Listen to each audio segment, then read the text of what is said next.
What's good, everyone? What is good? Welcome to an episode of Opinionated with yours truly. I'm Resla. And I know we're kind of doing a little bit of a late night. Normally, I don't end up going this late. Kind of has some own thing going on. Kind of went a little bit farther than I thought. But we're still here regardless. And I want to talk a little bit about the issue that we see in many people's lives. We deal with a whole bunch of different shit.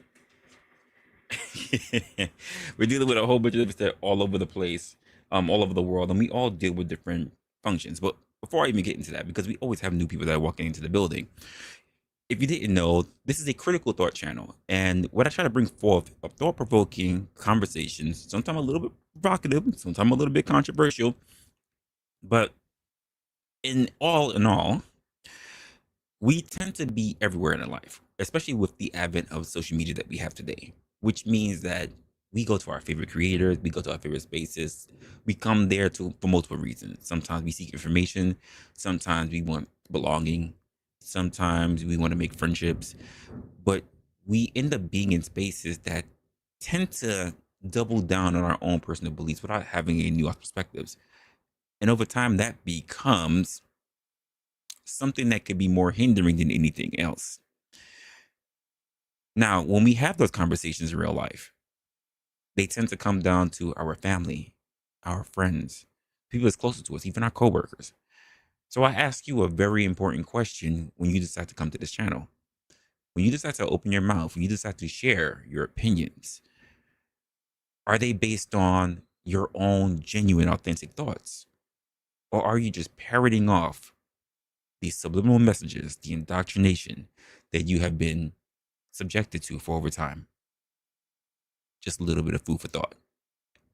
Today, we're going to be diving into a topic that's big for a lot of people because it affects a lot of people.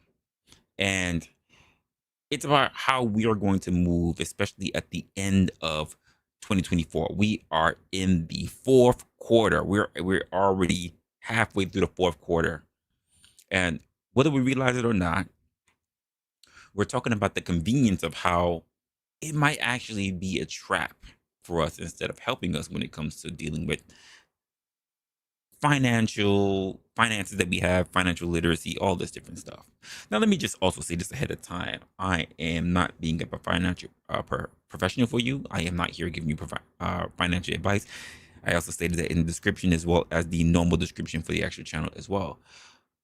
But when we have even like the advent of what just took place in our presidential elections here in the US, a lot of people are still running around with this mindset that someone else is going to do something for them.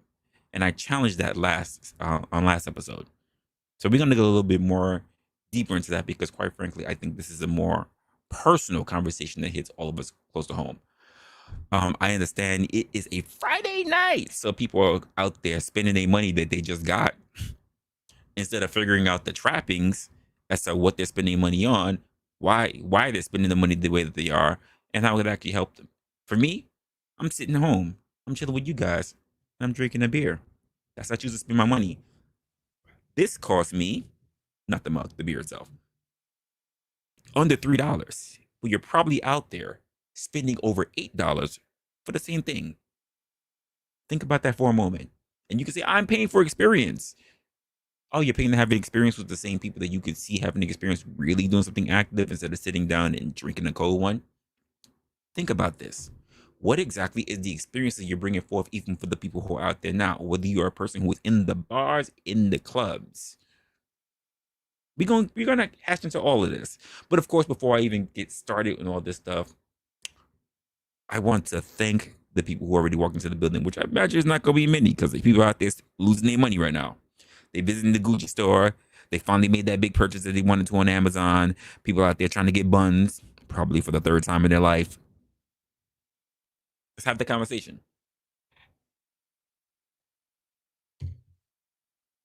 So we got locksmith Jeremy who's in the house, who's had a couple of things to say right now.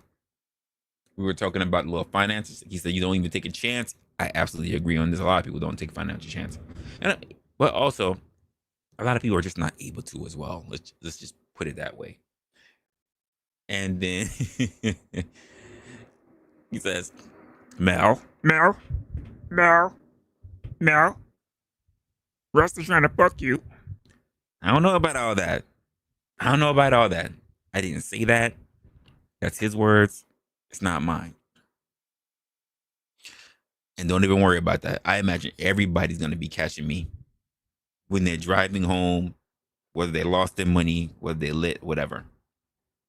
Besides, listening to me keeps you focused on whatever you're doing instead of being so focused on my beautiful face and you wind up in a car crash or something. So please do what you got to do.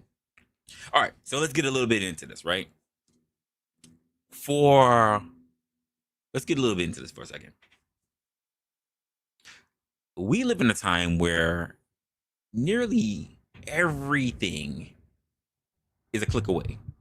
We know this. We have lived in the most prominent times that we've ever been in any form of human history. Groceries, rides are so easy. Dinner, you name it.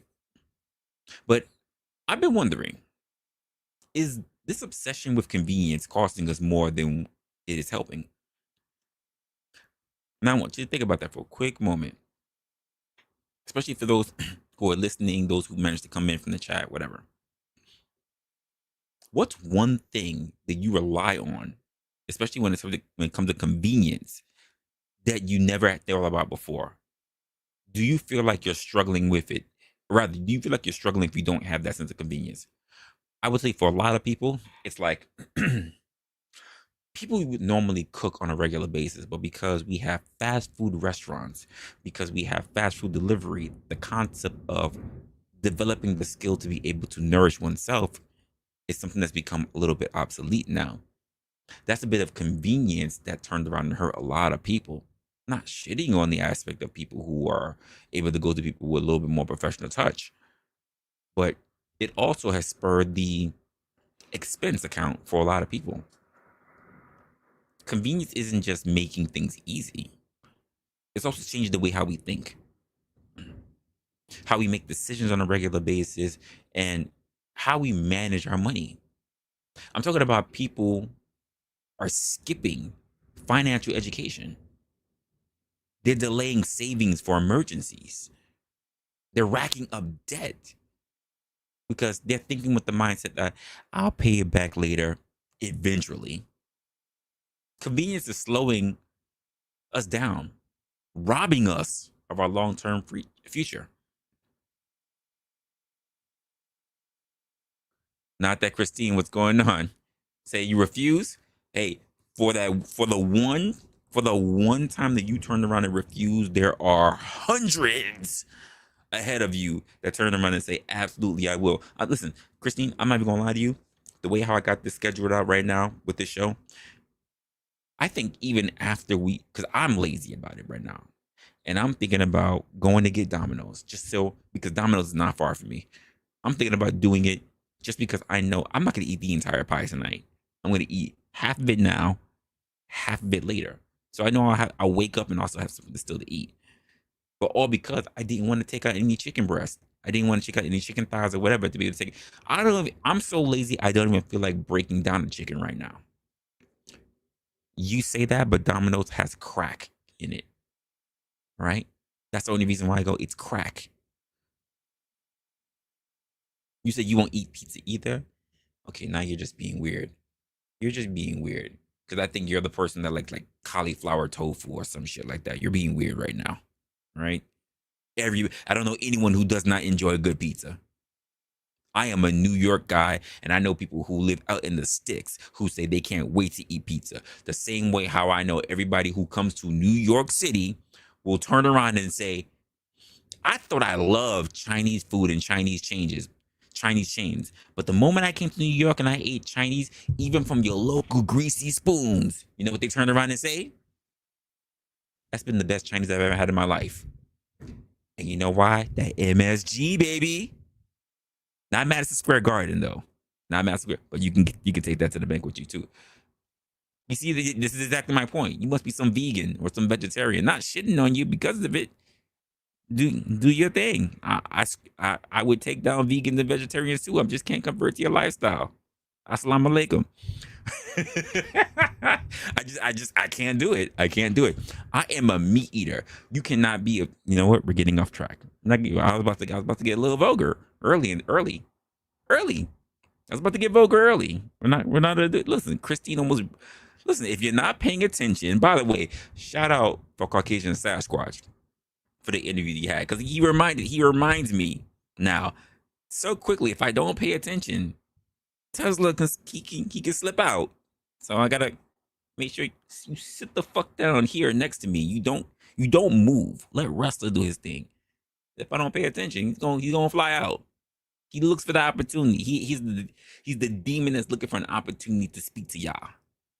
Because he also wants to be acknowledged. So I'm like, this isn't your show. Stop. Let's talk a little bit about that finance.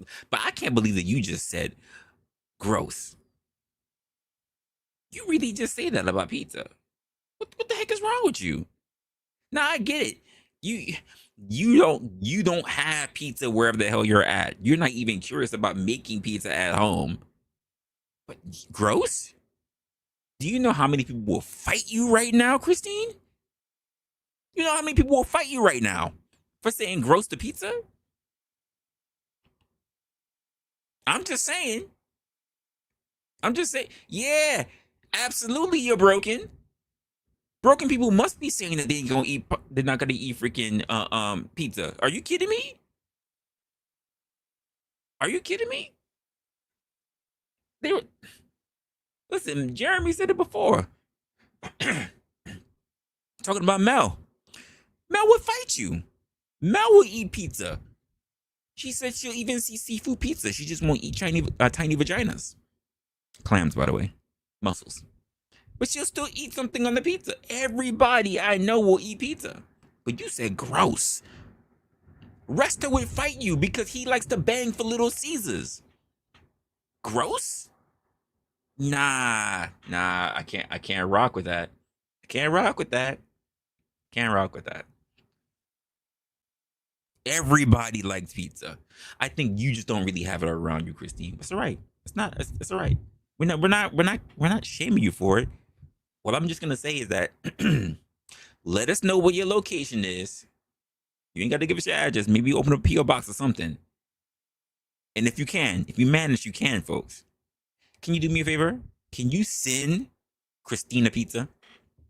It might have to be express delivery. We don't want her getting ants or something else in her. You can't really trust the pizza guys who'll be flipping it around. So that means you got to get like an Uber or like a Grubhub or like something like a DoorDash or something to get it sent to Christine so she can understand what she's missing in life. Because apparently Christine is missing out on American food culture. She is missing out.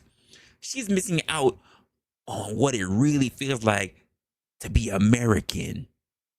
You must be, and I get it. I can hear people now. Pizza's not American food. It's not American staple food. Fuck you. That's not what we're talking about. We're talking about the thing that all Americans like, and that's pizza.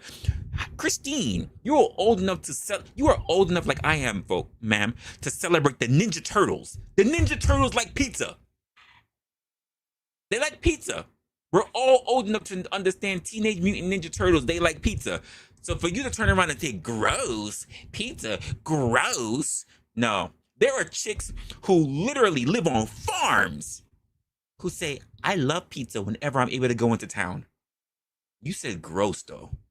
Christine, shame on you. Shame on you. We need some pizza in Christine's life. We need some pizza in Christine's life because apparently Christine has been so sheltered. I don't know what happened. She says she's eating meat, folk.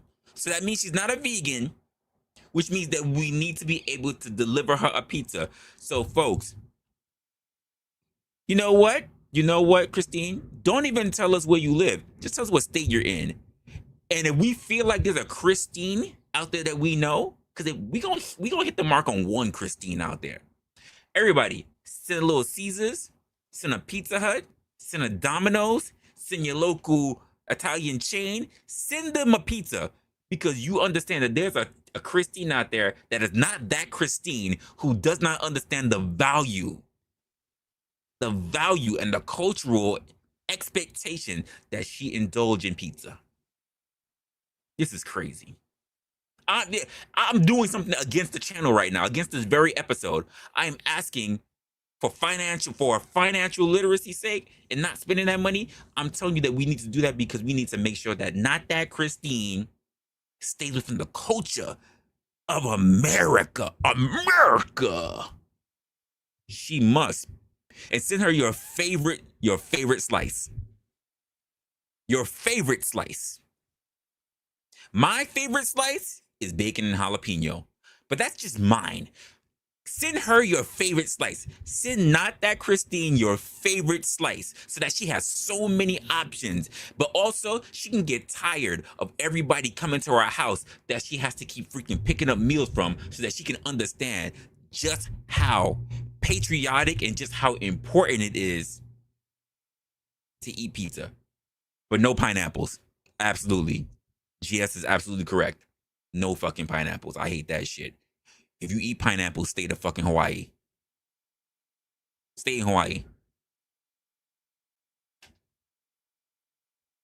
In fact, folks, we gonna get really ethnic with it. If you can manage and you get Christine's location, send her an oxtail slice. We'll fuck her life up. We'll fuck Christine's life up. Get her an oxtail slice. And if y'all haven't tried an oxtail slice yet, y'all missing out in life. Y'all fucking up. Y'all behind. Getting out. Listen, we trying to take care of this white woman right now, LA. She don't understand. She says, let me fix my camera. She says, gross. I don't eat pizza. Yo, LA's a Philly boy. We not gonna stand by that. He's my next door neighbor. We not gonna do that. You better get a slice in your life. It's the next white thing that's gonna have dribbling from your cheese, by the way, Christine. Cheese. I don't know what else, but I'm just saying it's the cheese. I gotta make that clarification. Cheese. I meant the hot cheese, nothing else. Make sure we get Christine a slice.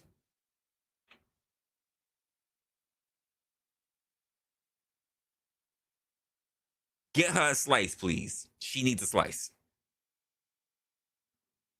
Christine totally got me off topic. Tesla had to come in because that was absolutely an offense to us Americans. I don't know anyone who does not like. Look, I had to just talk about slices, and Resto showed up.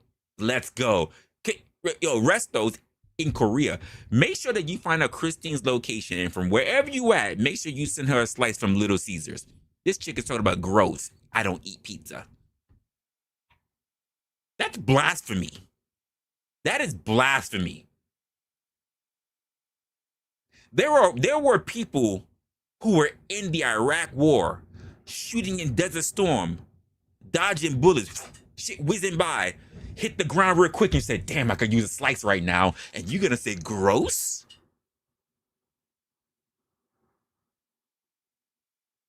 Gross? Come on now. Christine.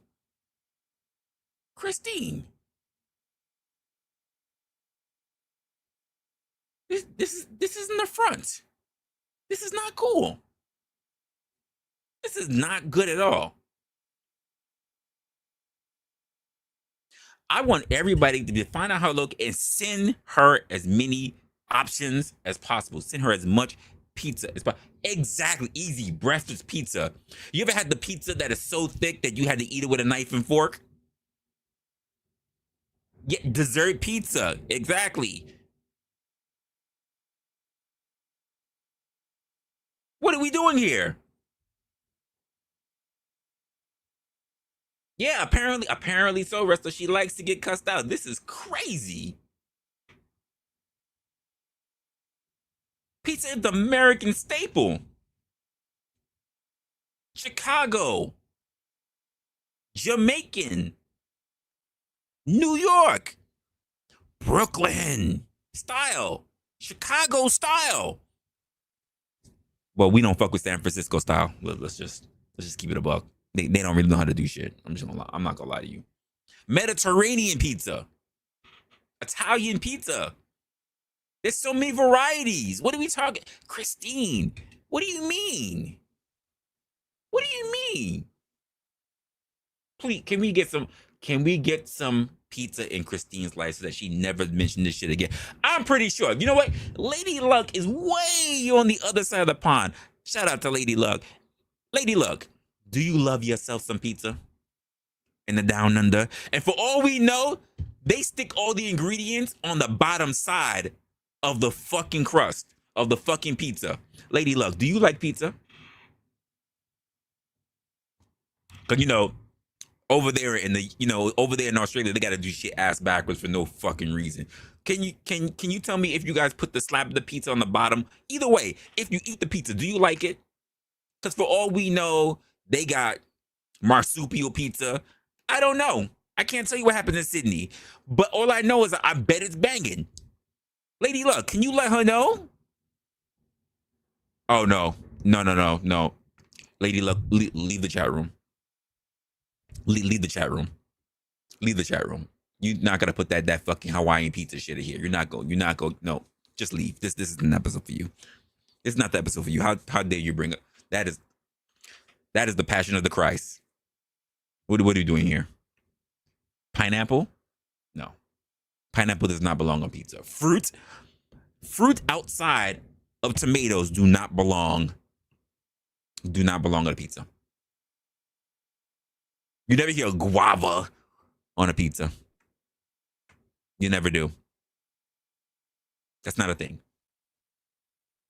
No one ever heard of mango on a pizza. It's not a thing. It doesn't belong there. Fruit does not belong on a pizza, folks.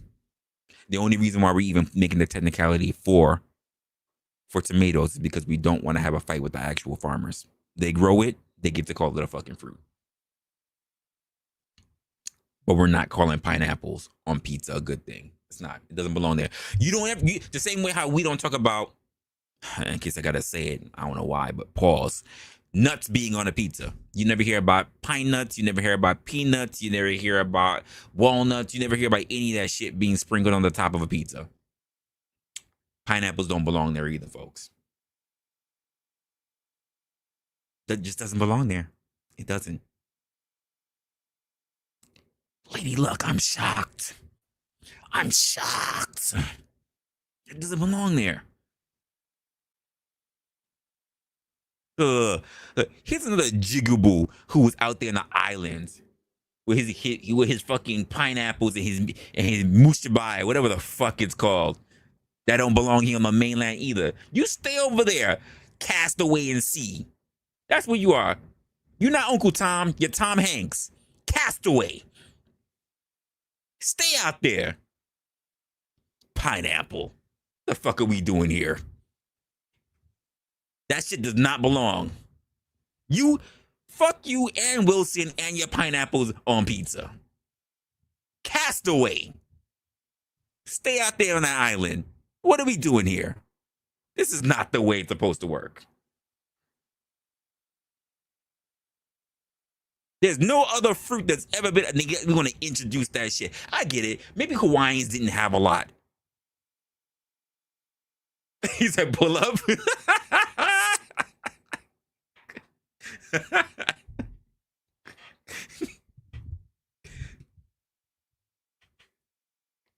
You know, this is another person that needs some variety in their life. Send Uncle Tom as many pizzas as you can. Different varieties. You know what he needs? He needs an oxtail slice in his life. That's what he needs. He needs an oxtail slice. Fucking pineapples. The only thing worse than pineapples on a pizza is anchovies. And I'll still accept anchovies because it's a staple of the country where it comes from. Pineapples doesn't belong there.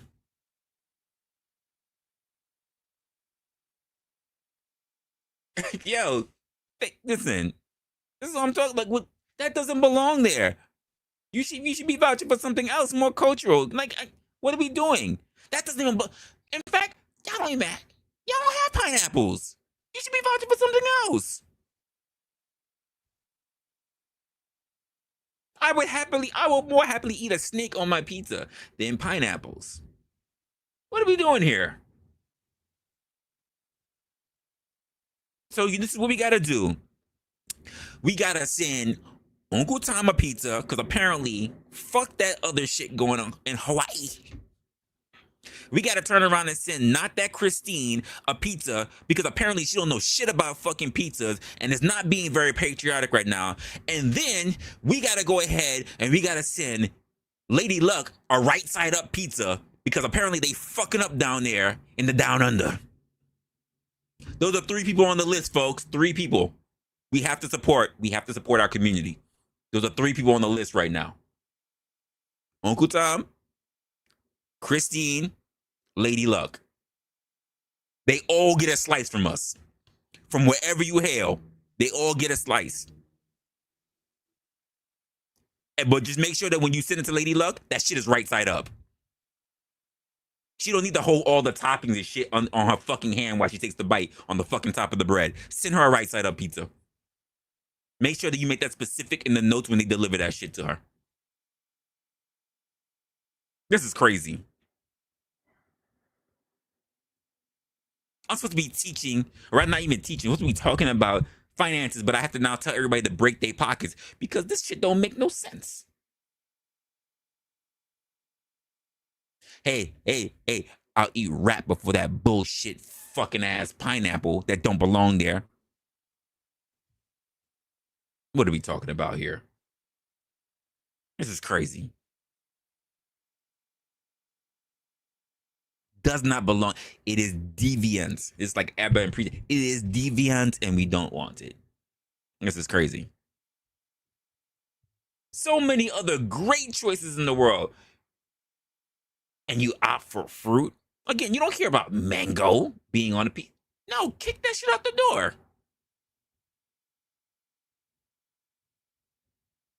You know what? I'm just gonna say this, and if you feel insulted, you're insulted. I think people who put freaking pineapple on a pizza are people who are losing their taste buds. They just feel like they need to taste something. That's why they can add all that fucking sugar on top of it. I think you're losing your taste buds. I think you don't know what shit tastes. You don't even know what it like. So you gotta add all the sugar on top. You don't know what the fuck the shit tastes like no more. Y'all all, let's just be honest. Y'all all old and y'all lost your taste buds. You don't know what the fuck anything tastes like. That's why you put pineapple in your shit. Cause you need to identify something. Oh, I can taste the pineapple, so I'm gonna keep ordering pineapple because you lost the fucking taste for anything else. Taste buds is done. What are we doing here? Can we have a, folks in the chat, can we have a get your taste buds right fund for Uncle Tom, for Christine, and for Lady Luck? But make sure when you send Lady Luck hers, it's right side up. Cause they got shit all fucked up and underneath under there. I get it, y'all at the bottom of the equator, but y'all took shit too serious. Can't believe I gotta go get a fucking salad with a dressing and all the other things on the bottom of the fucking dish, but the lettuce is sitting up on top. What are we talking about here? Yeah, get Kai something too. And you drag Kai into that. Because Kai's a northerner like me. You drag Kai into that shit. Make sure you send 2 slices to Uncle Tom. Make sure we get Kai right too. This is crazy. We gotta get Kai's custom designs right too. 2 slices when you send it to Uncle Tom. Make sure you get that shit right. And for one of the very sympathetic people, send him an oxtail slice. Send both of them an oxtail slice. We need to counteract that. We need to counteract and give them some real flavor outside of thinking that they can pour pineapple juice all over their fucking shit. What are we doing here? Disgusting.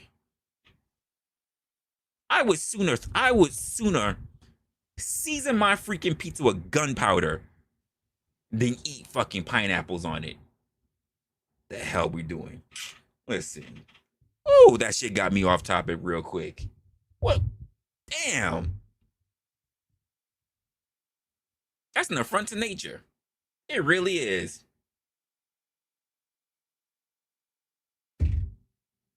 That's absolutely insane. Financial literacy, folks. We gonna break the bank to make sure we get them right. Because we not gonna just shun our family. We just gotta get them right. We gotta get them some act right. Apparently they're not acting right. We gotta get them some act right. We got 3 family members in here, folks. That's not on some act right. We gotta come together as a family. As a family, we gotta take care of Tom and Kai. We gotta make sure we take care of Christine, and we gotta make sure that we take care of Lady Luck. Because apparently, somewhere along the line, before we got the cohesion of the family together, they started slipping. Can we get them right? Let's get them right. You know what? This is what we're gonna do. We're gonna call it the Pizza Disaster Fund. Do me a favor, guys. Put a one in the chat. You support the Pizza Disaster Fund, because there are people who need some proper pizza in their life. Proper pizza in their life. Can we get a one to support? We believe the children are our future. Teach them well and eat the right fucking slice. Can we do that? The right slice, people?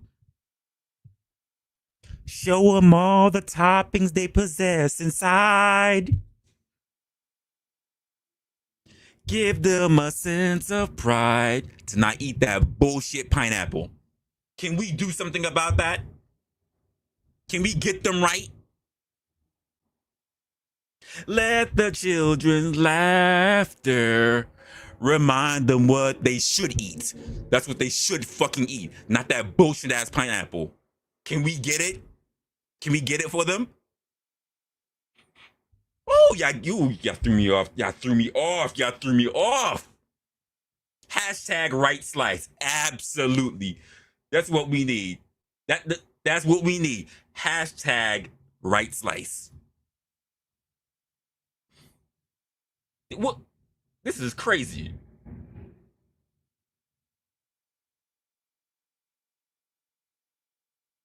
This is crazy. Hey. They're a staple. You can say nigga turtles all you want. The same way how I say we don't fuck with croc. How dare you, Lady Luck? The same way how we don't fuck around with your national treasure, Crocodile Dundee. You don't fuck with the Ninja Turtles. But this jigaboo over here, this guy, we need to get him right. We need to send 2 slices his way. This is crazy. 2 slices. When you send a slice to Uncle Tom, make sure you send 2 slices. 2. One to try and the second one to confirm once he's already gone through the first one and said, this shit was good. I could do this again. Oh, wait, I got a second slice. I can do this again. Send him 2 slices. Because we got to cover for 2 over there. We got to cover for Tom and Kai. This is crazy.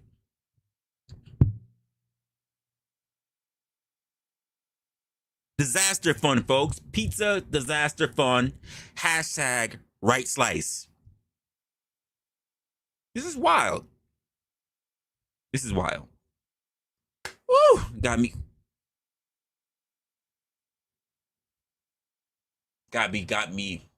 fucked up. Got me fucked up. No. Financial literacy, folks. I'm trying to get into financial literacy. What was I even gonna say? I just got my bullet point. I don't even know what the fuck I was gonna say. Christine done fucked me up. Christine fucked me up. We need rehab for these three souls that we got. We need rehab for these 3 souls. Please, folks. Oh, please, folks, send them a slice. Please send them a slice. Yeah, look, you get the cop cars. Ooh, don't arrest them. Don't arrest him. We love him over here. Don't arrest him. Woo! Please send him a slice, folks. Send him a slice. They almost had me in a church moment. Please send him a slice. In the name of Jesus, send him a slice. Woo! Mm-mm. Send him a slice and then tell him on the mountain. Send him a slice, please, folks. Mm-mm. Had me hot. Almost waiting to my. Woo!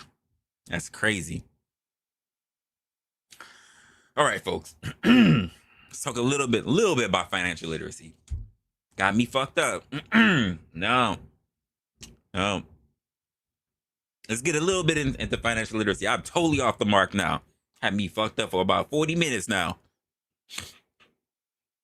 I think a lot of us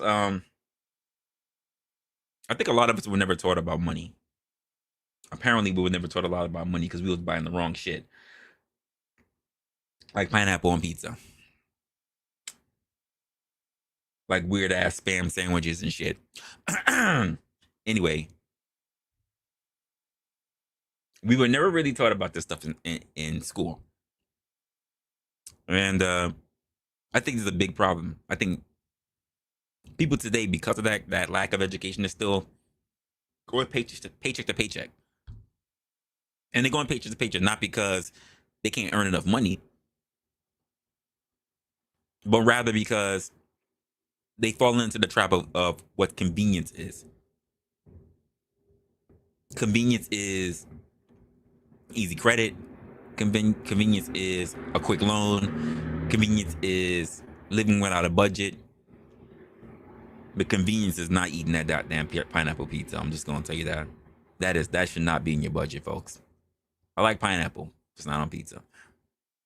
And I think that there's also this crazy fact, especially for some people in 2024, that there are people in 2024 today that don't even have a paycheck. And there are people in 2024 that don't even have a bank account. They don't have a bank account. How is that even possible with the digital age that we're in right now that you don't have a damn bank account? People who are just as old as I am, if not old, that do not have a bank account. I know a guy who makes a decent amount of money, but he's still living paycheck to paycheck every month. But because he has instant loans, he keeps rolling over and getting new loans to even try to supplement and pay the other loans off. What he doesn't realize is that his future is paying the price. His future is paying the price right now because he chooses to be in comfort. And keep in mind, he's not even alone in this. That's the case.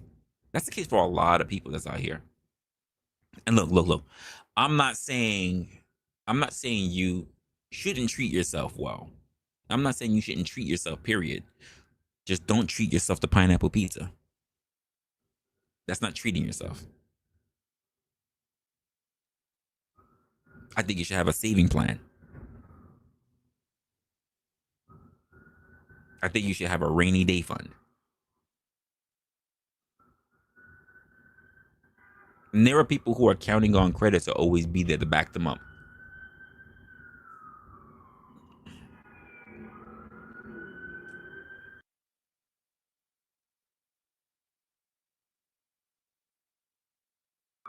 Got another cop car.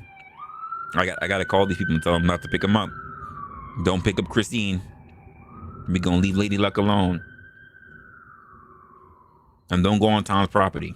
I don't know why he's trying to defend pineapple so much.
Thank you.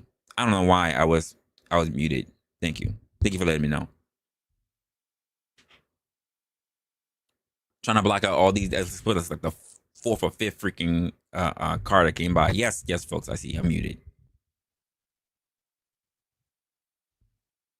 Uh, so I was asking a question: how many of us are using credit cards regularly, and how many of us actually pay the balance off each month?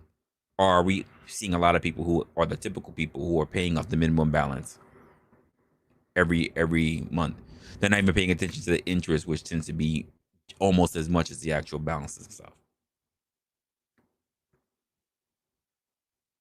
And I think the convenience of basically this mindset of buy now, pay later means that we're not really thinking about what the cost is going to be for us from the long term. Lady Luck says not me. I think that we have to talk about pretty much the interest rate too. A lot of people don't see it.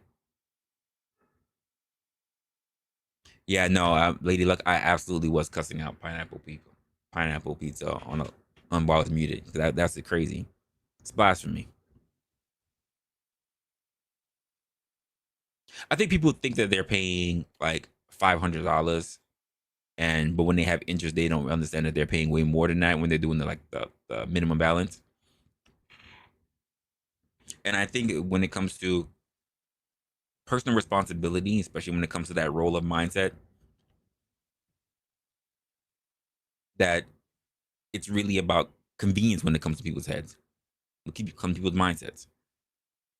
You see, that's the only thing I can really come to in my mind. I think that the biggest issue that we're facing is a lack of personal responsibility.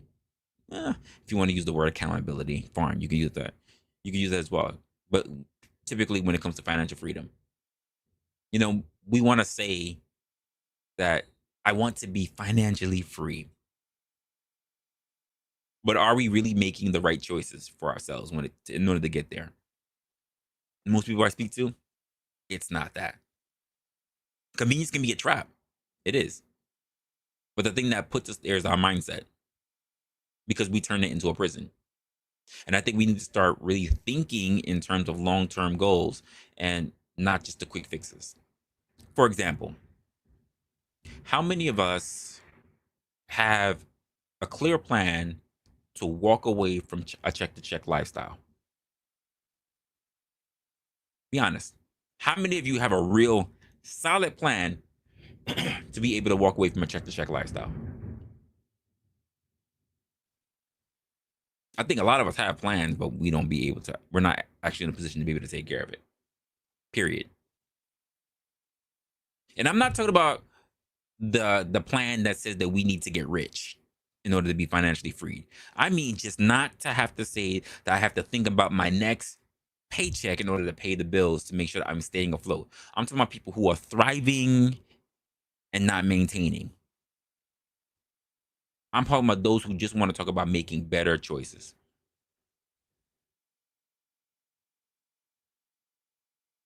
Not this paycheck I got to worry about, not even the next paycheck after that. I'm talking about people who are at least 3 to 4 paychecks ahead.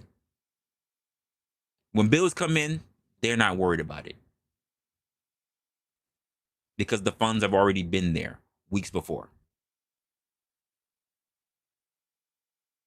I think if you're someone who's relying on the convenience to get you through life, I think you really need to try cutting back. Just even if it's just a little bit. I think a lot of people who I run into when I start talking to them, they really don't understand what a budget means. To them, a budget means saving, but they don't understand what saving really means. Saving is not, as you're thinking about like a kid, saving is not holding on to money so you can get the thing that you want. Savings is about piling up a particular set of money so that you won't have to worry about things in case an emergency arises. I tell people who are younger, as stupid as that sounds, in their 20s, even if you say $10 a week, if that's all you can manage, you should be doing that. Don't just think about easy money or what's convenient right now. I want you to think about what's going to happen in the next 5 years. And I guess I'll have to ask myself this thing that's popping in my mind is why do we even need to get serious about financial literacy, especially in 2024? And I think the deal is financial literacy is just one of the most important skills that unfortunately is not taught in our school systems early enough, and yet is something that so many people lack. I mean, how do we expect to be financially free if we're not fluent in the language of money? Why are we not listening to these skills early on? And I like to know what your thoughts on it, folks. I like to know what your thoughts are on this. What are some things that you wish you knew about money years ago? Whether it was what is it you wish you knew about money 5 years ago? Because I'm learning about money every year. Every year. In 2024, the options to learn about finances is endless. And I'm learning something new all the time. And I'm like, oh God, I'm one of those people that I'm like, I wish I could have known this 5 years ago, 10 years ago. You got courses online, you got apps, you even got social media pretty much dedicating their time to financial literacy. And I think we need to start talking about the advantages of this instead of waiting for a financial crisis to take place or believing that someone from Big Daddy government is going to come by to save us. I think we need to take action today. I think we need to take action fairly soon. So, how exactly do we actually move forward from this obsession of convenience? Because that's the thing that's really holding up, that's really killing a lot of people. And I think that it starts with small actions. I look at finances and I say to myself, look at myself. Am I using convenience as a crutch? Am I buying things because I need them or because it's easier? And the truth is, convenience isn't going anywhere. But we can learn to be a little bit more responsible. And this idea that people are worried about like credit usage, trying to pay with cash or debit, where it's possible to feel like they have the value of their money, I think you need to do that. I think you need to limit the credit card and you should start using more of your debit card so you can understand that you are actually losing money. Because there are people who are willing to use up their credit cards but still think that they have money because it's been sitting as liquid cash, but they're running up their credit card that needs to get paid off. They don't seem to understand that it's a loan, which means you must pay it back. I think a lot of people need to set financial goals. They need to make a list of financial goals and need to pretty much set up a guideline for spending. And that's the part that hurts a lot of people. And I think people need to get a little bit more educated when it comes to finances. I think they need to use resources to understand the financial concepts. And then most of all, after reading them, actually apply the shit. There's too many people read shit and they don't apply anything. And now it doesn't have to be a huge plan, but just try something even a little bit small. And I think that's a way how we can look at many, I'll just say here, um, many people that I see here in America, because that's where I live, who can find their way to have an easier life, an easier mentality. You know, I don't think they have to worry about sitting there talking about, I can't really come through and hang out with you or whatever, because quite frankly, I ain't got the money because I'm too busy living a paycheck to paycheck lifestyle. And that's, I think if you manage to get by that, I think a lot of people are going to be doing very, very well for themselves in the future. Again, I'm not giving you necessarily financial advice, but I am thinking about how exactly do you or people that you know have a mindset when it comes to their financial freedom, if they're even experiencing financial freedom. Because I think it's about making the smart choices that is today and not giving up on the options that you might have for the future tomorrow. And that's my thoughts. That's my thoughts on that. Got a little sidetracked because we're gonna blame this entire stream, this whole kerfuckle on Christine. This is Christine's fault for the day, folks. She started this mess. Just want to let you know that. Christine started this entire thing today. because when we talked about pizza, she said, I don't eat pizza either. Oh my God, gross. We're gonna blame this entire. I had a really nice, sensible, really thought-provoking stream, and and Christine derailed me because she said something that was against my faith as an American. She fucked me up. My train was on the track, and she totally flipped that motherfucker over. Good job, Christine. Good job. I gotta watch out for you in the future. That was actual blasphemy. You went against my faith. I felt like I felt my freaking, like I had to really fight for my patriotism. How dare you turn around and then say that about pizza? I'm not even saying I eat pizza on a regular basis, but you gonna say that? Oh, appalling. But y'all give me your thoughts.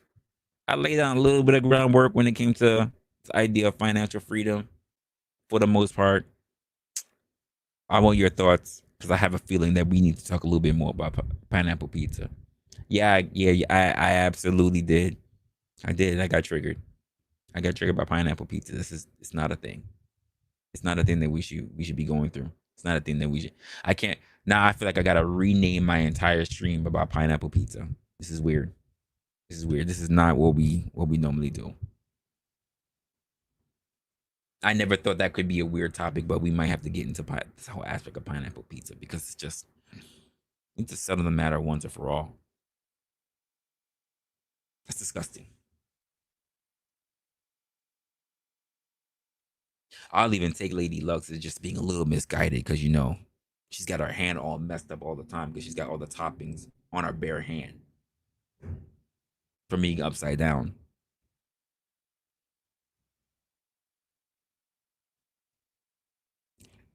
Hashtag, folks, the right slice. Rusto's a campaign manager. Hashtag right slice. This is crazy.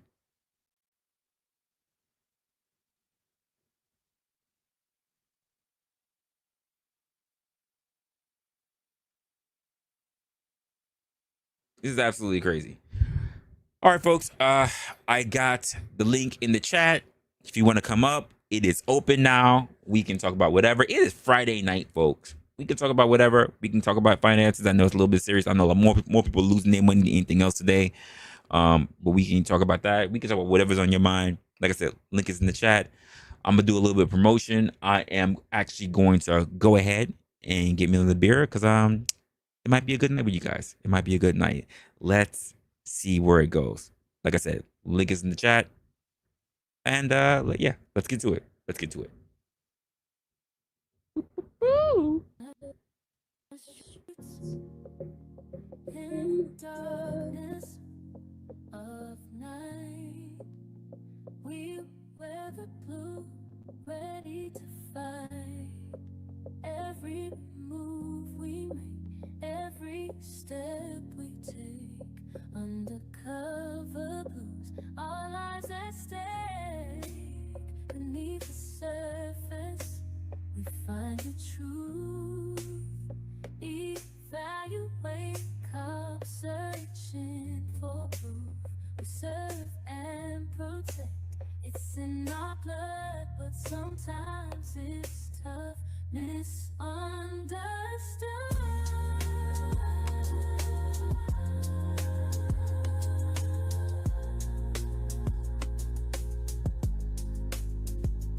We're the guardians of peace and justice in the alleys and streets, where the shadows kiss in the face of nature. We stand tall, working for the greater good, giving our all.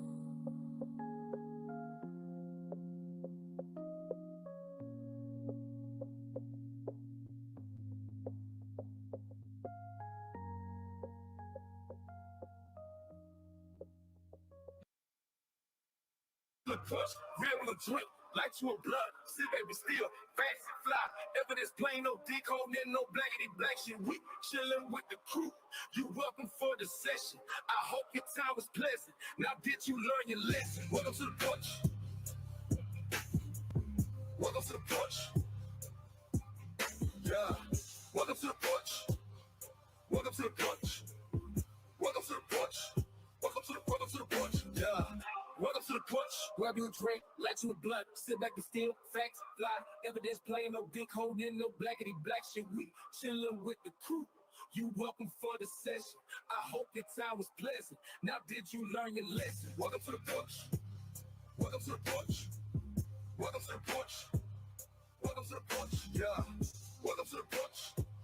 Welcome to the porch. Welcome to the porch. Welcome to the porch. Yeah.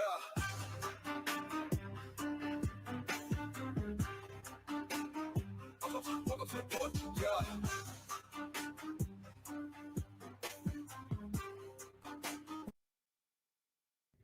All right, everyone. All right, I am back. I got a fresh, cold one, and yeah, we gonna kick it. We are open. I give him my thoughts, but it is Friday. We should, you know what? This is a good little thing. Let's give a little bit of thought thing because again, it is quote the rest of the channel, but you know I love my engagement. I love my people. You guys are my people. Should we have a particular segment that's set up for like Fridays? Like I want to stream when we talk about regular stuff where we get together and we have a regular, we just chop it up like family, like friends. But I also want a day where we could just chill and we could really just get on a whole bunch of other shit as well. And then of course I have my regular streams where I do things like that. Give me your thoughts. I'm always looking for new ideas. If anything really sparks up, really comes to your mind where you think it's gonna be a good thing, just do me a favor. Just hit me on the email. I'm not gonna remember if we're putting in the goddamn chat room. And in case somehow you need to remember my mediums, I'm gonna put that out there. But feel free to show it to wrestleopinionated@gmail.com. That's where I'm really gonna read it. Because if not, most likely I'm just gonna be sitting on Instagram for research purposes because I love food. So yeah. CJ! What up? What's going on, my guy? Not much. Just got home. How we doing today? Good. What's the topic?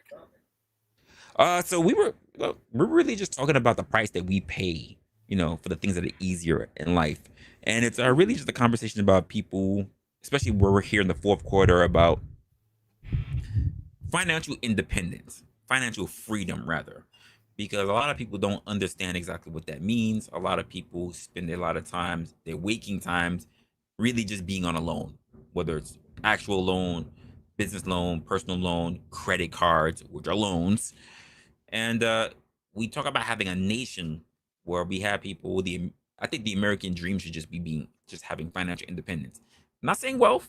I'm not saying they need to be rich, but there should be a strategy for themselves in place to make sure that they're not independence paycheck to to I didn't mean to cut you off, but independence to me would be a trailer on 2 acres. You know what I'm saying? That's definitely not wealthy, but that's what it would look like to me. At least that's a attainable goal in my mind.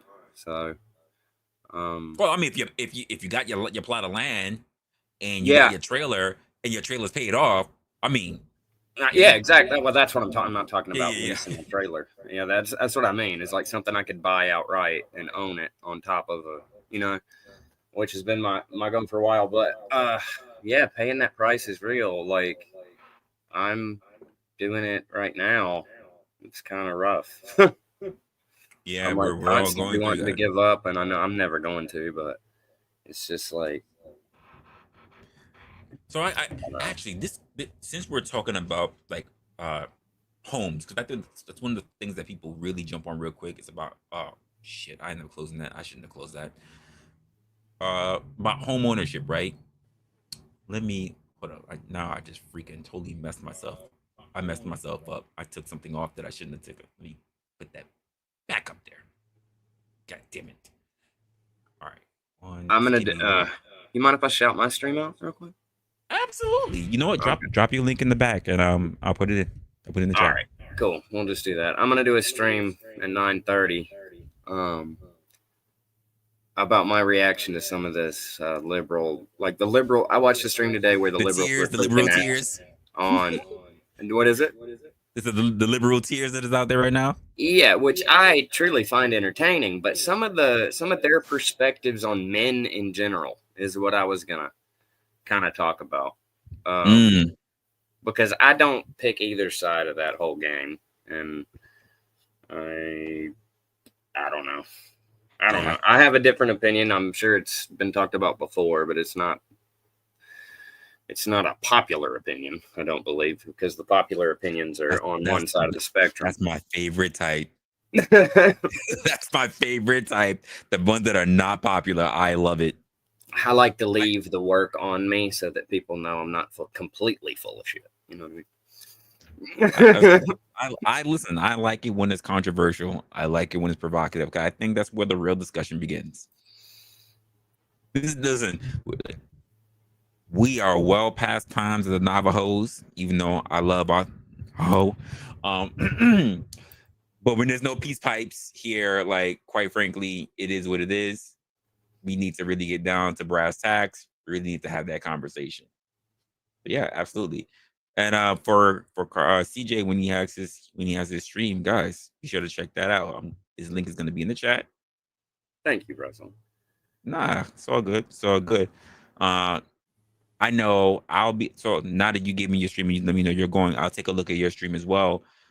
As well as, I'm not even sure, probably will still happen, but we do have the locker room coming up. Usually LA Wilkes puts up the locker room. I have no idea what he's going to talk about if he decides to go, because sometimes he want to get with big booty Dominicans, and he doesn't want to be on stream anymore these days, because he's too busy out there. I'm lost somewhere. Is this an inside story or something? No, it's not an inside story. LA Wilkes, the content creator, he be here in the chat. Sometimes he pops up on the panel. So he's been going back and forth to the DR because he's trying to leave America so he can get all those freaking DR women. Oh yeah, passport bro. Listen, I'm happy you said that. I called him a passport bro. An aspiring passport bro? No, that's not aspiring. He's been making several trips. I don't know him. I don't know him. It's not aspiring. It's official at this point. LA, you are officially a passport bro. I might do it if I had the ability to do that. But, he's officially a passport bro. At some point, he might just open himself up a villa and just be out there. Passport bro adjacent. That's what it is. Yeah, exactly. What's good, Kashari? So what you want to adjust on your channel? Well, what I have in my head, like tangentially related to what I was going to talk about tonight, is like it seems at least there's a wide range of liberal women that are happy to share their opinion on it. That they formed their opinion about men out of like some of the worst type of guys they could pick from. Like they're constantly talking about SA and all that. Do you think that is like actually happening as much as you hear about it, or is this like into them from the TV? It could be, but let's keep it a buck. Who do we remember the most? Do we remember the best people around us, or do we remember the worst people about us? Like, do you really think there are women out there who are simply like, oh man, when it comes to men, simply the best, better than all the? And I'm not pretending to be a saint or anything, but I'm not running around hitting women and shit or whatever the hell is happening. Most people are on what? They're not talking about simply the best. They're saying, "Fuck that bitch." Yeah, that's what they on. It's pretty clear. It's pretty clear to me that the popular thing to do right now is to just totally like shit on men. Public, like, I guess it's a political thing. Like, is that the Democrat? It's political. It is highly political. It is highly envious. Because I say a lot of these women here, and this is my personal opinion. If you got a problem, read the disclaimer. Well, I've always been a conspiracy theorist, so I look at it, to be honest, and this could be crazy, like it's a deeper thing where it's like like another country trying to literally keep us from breeding any means necessary type Well, deal. that's happening to the entire world, though. Yeah. That's the Oh, entire I'm world. sure. I'm sure. Uh, Yeah. I mean, we do there it. I is mean, it's known we do in it. my point, there is definitely a plot to make our nation weaker, for sure. That's why you have all the other things going on, all these different institutions, all these things that are popping up. But let's just keep it a buck as well.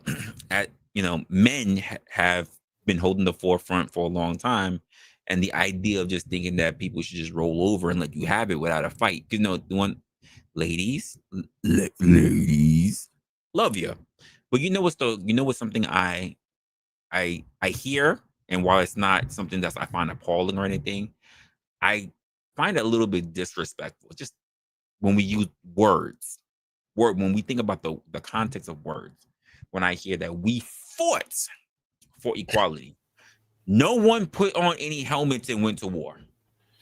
No one went into a cage match. No one threw in any gloves. It was voted. You have your independence, your freedom. No one, like Rosie the Riveter shows her like this with her sleeves rolled up. What she does not have is a freaking battle gear on going to war. We don't hear that Rosie the Riveter has been celebrated like William Wallace. That's not what we have here.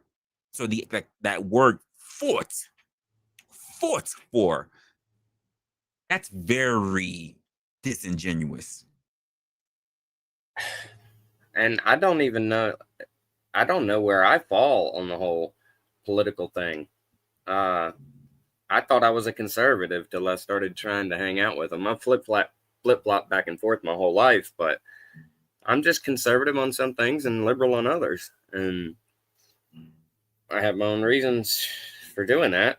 And there's it seems like the teams are very clear to see nowadays. Like, because if you're on team red, they desperately want you to demonize blue, and the other way around. And then where does that leave the people in the middle, though? It's like we all just have to start our own thing. They won't allow us. This is the reason why you can't get a third party. They won't allow us.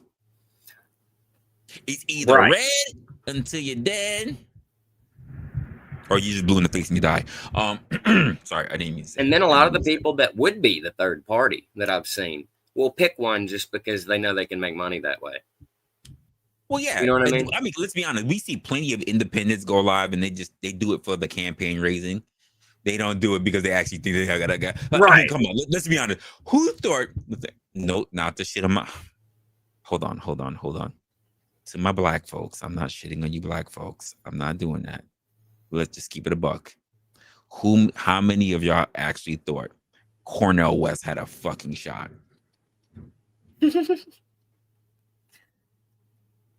And you still gave up dollars. Can we just keep it a buck? You were being stupid. I didn't know he was running. He absolutely was in the race. Oh, wow. Okay. I'm just saying. Who's the deal? There are obvious things that are grifts that people know that they're grifts. You know what they're hoping for? You ever saw that movie? Fuck, I can't remember the movie. Was with Robin Williams, and he's running for president, but he's a comedian, and he wins. Oh yeah, the one where we're cheating the ballot box thing. Oh, well, it wasn't cheating. There was an algorithmic error. It was because of his name. Yeah, but it's like I'm trying to remember the movie in my head. It's vague. But it's like it's one of those scenarios. Like, well, people would run because they think for instance, Trump pretty much did that. We all remember when it was like 2020, when he was like, or 2016, he's like, he was shocked himself when he got it. Because everybody's like, nobody's gonna pick somebody who's not a politician. I don't know, dude. I don't know what to think about the whole like Simpsons episode with him going down the escalator. Like, he clearly did that because of that episode, yes? I mean, that's the obvious answer. Yeah, but there's people out there that think they predicted the future, and they have done that before. Well, the Simpsons have been spot on about stuff. it could be another situation where he's like, well, if Simpsons did it, I'm going to copy the Simpsons, you know? So that's the more likely answer, I think. But I think that there's a narrative that's just put up against men in general. And I don't think it's like, as much as we want to say politicians, I think it's by the groups that want to spur these things on. There's no question in my mind, just based on how we can look at the last 15 to 20 years now, that there has been this push for, and I'm just going to call it penis envy. Oh, no, define penis envy. Very simple, sir. People that believe that if I behave like the ones who have cock and balls, that I too will run shit in the world. God almighty. I've been guilty of that for a couple years. Not lately. I mean, before. And people will say the most absurd things. And keep in mind, not to say there's no place for people, like even because to me, leadership is about the mental capacity. You can get people to do a job for you. You can be highly persuasive. Oh, let's be honest. We can even talk about the H-man, the mustache man. Yeah, he led so many Germans, right? But he also ran a war to Russia in the middle of the cold, like a retard. We can say the same thing with Napoleon. It's the same thing we say about. So Napoleon said something that always stuck with me, right? He says, amateurs talk about tactics. Professionals talk about logistics. You should be worrying about where you're at, where things are going to be stationed, not how you should fight. If you have all your garrisons, all your troops in the right area, it doesn't matter. The overwhelming resources will be enough. Yeah. Yeah. Now, the problem with Napoleon is that he just didn't know when to quit because the terrain wasn't his.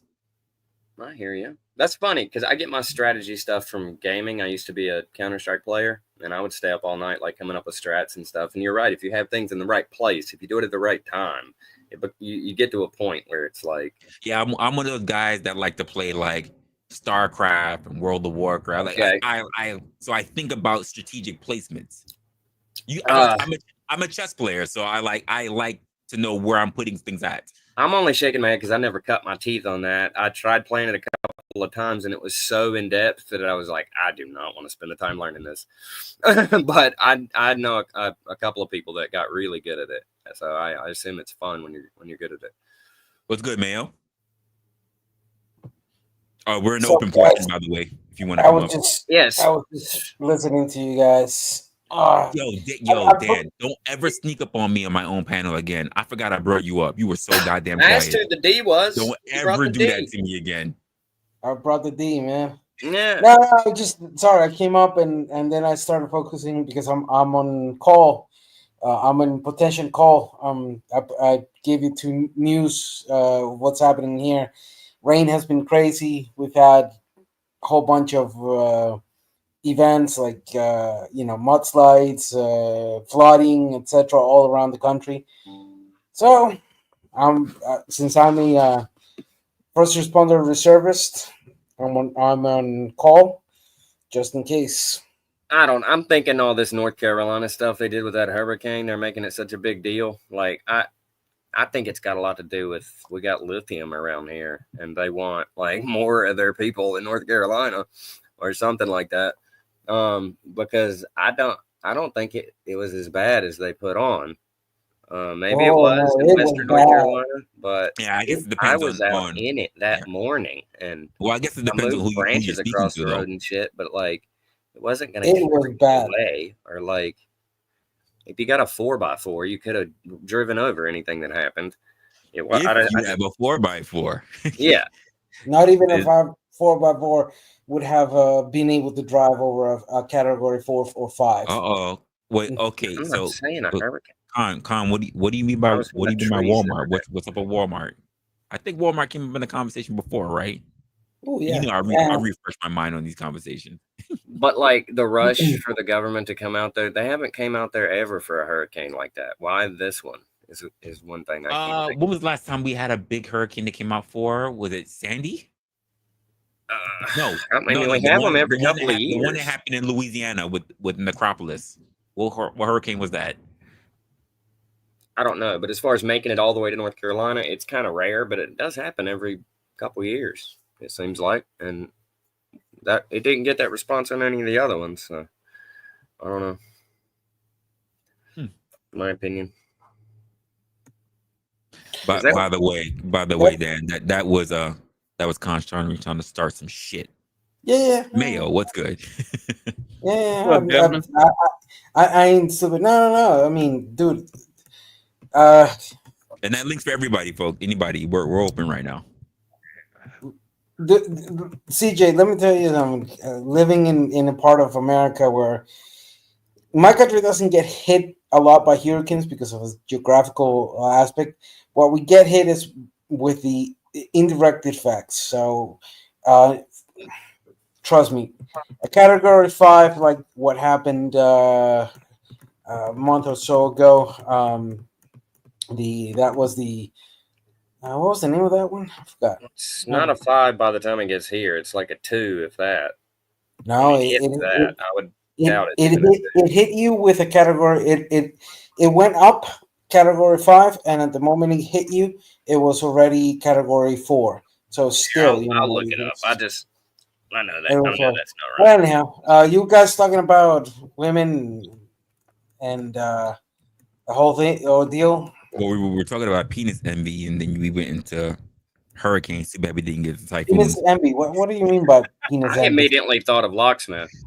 Jeremy. Wow, he gave me, locksmith, you've been I mean, called out. He obviously. immediately thought about you, sir. There you That was go. great, guys. That was just deadpan. Hey. No, but there's a rule. There's a rule now that's been established now.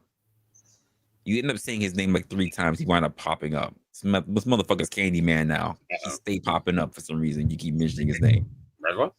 What were you Hey, saying, man? Resla, Resla? Yeah. can I mention something on the subject of your Yeah, absolutely. stream? Okay, and I noticed it last night when we were talking to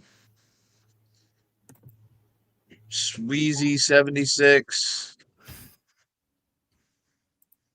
the one with the bear avatar. Oh, easy. Yeah, I got you. Yeah, Wait, have you guys? I noticed he said that. What? Have you guys spoken with each other before? Yeah. Okay, because he mentioned that on his stream. Yeah. Okay. Because I noticed he said that somebody working hard labor 18 hours for 3 days would just put them completely out of, and it kind of goes along with the subject of your thing. These guys have never seen and never done a day's work. A lot of these younger guys. You look at the average day of a wildland forest fighter. Yeah, it's about 16 hours, 16, 17 hours. Yeah, you're right. And walking 8 to 10 miles. Yeah. With all digging, that gear too. Cutting, and they do this all summer long. They might get a day off once a week, and 10, 20 minutes for a meal, and they're back at it. Well, I'm not disagreeing with you, Mayo, but I want to add something that wasn't brought up. I was thinking about it, but you guys were having your conversation. You guys were having your back and forth, and I didn't want to talk about it because of even John was talking about, like, I know John was being a little exaggerated, even if it's by 2 hours or whatever.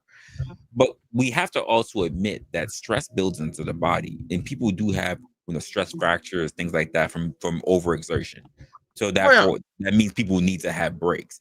But I know John was being hyperbolic and saying like every day. I'm like, you're gonna need a break at some point because your body can't just maintain that capacity. Yeah, but these guys have never seen or been pushed. I agree to an absolute physical limit.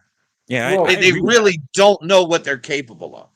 Yeah. In my own personal case, I've worked as a reservist for first responder. I've worked fires, floods, earthquakes. For 4 years, I did a 6-3 type of shift where I worked 6 days, 12 hours, mainly 12 hours, but it could go to 16 on rotation. and then 3 days off. And I know. Wait. No, I'm messing with you. I'm messing with you. I'm messing with you. So what were we Yeah, talking well, about here about pushing if people to their limits? What was the purpose of that? yeah. So yeah, I get what you're saying in that sense. I mean, I have my scars, uh, you know, uh, in that sense, is Yo, the Christine's turning younger her shit generations again. Starting incapable her of doing shit so? again. I don't know. I have No, to but see they're more data definitely on not that. gonna. I mean, I don't think that's helping them get into anything. Telling them about what the like top of the top forest firefighters do or whatever. I mean, give them something remotely realistic. Is all I would think. But people in the military do this all the time. Okay. So you're People wanting do people to that work that every work day of their all life summer as if long. they're defending their But country. people do that work all summer long. Farmers work 14, 15 hours a day They also have all something to summer. lose, right? Like you're wanting people with nothing to lose to just go work their ass off for no fucking reason.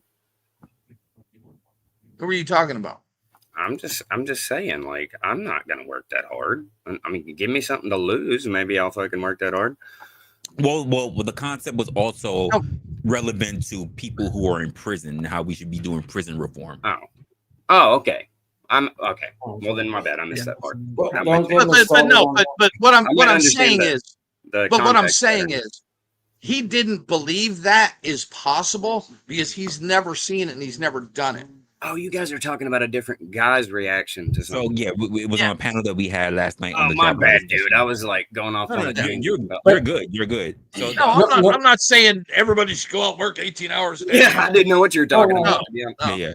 but we can agree that, I mean, for risk job equal a good pay. I mean, last time I checked, in the United States, I think the median for a firefighter is $50,000. Depending on where you're at, that's fucking glorious.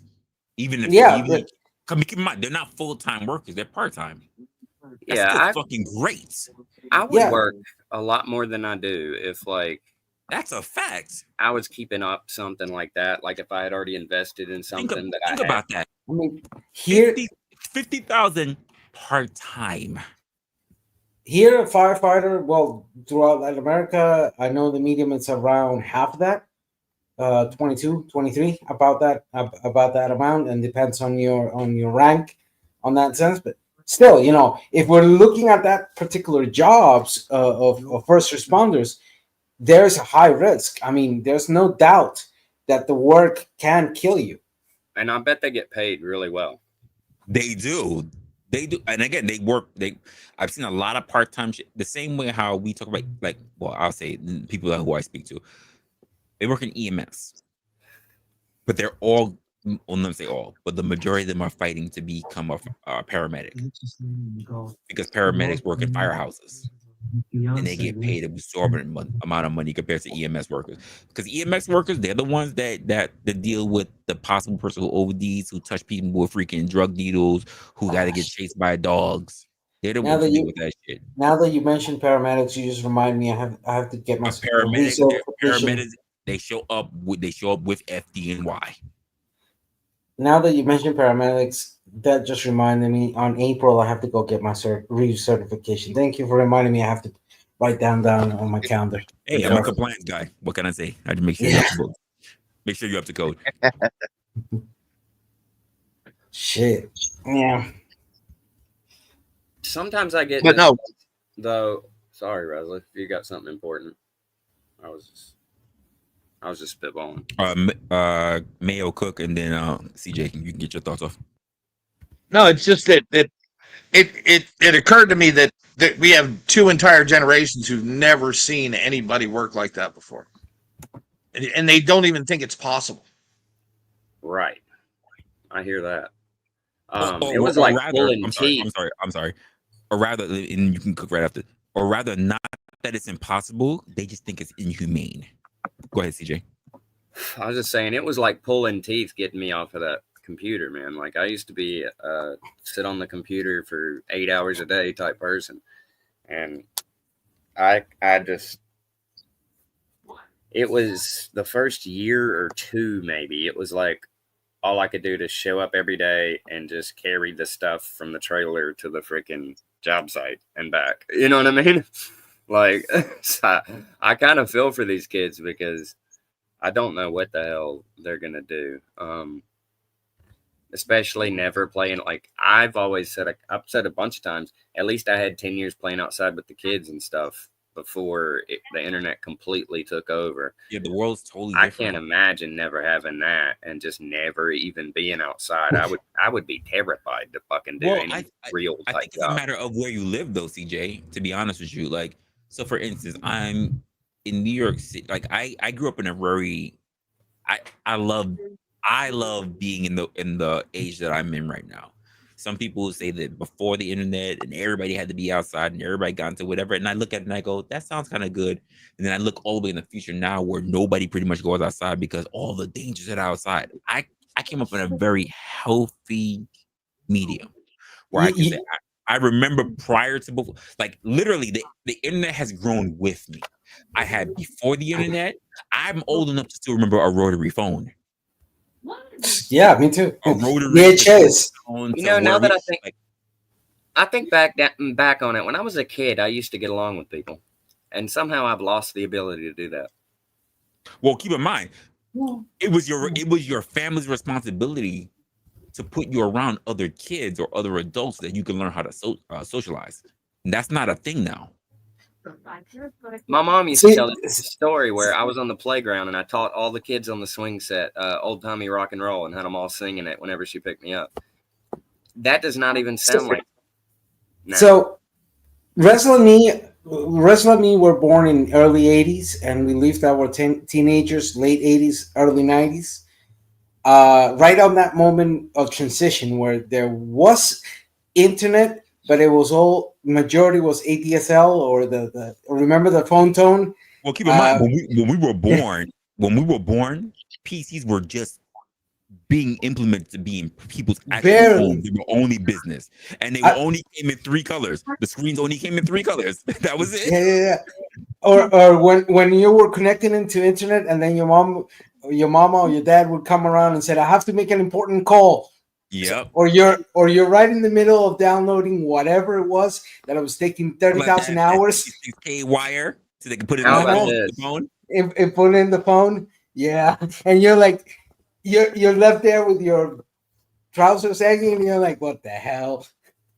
Do you guys remember when you first heard other kids cussing in speech? Because that was like a big deal to me. Yeah, but all my learning of curse words and language happened in the streets.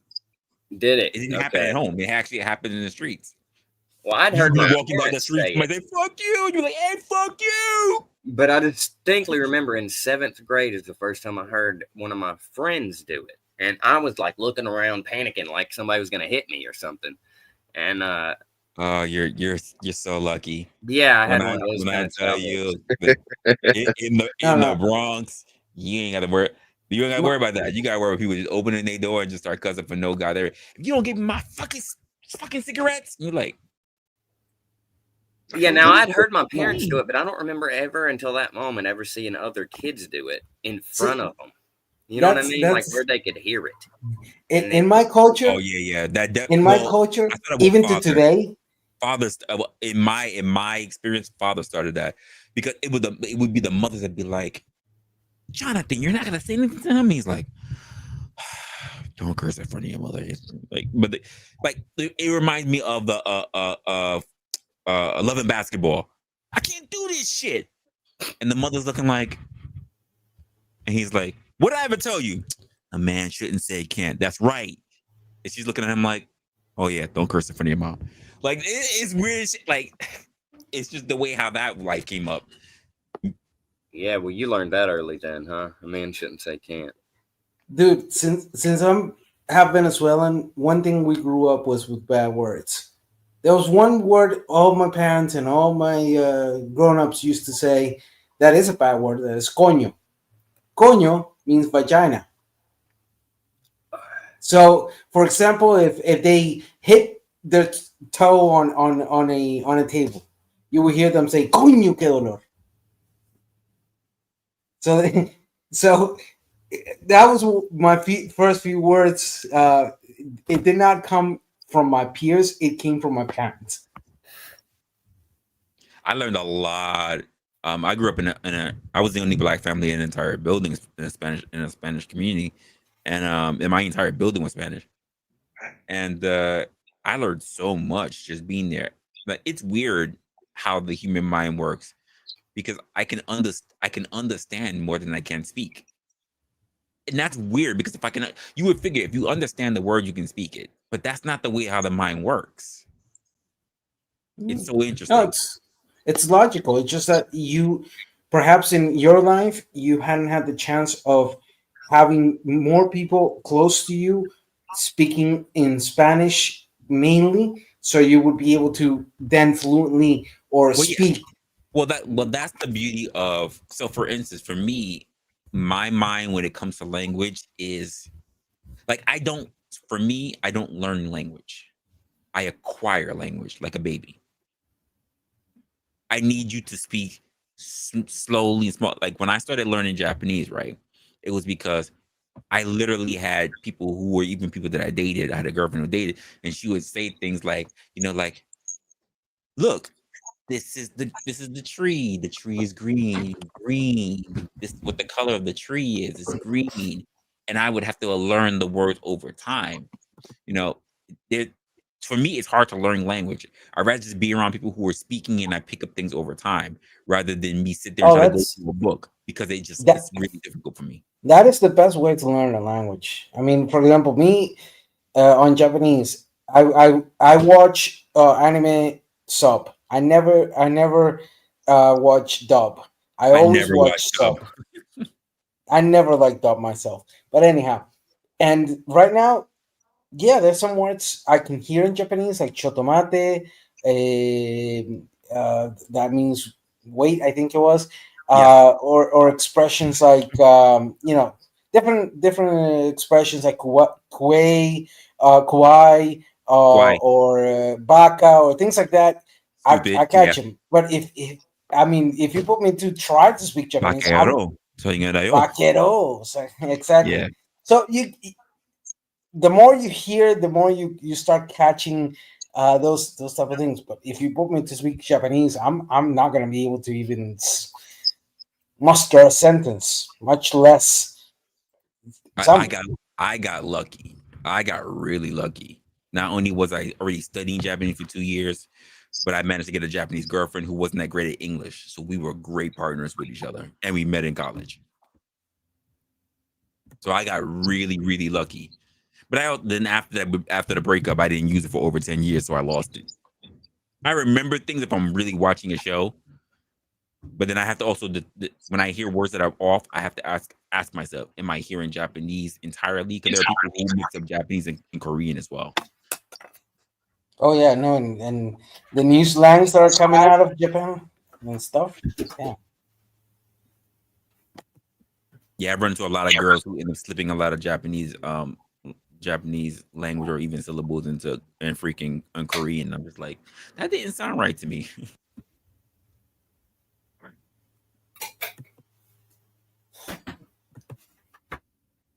Khan January had to come out with that I'll song. let you know if you're turning Japanese. I Trust me, think I'm I turning. dealt with enough Yeah, people.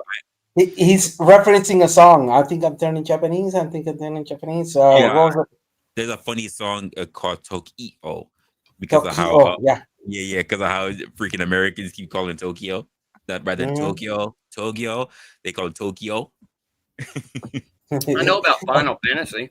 Isn't that Japanese? Wait, what's the song? Final Fantasy 7? That's just a genre of a game. It's not. Yeah. Yeah. Didn't Japanese people make it? Yes, but there are lots of games See, that I know Japanese people Japanese stuff. make. There we go. I had to Google the song. It was the band was called the Vapors. The Vapors. I think I'm turning Japanese is Yeah. a fun song. Yeah. The early days of MTV. Oh man, I remember those days. Yeah, The I funny did a part metal. about The funny part is like even when I was in college, I used to have so many Japanese and even K-pop people that I listened to, and nobody understood what the fuck I was listening to. So one of my favorite artists of that time was a young woman named Hikaru Utada, and she was popular to the point where she even made an album here in the U.S. She's born U.S., but she was raised Japanese because she's Japanese as Didn't she well. sing like main theme of Sailor Moon or something like that? Not Sailor Moon. No, It not was Sailor Moon. one. It was one of those Um, animes, kind of like. I can tell you she did the main song for Kingdom Hearts, the game. The Oh first, yeah, yeah, yeah, yeah, yeah. I remember her completely. now. Yeah, yeah, Yeah, yeah. yeah, yeah. That that song where Sora was falling to Yes, like the yes. She did water. that. Yep. Yeah, yeah. That's the first time I heard her Look at on that CJ. game, man. I have no idea. I have no idea what you guys are talking about. Oh, now that's why the name rang. I was like, I And know then that keep in mind, name. she did her album here in the U.S., but it didn't pick up because she was under Timbaland, but it didn't hit. Mm, It didn't hit. I was hoping mhm. for her. It just didn't hit though. You've been like a long time K-pop fan. K-pop, Japanese. I like to try to stick to things. Are you I from I was there or supposed to move something? over there. Is English I your first haven't language? I haven't met Yes, her. English is my Oh, first okay. language. Okay. I was starting to think it wasn't there for a minute because you said the tree was green or something like that. And I was like, so you learned the word green like that? I thought you were telling me how you No, learned the well, word the green. way how I would learn is that I would tell people to speak to me as if I was an infant. So if they're reading from a book, you see your kids or whatever, you would say like the ball was red. Red, Right.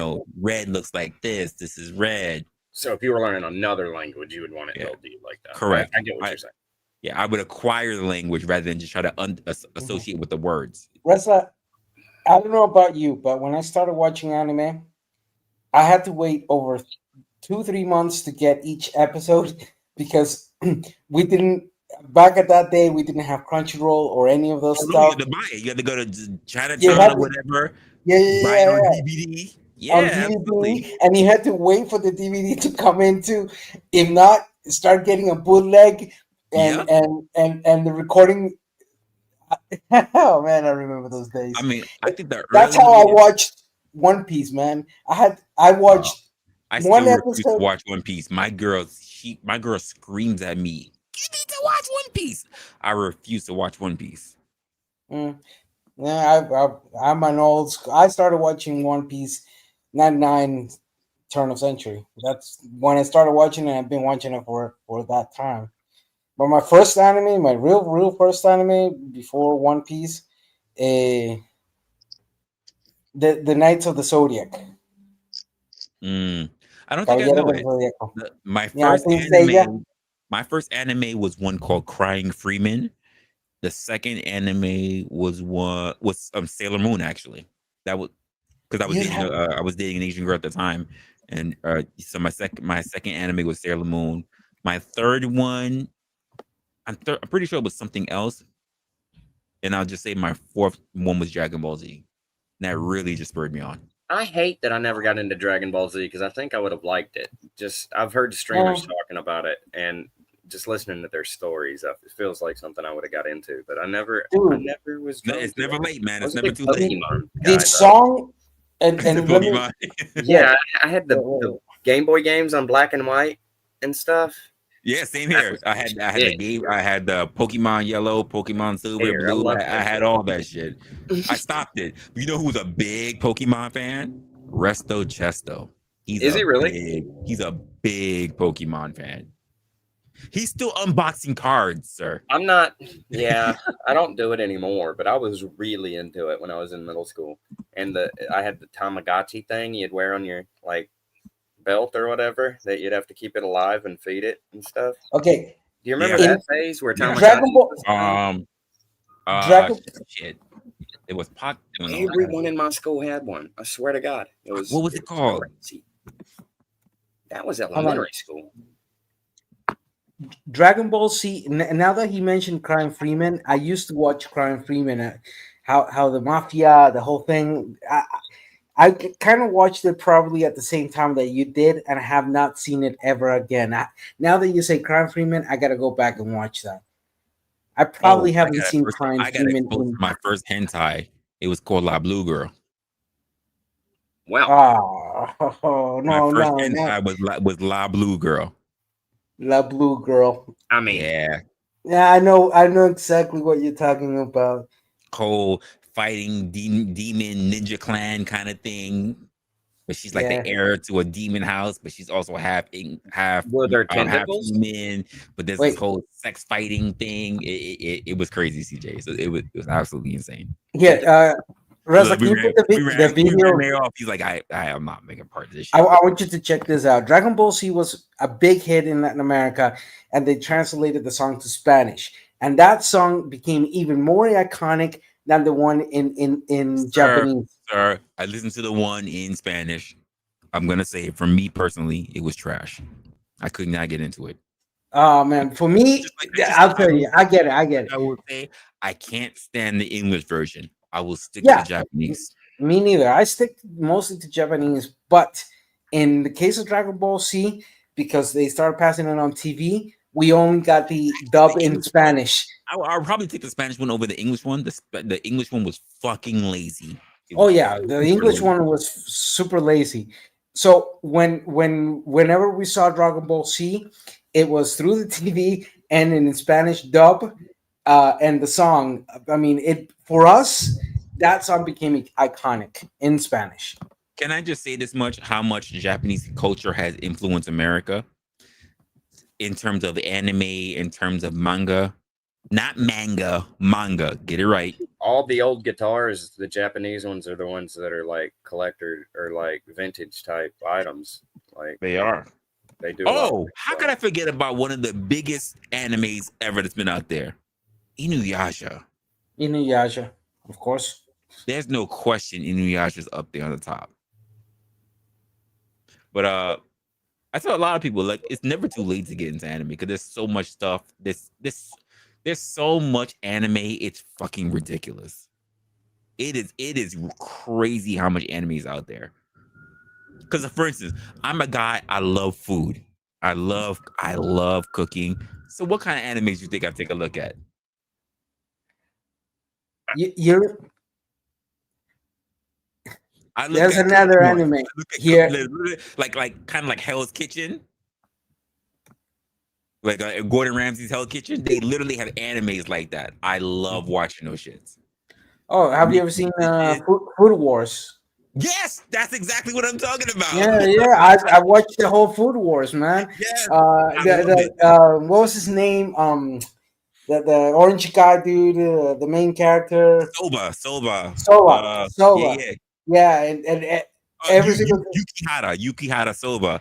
Yukihara Yeah, Soba. fuck him. Yeah, I love and it. what was the girl's name? The somewhat the she was the granddaughter of the head Tongue with the God tongue. the god tongue, and then she becomes all like this rebel symbol because her father comes in. I I love love that anime. I know we're geeking out over here, CJ. We're geeking out, but I love it. I love that show. I love it There's too. Man. definitely levels of nerd because I've been a nerd, but that's a bit deep. I love it. I love that Shogogeki anime.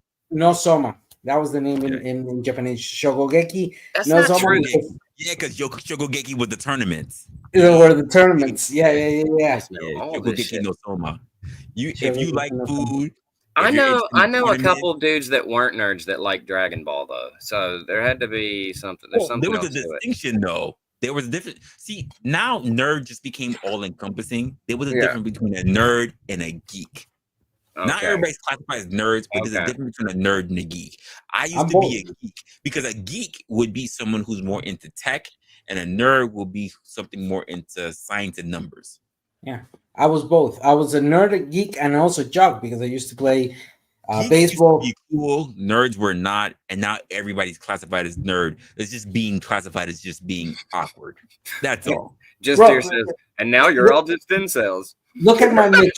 Look, This motherfucker. That was a good one. I don't care. look at the mess I was early teens. I started hearing heavy metal at the age of 8 and 9.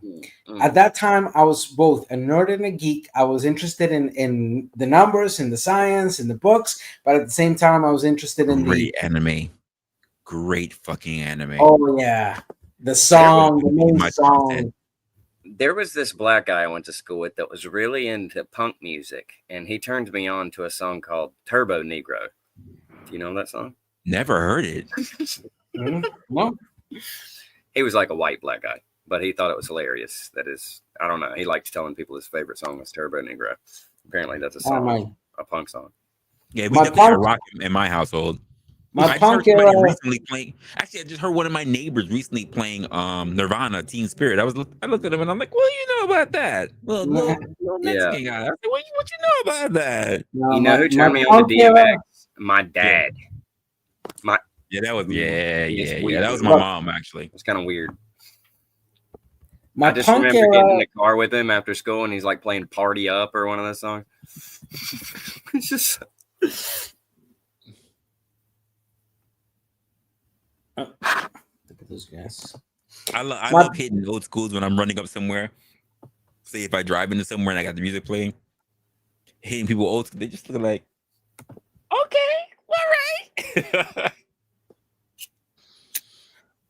So my punk era was mainly in English, Misfits, Ramones, NoFX, but there was some in Latin America that were doing some serious hardcore He can't help punk. himself. He can't help himself. We'll see Huh? how this turns out. What? Listen, he can get a part. He can become part of the family. But everybody's already pretty much everybody's already pegged you. I didn't have to do the job. Just saying. I'm gonna dip, guys, because I'm gonna get ready for mine. Oh I'm yeah, actually gonna do that's it right. now. That's right. But thanks for letting me shout that out and warm up. No, And All right, all not that. a CJ. problem. Not a problem. Let me just Appreciate you letting me be here. let me hit you in the chat one more time so That would be everybody. awesome. I'm planning to start it at 9. My buddy O'Darn's gonna come on. I got you. So CJ will be starting his stream at 9 for those who want to go ahead and But take a don't look leave at that. Resla to come see me. I'm not that important. You got it. So I'm gonna drop his link in the chat for those who might be interested in taking a look at his stuff. That's what's Thank up. you, sir. Appreciate you. No problem, man. See you later. Oh man, damn. I have not met anyone I can talk about. Outside of my girl, I have not met anyone I can talk anime with in a while. Because my girl, she watches anime, but she watches everything English and the fucking voices. Yeah, I hear the music, I see the characters, and I go, I can't watch this shit. Yeah, I'm gonna share something with you in the back chat, but you have to keep it to yourself. Check this link out I just gave you. This is right now my go-to when I have the time. I sit down. I don't have to spend money, and it's all there. I've never seen this site. Ha ha ha! Take me later. Okay. Oh, nice layouts. Told you. Nice. Oh fuck! What was the name of that anime? Fuck! This Which one one? thing reminded me of it. Fuck! Which one? What reminded you of it? I can't remember. I can't. Wait. I have an old soundtrack on one of my drives. Let me take a look, and I can find it right now. If I hear let's it, I may be able to remember it. I don't know if you remember here. Oh, Code Geass 0. Oh, Oh yes, my goodness! I Lord. remember that. Oh, that was an awesome movie. Oh man, I that wish was it had gone longer. bestial. But there's a new Code Geass. Yeah, I just saw they made a new Code Geass. I did, but I don't like it.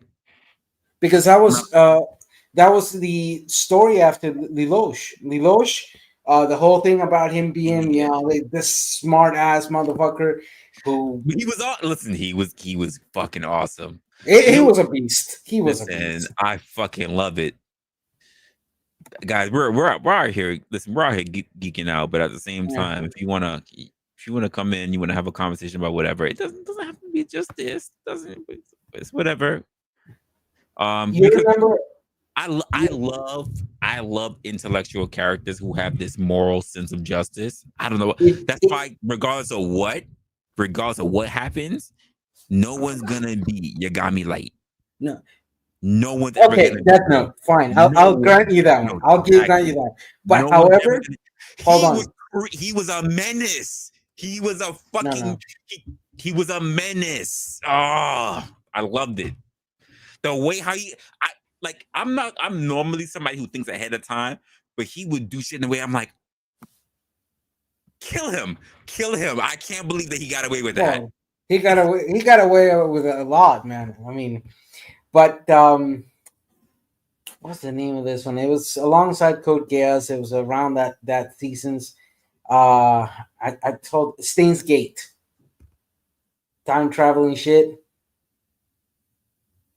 You gotta see Stains Gate. You never seen it? I'm sorry. Say again. I'm sorry. I was reading the chat real quick. Okay, Stains Gate. This one. I'm gonna write it on the chat. Yeah, you have to write that. I'm not really. No, I don't know that one actually. Watch that one. Stains Gate. You're gonna love it. You know what's an anime that people are sleeping on, and I wish it would get more traction. Which one? Shield Hero. Have you seen Shield Hero? No, I have it on my plan to Yo, watch, but I have not gotten around you to got it. it's so good. I wish Yeah, they would. It's so fucking good. I've read things about it very, very positive. Oh, but right now the one that everybody is like really getting into, and it's actually very fucking funny and good, is the one I just wrote. Da da da. Same You thing. gotta watch. It's currently at six chapters right now. I'm not gonna ruin much. I'm It's got just a high gonna tell rating. you. I'm not gonna lie. Yeah, Sins Gate. It's got a really good rating. watch it. 8.8 out of 10. That's not Mhm. bad. That's why I'm recommending you that one, dude. Okay. If you like Code Geass, you're gonna like Steins Gate. It has a different premise to it, but it maintains that level of engagement towards how you develop that enjoyment towards the main character. The main character is nothing like Lelouch. He's a goofball, but it's a smart goofball. I'm gonna take a look at that. Yeah. I'm definitely gonna take a look. That was a really good rating. Mm-hmm. All right. And don't share that page with anybody. This is just for hardcore. No, I got you. I'm gonna keep it. You got me. But thank me later because this You page. know what happened? They shut down shit the moment it started getting out there. Exactly. I got You you. saw what happened with Gogo Anime? So I say again? With Gogo Anime. There was another page called Gogo Anime. But that's done. Yeah. That's done. Yeah. There's a couple of spots even I still watch now, and I'm just like, eh. Like it was like it took me. Listen, when I say it took me a good while before I decided to sub to Crunchyroll. It took me a long time, because I just refused. Yeah, I know. That's the same thing that happened to me, but then I was able to find things like Gogo Anime and other things like I've showed you, and I have not found the need of going back to beating the master of Crunchyroll. Just here, you listen. I'm just seeing this now, but you're missing out. Skipping out on the end. Listen, let me just tell you right now, for you guys in here. Oh, this guy again. Huh? No. For you guys that are in here, skipping out on the anime phase is no different from skipping out from girl gamers. If you are a person who loves video games and you want a cool chick who plays games too, you should be looking in the areas of girls who watch anime, because most girls who I know who are gamers also watch anime. In fact, I'm gonna say this: 16 years old, we were watching. Dragon Ball. Wait, how can you say that? Like, I'm gonna address them because I'm looking at other people in the chat as well. But I'm just because Yeah. Edie said, what about dweeb? Let Dweeb me address on this. 16-year-olds, we were watching Dragon Ball Z, and we were starting to watch Bleach, and it was one of my first experiences where I got one of the best And I gave one of the No, best girl, no 69 girl moments of my gamers that life. you know now are scammers. I come from an age when girl gamers were coming up and they were the real thing. You're talking about Twitch girl gamers. I'm talking about girl gamers who are not monetized, who are not on streams. You don't know the difference because why? You were never in that space. Go ahead, Dan. So anyhow, again, age 16, watching Dragon Ball Z and Bleach. Um, it was one of the best 69 experiences I've ever had in the beginnings of my growth. So sorry, just here, but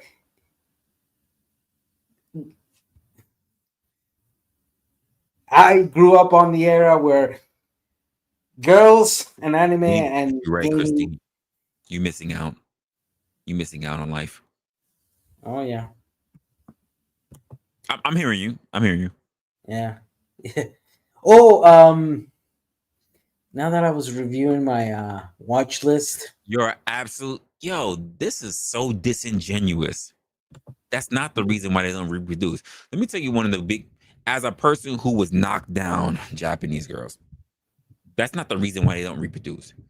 The reason why they're not reproducing, in my humble opinion, it's the guy's fault. It's not the girl's fault. It's the guy's fault. When I tell you their culture will blow your mind as to how they see relations versus us. Blows your fucking mind. I literally, so I've dated two Japanese girls. I had one that was completely selfish. But I had to break out with her because she was too much like a kid like. And the other one who cares more about the sentimentality of emotions than anything else. She would be okay with me knocking down another girl, so long as I did not get emotionally attached to her.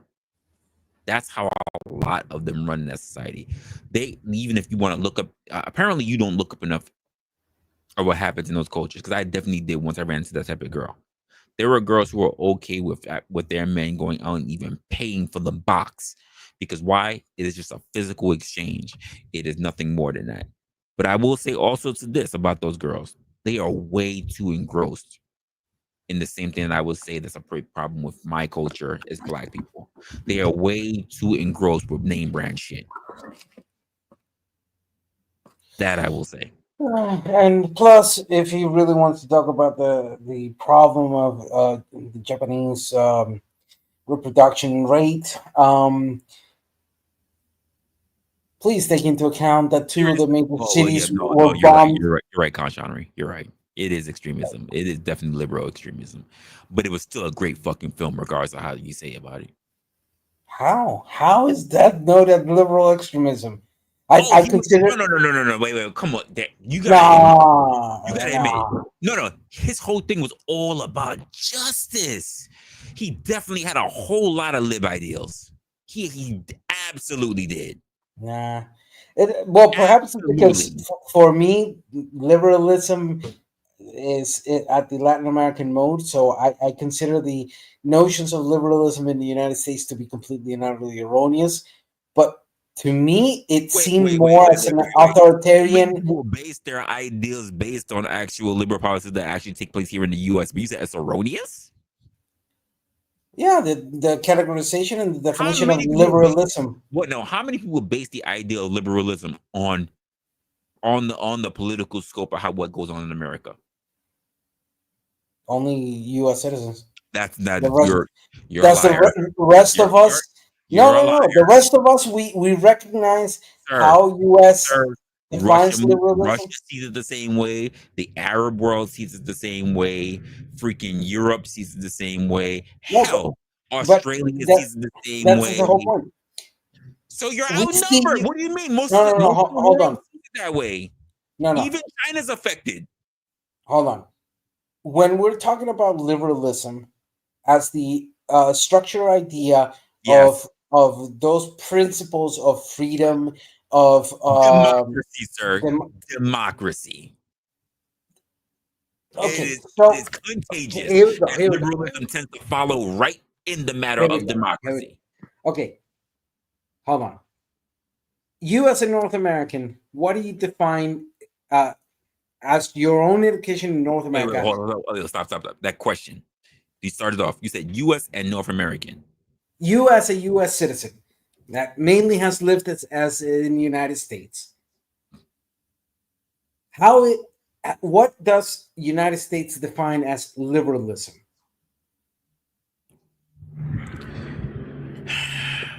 Depends on who you talk to now because it's really Ah, freaking extreme. But the okay. ideal of unity in this day and age, I'm not going to speak to what the original doctrine was. But today was freedom of expression, freedom of idea, unison in parties. I'm not saying political, Democratic, liberal, Democrat or Republican, but just unison as a nation, all but having the free same ideals. Blah blah blah. That's not the way it's actually done, but this is the stuff they still speak on. Okay, so today, modern day use of the term liberalism in United States, in the United States citizenship or cultures in the United States, is associated with leftism. Correct? You're muted. You're muted. Sorry, for the most part, yes. Okay, so that's the point we're criticizing. In Latin America, liberalism. But It, conservatives do look at liberty as something totally different. uh-huh. Okay, so Libertarianism versus liberty, they're not the same thing. yeah, and that's exactly what we criticize as erroneous for the concepts in the United States. Because in Latin America, liberalism was associated with the processes of independence, of freeing ourselves from monarchy, and a secular approach to the construction of government, republics, democracy, yada yada yada. She can't. She can't. Now, in modern day perception of liberalism in Latin America, as well as in socialism, there are two major grounds that are happening: the influence of social democracy as well as social Christianity within the terms of liberalism, or in contrast with liberalism, and the conservative movements that have kidnapped the concept of liberalism. And then there's people like me who are liberal, which means we do not stand with any form of conservative values, but we stand with the a liberal society as well as a liberal economy in that sense. So, as in the modern day of how United States perceives or utilizes the term liberalism associated with leftism, that's what we criticize openly as utterly and senseless. And outside of the United States, that means nothing in the context of how the political spheres work. But we do recognize, and that's what you were referring to, and that's the point I was going back to, that yes, we recognize that that is how you guys do it. Therefore, we treat you by the way you guys are doing it. That does not mean or exclude the criticism towards it. I'm not. For the most part, I'm not going. I'm not going to disagree with that. I'm not going to disagree with that. I just don't think that a lot of people think of that in the same way when they come up front and being liberal. To me, I don't think. Here's the truth of the matter. When I'm moving across the board in the world, I really don't think about liberals. I really think about just democracy in general. And I think that, my personal opinion, that a lot of people who are libertarians believe that democracy and libertarianism is the same thing. And I would disagree wholeheartedly. We would have to then, I would put on the table as follows. And of course, I agree with you in that sense. Not many people are capable of expressing the way I expressed those concepts because, let's be real, people don't learn this shit. But in the context of the Western Hemisphere, I would make the clear. I'm sorry. I'm just reading. Yeah. I saw it. I saw it too. I know. Wait, what? I know exactly. When you do that, I know I have to look at the screen because something weird came. Anyhow, that distinction I'm making is the concept of Latin American liberalism since the era of independence versus the distinction of United States, Canada, and those areas that were controlled by the British. So there was a strict a strict separation to those concepts and the implication of liberalism in the construction of Western Hemisphere democracies. So I would say, in that sense, that those distinctions between liberalism, libertarian, are semantical, mainly.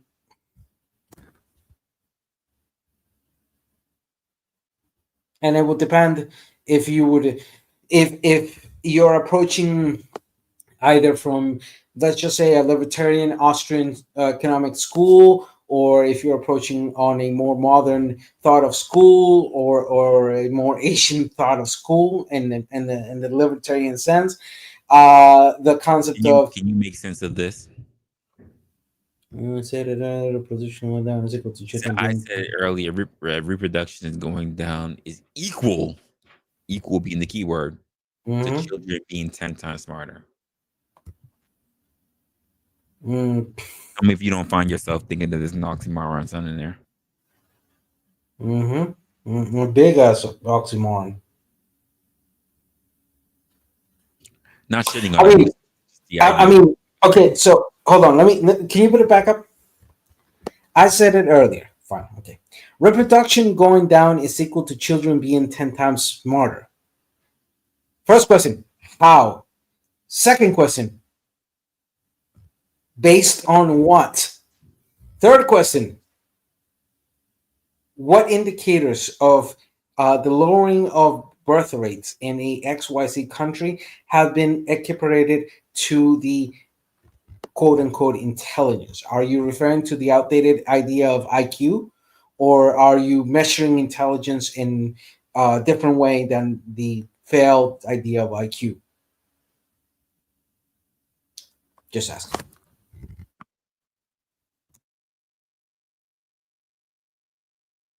He's asking for a friend.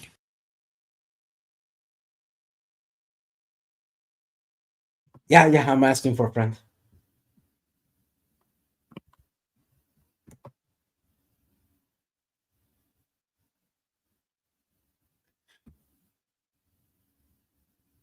Yeah, that's my whole thing. I said, we're speaking of culture, not government. No. When we speak of value, we are speaking of not only the structure of or the unofficial structure of culture, but we're also referring to how that structure of culture has throughout time placed government. Therefore, government becomes a manifestation or a organized attempt of those values to be effective. In other words, where you're at, your government should be reflecting what your culture is actually holding on to. Like, what are we doing here? Why is that so difficult for most people's governments are based on cultural values? I mean, I know I use big words, so perhaps I'll explain it in this way. No, it was easy. Let me say, it was easy for me to understand. The premise on which I even needed to be expounded upon is the problem in this. Hold on. He's just playing right now semantics. Okay. Politics. From the word politika. This is a Greek and then adapted to the Roman aspect. It basically means issues of the city. Culture means shared elements of practices within a group of people, if we could define it in the most simplistic way.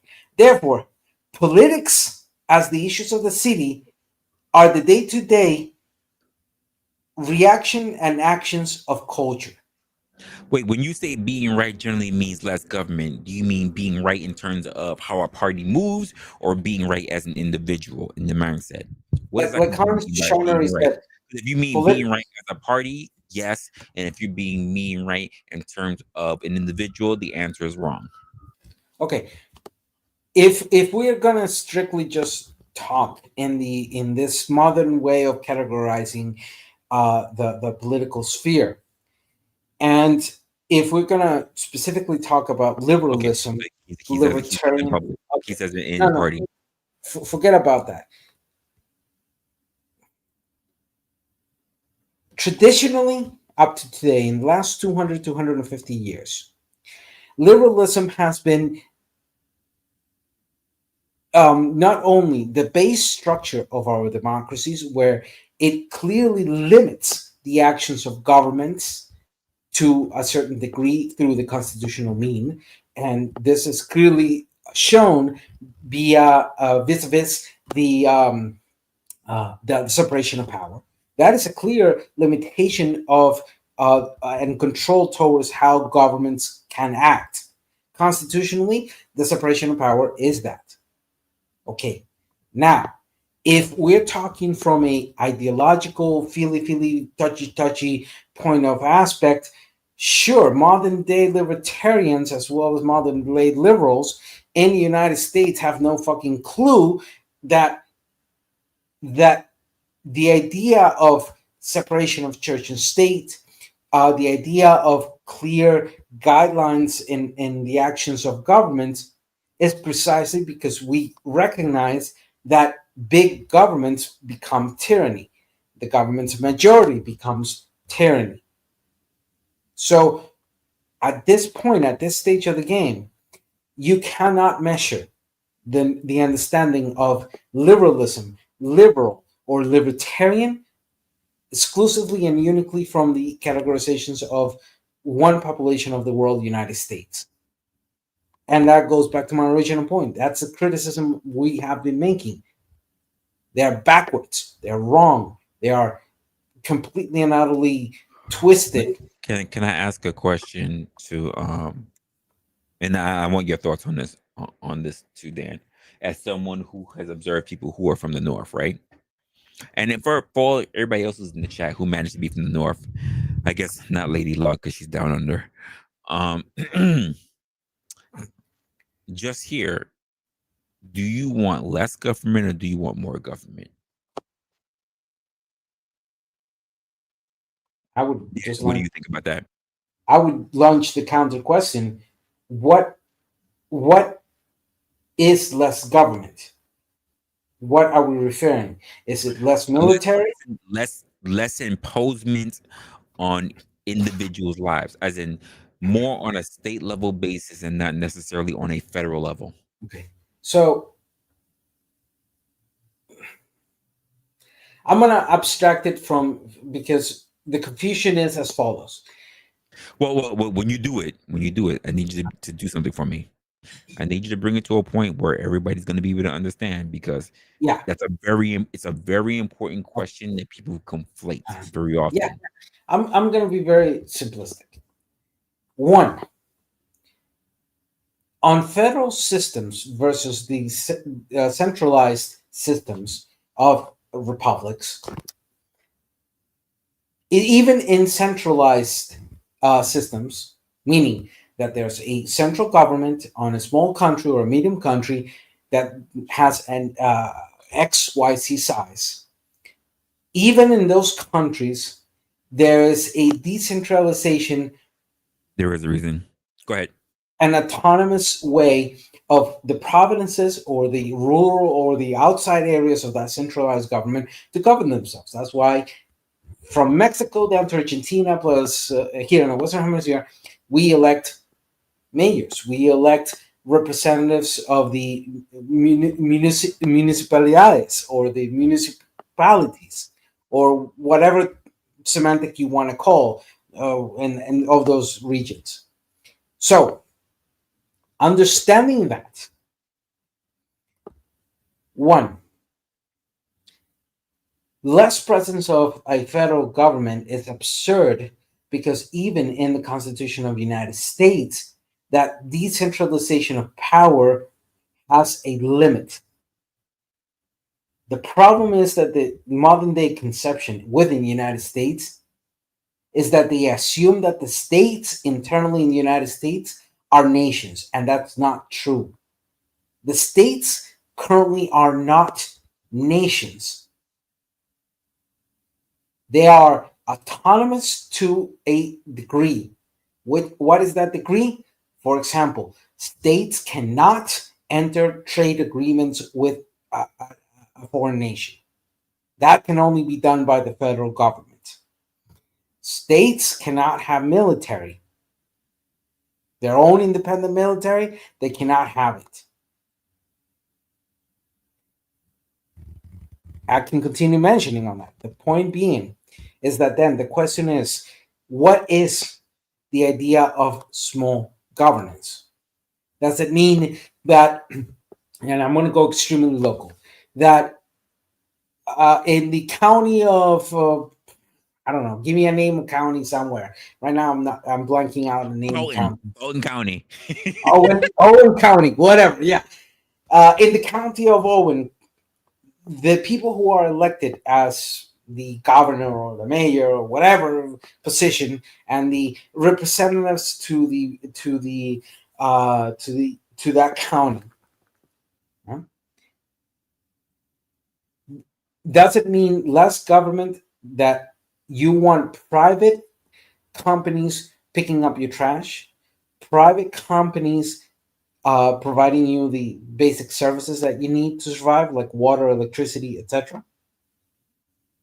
Or do you want your government that you elected being able to provide you those services either through concession or through direct mode? Would that be, or the legislative decisions they can make in regards of ordinances in that particular county? What is the limit we're speaking about? It's an ordinance that forbids books because they're too quote unquote liberal or too quote unquote woke acceptable? Is that the type of intervention that you want from your government on a local level? Do you want your government to mandate that the 10 commandments should be put in all the schools of the county? Do you agree that those representatives impose, for example, that they feel that a XYZ part of the community is responsible for the crime, therefore they say we have to prosecute him? What is the element of smaller government?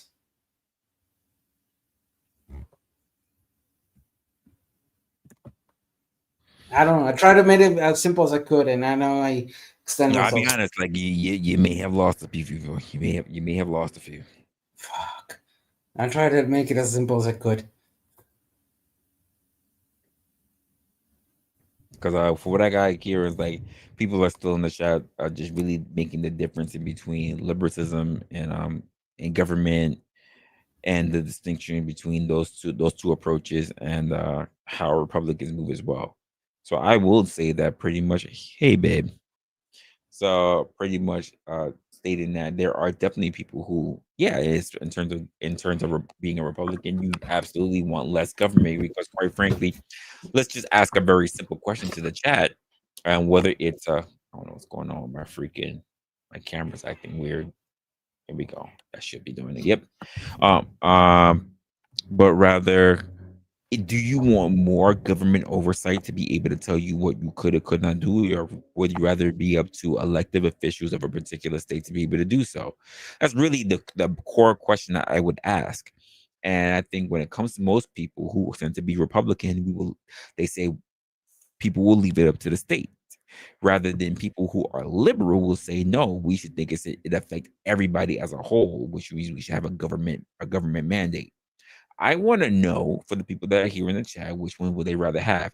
Would they rather have taster's choice, basically based on state?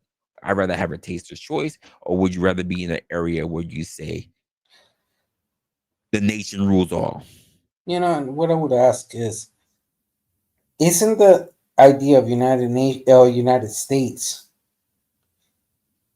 a principle where it tells you we're one country, therefore there are necessary elements that need to be decided in a federal level that applies to everybody, and that the limitation of that autonomous So decentralized power. there's something that's all that's immediately overlooked. You say more government means equal protections. More government also means equal persecution. Why is it you only? Why it's like cherry picking the fucking Bible. You only look at what you think could be a positive, and you never look at the negative. I'm not saying you specifically, but for people who want to tout liberalism, never seem to want to take a look at all the bad things that actually come along with it. There's no good deed that goes undone, folks. None. Which means that when we are thinking critically in the world, we have to consider not just the good, but also the bad things that could accompany it. I'm going to give this example very simple in the United States. The legalization of cannabis. Currently, there are about 30 states where they legalize cannabis in one way or the other.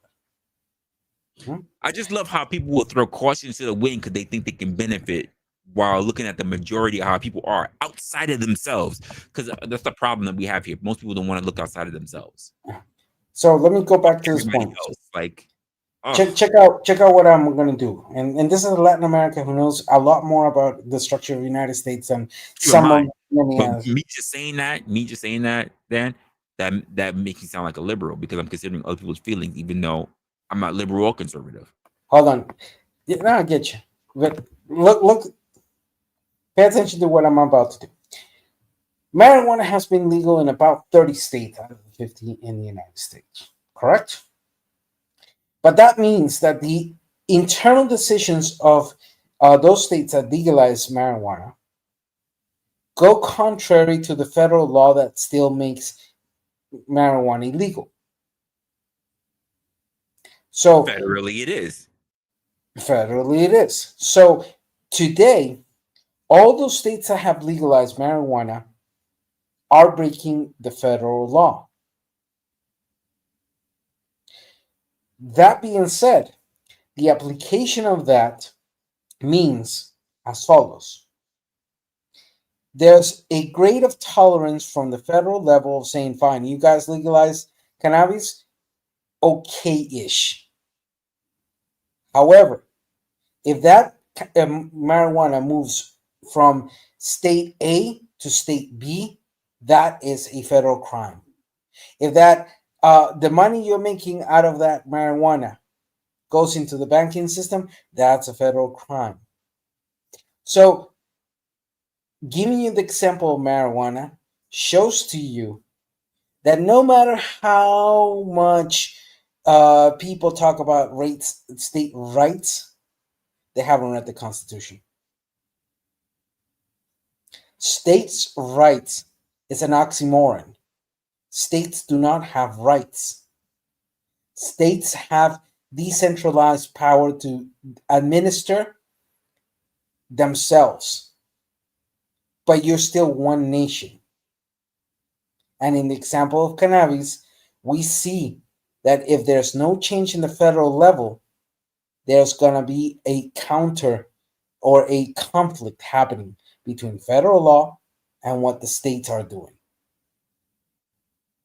Wait. But what makes you think that you could do retarded shit, period, even when Biden and Harris is with? What makes you think that people shouldn't tell you that you shouldn't do that regardless? Why do you need someone else to tell you that it's okay for you to be a retard? That's the question. Why do you think it's okay to be a retard, period? What are we doing here?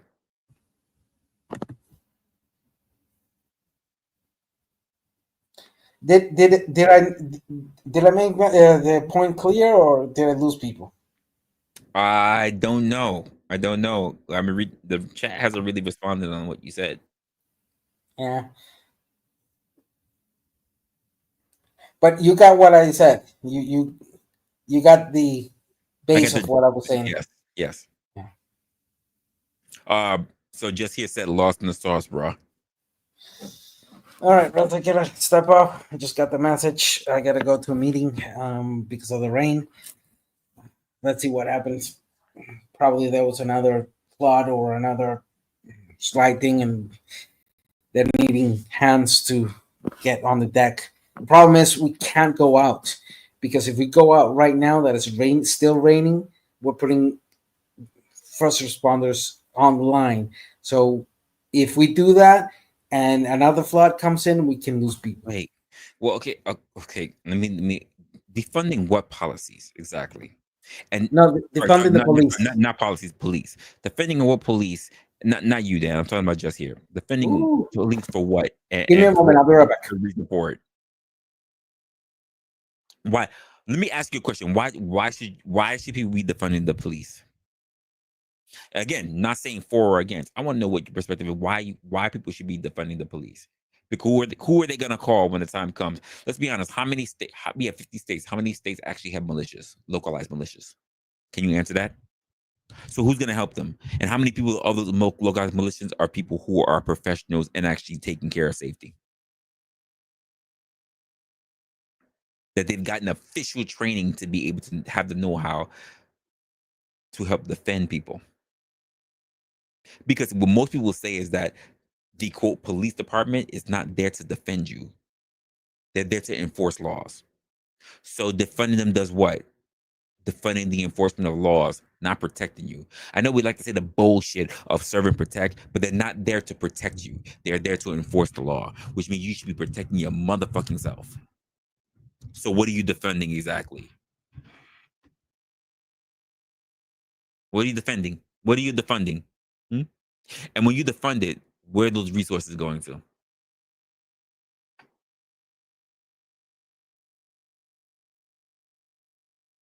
That's exactly where it'll go to. So you would advocate for funding other people to have peaceful nations while defunding our own nation so that we can be at war. Is that what I'm getting? And just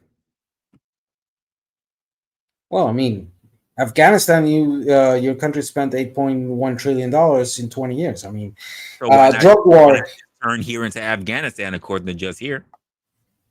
On the drug war, the United States has spent in 60 years almost $22.1 trillion. And those two, you have $30 billion that you've spent in that. The idea, okay. You know what? Let me ask you something, because apparently you're over the board, but you're not see. But what you're trying to do is you're trying to be like being a sense figure. I hear you, Marcus. I hear you, Marcus. Because again, since even the last stream, they were being very, very disingenuous. So let me just ask you the question just here. Do you believe in defunding the police? I even ask you a deeper question. Are you a liberal? Or are you someone who actually care about this nation, which is labeled put up as a Republican? Which one are you? I don't care either way, to be honest with you. I just want to know what your stance is, because quite frankly, you're saying one thing, then you're talking on your neck on the other side. So where exactly do you stand? Because I'm independent. I go whatever is best. But you seem to have a particular stance, but I want you to say it outright. And versus a Latin American liberal, ideologically You're more. trying to play safe. Yeah, he's but trying to play safe. I'm seeing what you're writing. You're trying to play safe, though. Mm-hmm. Yes, I mean, I could go on in regards of the ideas of defunding police in relation with the failure of the war on drugs, but I could go on for hours on that one. And for those who then say, "Oh, he's googling," I'll turn on my camera and just look straight at the camera, lift my hands up, and I'll go on for hours. I mean, if he wants to talk about the military-industrial complex, gladly. I cited the conversation that's happening here is a large confusion between federal and states' rights. So I would love just here to actually answer the question on whether you personally believe that there should be a defunding of the police or not. Because apparently you're the one who brought this up. No one else did. You brought this up. So I need to know whether you're someone who believes that you should be in a state where basically they defund the police, or there's not. Either you believe in actual protection of people's rights being under the fact of being an actual service that they go for upon, or you believe, quite frankly, that people are on their own and that the police are just there to enforce actual rights. Let me know. Well, Because you that haven't would, actually stated a position, even though you've been quite frankly criticizing one side. that would be an interesting conversation. Police Because as is much as you've police been there? typing in the chat, you're awfully quiet now. You've been quiet. You've been quiet for almost up to a minute now. So what's going on? It just can't be a very difficult question for you. I'll take you on that one. Is police the right institution to protect rights? At face value, I'll tell you no. Bullshit. Police doesn't defend rights. In no way, shape, form, or manner do they I defend like rights. the fact that you said that, but you didn't answer my question. I'm being very specific. Police don't stop. Which one do you go to? Are you about defending the police? What crime is he speaking about? Because in occasions, yes, the work of police has stopped crime. In other occasions, it hasn't. Police have stopped multiple crimes, depending on what you mean. So I just need to know if you can answer the actual question. Do you believe in Okay. defunding the police? That was my question. I'll take your question and make it even more simple. What is the police? Are they a military branch? Are they a civil branch? What are they? I hear what you're saying. Defund the police is silly idea. It just gets us thinking, but that's not what I asked you. Can you answer the question? Do you believe in defund the police? What's your position? Why doesn't he just here? Why don't you just click on the StreamYard, come up, and let's have that conversation? Just wants to try to talk shit from the chat. Doesn't actually want to give an actual perspective. I listen. We went through this last stream. Yeah, I remember. When it's the easy answer, even within the chat, give your perspective. What is it? Either you for or against. You defund the police or nah.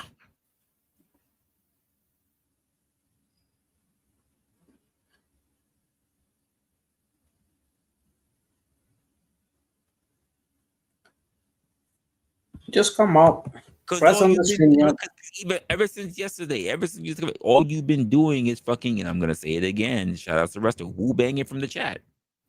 I've given up almost over 20 fucking links for you to state your point, but you like giving your own shit, and people are sitting there having discussion with you, and you just keep having your own rhetoric. Just say that you have a particular agenda. When I ask you a very specific, very salient question, you won't answer. You refuse to answer it. Do not answer a question with a question. Do not fucking sideline. Again, I work on communication. You're not going to filibuster me if I have to keep asking the question and answer the goddamn question. I did not ask you that. Answer the motherfucking question. Hey, everybody else who understood what the question was, can you do me a favor? Can you tell Just Hear Me?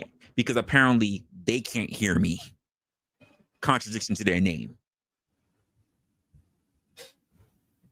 Not what I asked you. Can somebody tell Just Hear Me, who cannot hear me, Just Hear, who cannot hear me, what the question was? Because you're here, but you're not present. Can you please answer the question?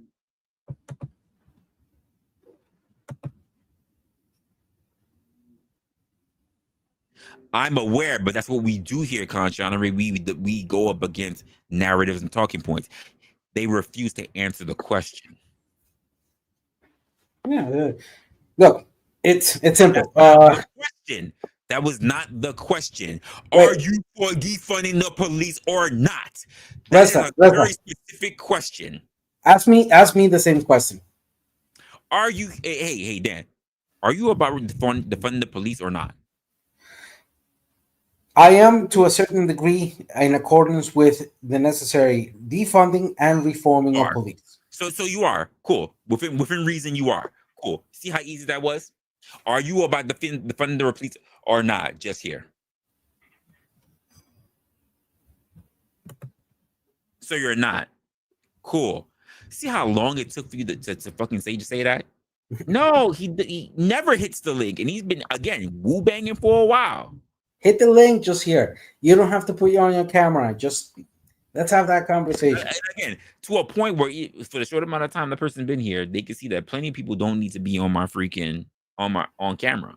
You don't need to be on camera to be on, but at least expound on your point. But sitting there and talking about and just talking shit in the background don't help because I'm gonna address you regardless. I'm looking at other people who are also having this conversation with you, and it's now if you just want to be for the sake of just being a contrarian for the sake of being contrarian, then just state your position. Or at least state ahead of time that you're playing a devil's advocate or something. But what you're saying, come on, what are you doing now? What are you doing? Because you'll move the goalposts, you'll shift around, you'll say something else, but you won't answer questions. You can answer a question and then expound on reasons as to why. You can clarify your point after you answer the question, but you first must answer the question. That's how communication happens. Mm-hmm. And by the way, on another day, we gotta have that conversation. I have to decipher our talking points to actually get to what you're talking about, because you're going to talk about all this other shit that didn't answer the question. Answer the question first, and then you can give any other narratives, talking points, clarifications that you want to give. That's not what you were doing. Just here, do me a favor. Click that link. You don't have to be on camera. Let's have that conversation. I'm tired of having to just reading you. I want to listen to your voice. I want to listen to your points. Because I'm all about thoughtful. I'm all about thoughtful discourse. You're allowed to disagree with me all you like, whatever the hell's going on through your mind. But the idea is that when people are asking you a question and you won't even answer it, like that's pulling teeth. And you're an adult. Be right back. You're an adult. This shouldn't be difficult for you. That's my point. Feel free to disagree with people. People have different opinions. That's not a problem.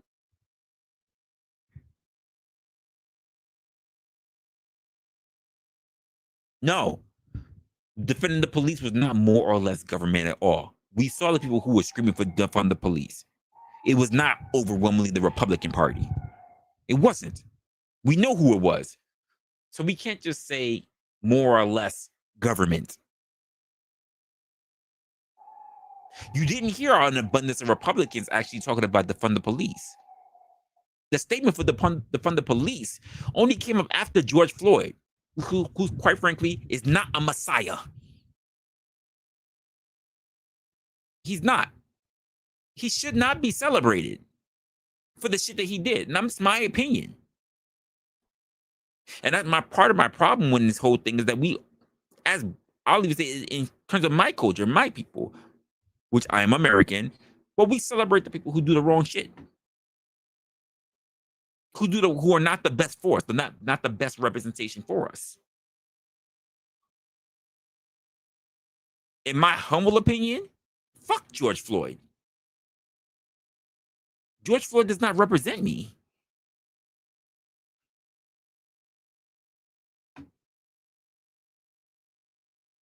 And keep in mind, don't even have to agree with it.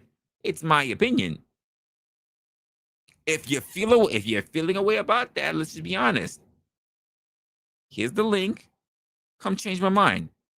You're gonna have to really fight for that though, because I can tell you, Black Lives Matter movement did not do anything to help them. Because how much money did they donate to George Floyd's family? How much money? And that'll make the entire point. If you can answer that properly, how much money they actually gave up? How much did Patrisse Cullors and her cohorts gave up? I'm not saying that you are, but the people who also pushed forth for quote defund the police came from the fucking Black Lives Matter movement. That's the point that I'm making. I'm not saying you are defending them. These are the fuckers that started defund the police. That's the point that I'm making.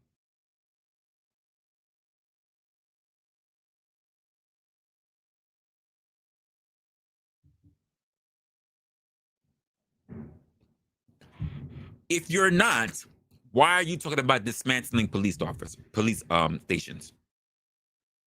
Because when shit goes down, who do people call? Do they call the local militia or do they call police? What number is there on the speed dial? Is it local militia or is it 911?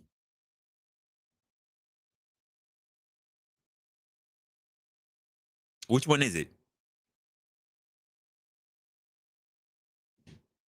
It's not local militia. This is not a difficult argument. I get it. If you want something different, then we can talk about something that can be different. But you've been talking like a freaking computer of backwards compatibility. You haven't really said anything, to be honest with you. You've been stating what's here. You haven't stated anything that actually does anything to help, or any particular nuanced conversation that can lead to something that could be beneficial, which again is about a narrative and a talking point. So what exactly do you mean at the end of the day? Which is why I have to ask you very poignant questions. No, it doesn't depend where you live, because these mofos from Atlanta to New York to California to Oregon to Texas to all the way to freaking Michigan was all doing the same song and dance. Chicago was in it. Florida was in it. It's not depending on where you live. It was a nationwide message for, let's just be honest, black folks pushing for defund the police. Because why? This was a great opportunity, especially as a black guy. This was a great opportunity to fuck as many white women as you wanted, because they were all saying Black Lives Matter, getting back shots. Black Lives Matter. So no, it wasn't dependent on where you live. It was a general sweeping movement. It didn't depend.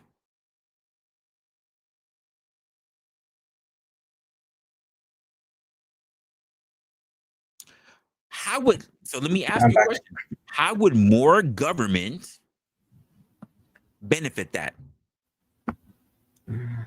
Let me know. How would more benefit that? Come on, just take this. Because I could just ask you more or less, but I don't necessarily care or what to shout out your political affiliation, because I could just simply ask you the question of, do you believe in less government or more government? Do you really want me to ask you officially that question? You don't have to give your position. Do you want me to ask you that question officially? Not stating what position that we already know exists in the fucking US. Because when I ask you questions, I ask you something specifically tailored to you. And for some reason, you think that you can move around and I wouldn't notice. Come on, Josiah. Wouldn't it be simpler hitting the StreamYard link and get in here and talk instead of having to write? Look, are you trying to be a politician? Always less government, but it's always a trade-off. So do you want less government or not? I'm going to ask you this now. Do you want less government or not? If you're saying always less, but always a trade-off, there's no choices without a trade-off. Every decision has a consequence in life. Everyone. There's no such thing as no consequence with a decision. Everything does.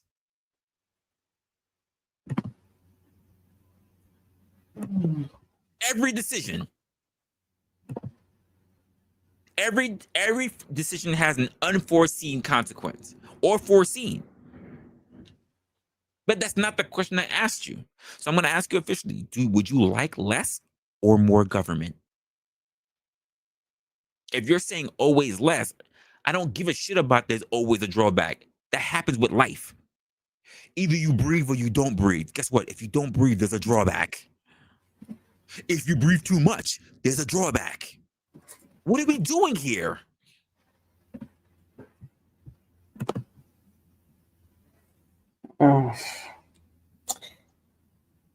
What are we doing here? I'm just gonna go and simply ask just here. Hey, look at this.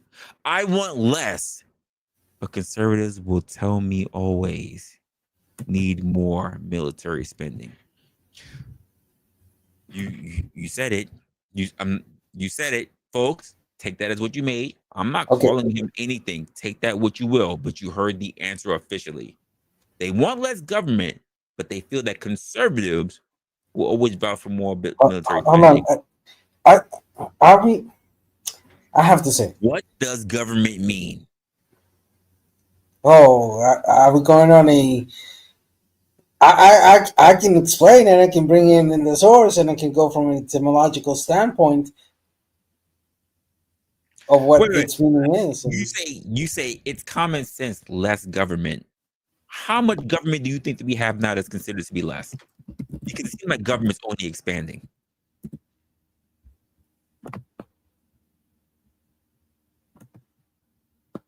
Who would say that they want a big brother? People who claim that they want to be protected. People who want to say that the government should protect their rights. That's We already need in the Constitution. we need To we need a a federal level. To a federal level. Because Reza, what is, I'm gonna say something to you that's gonna sound very nasty. Very nasty. According to how we live here in this world, if you want to talk about religiously, you have a right to live. It is not the government's job to protect you from living. You need to defend yourself, which is why we have starting with your First and your Second Amendment. You have the right to defend yourself. We already just covered the police job is to uphold the law. It's not to protect you. You need to do your due diligence in protecting your fucking self. actually, I would counter one specific point. Go ahead. Police does not uphold the law. What Police, what is the police job? uh, based on I modern know day. I know we say the bullshit and serve and protect, but when you actually look at police duties, Okay, what is their so job? police is not a body of upholding the law. Police is there to enforce the law. That's what I said. They're there to enforce the law. There's To nothing else. enforce the They're not law. there to protect Okay, you. They're there to so enforce the law and enforce the law only. so They're not there to protect you. if we In look, fact, someone like me living in New York, they show up when they show up. Until they show up, you're on your own. If Reza, I say someone's at my door, and by the time the cops show up, 18 minutes later, and the motherfucker is gone on the ground, God called them home. That's not on me. If they walked into my place, I'm standing my ground. Reza, a crazy idea just came up on my head. Why don't we do a show, three of couple hours, where where we we approach all these terms that we're using from a linguistic standpoint? Because eventually, I'm just gonna ask the whole chat, what is the same thing between a police and politics from a linguistic standpoint? Can somebody answer me that?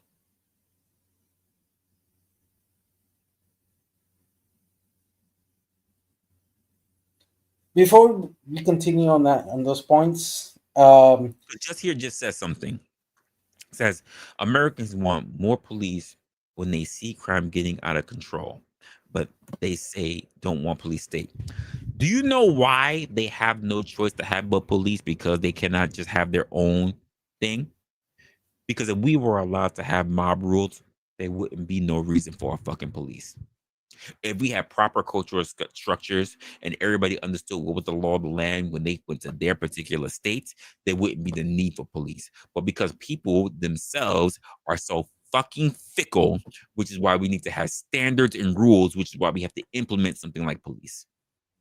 But when you turn around and you say defund the police, you actually erode those standards.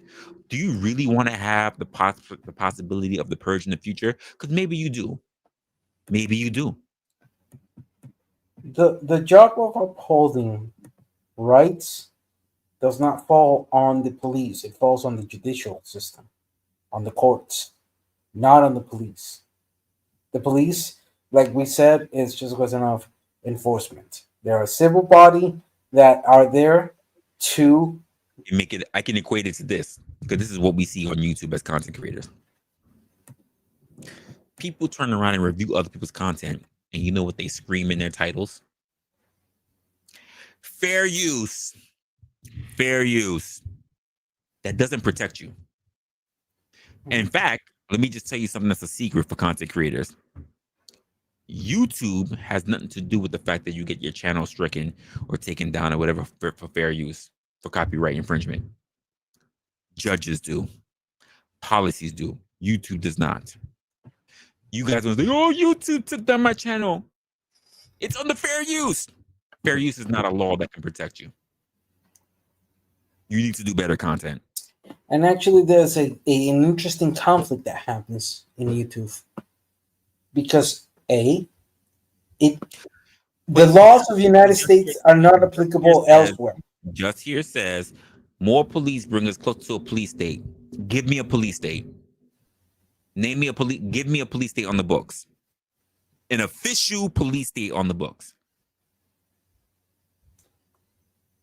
You don't need 1,000. I just need, give me one official police state on the books. Just give me one. No. Give me one official police state on the books. Not what you think, not what you feel. I need one official police state on the book. That every time they walk in, they're pretty much fucking Judge Dredd. Can you give me one? Can you give me one official police state on the books? Oh, don't get me started on the war on drugs. Every time they run up in the job, just regular beat cops got fucking riot shields and everything else, and they're pulling up with tanks and everything. Can you give me one official police state on the books? One. So you don't have one. I'm here in New York, sir. We don't got it. We're underfunded. We don't have enough cops. You're a liar. Migrants are kicking people's asses over here in New York. They're kicking the cops' ass here in New York. The cops can't do shit. How we're pretty close. It's embarrassing. You're a liar. I am in New York City. I am here in Brooklyn. Been here all my life, practically. You're a liar. Okay. It's not that hard of research. We're not even close to a police state. This is Resla, if the guy doesn't want to come up at the end, he's just throwing slogans because we haven't even get into the meat of the issue.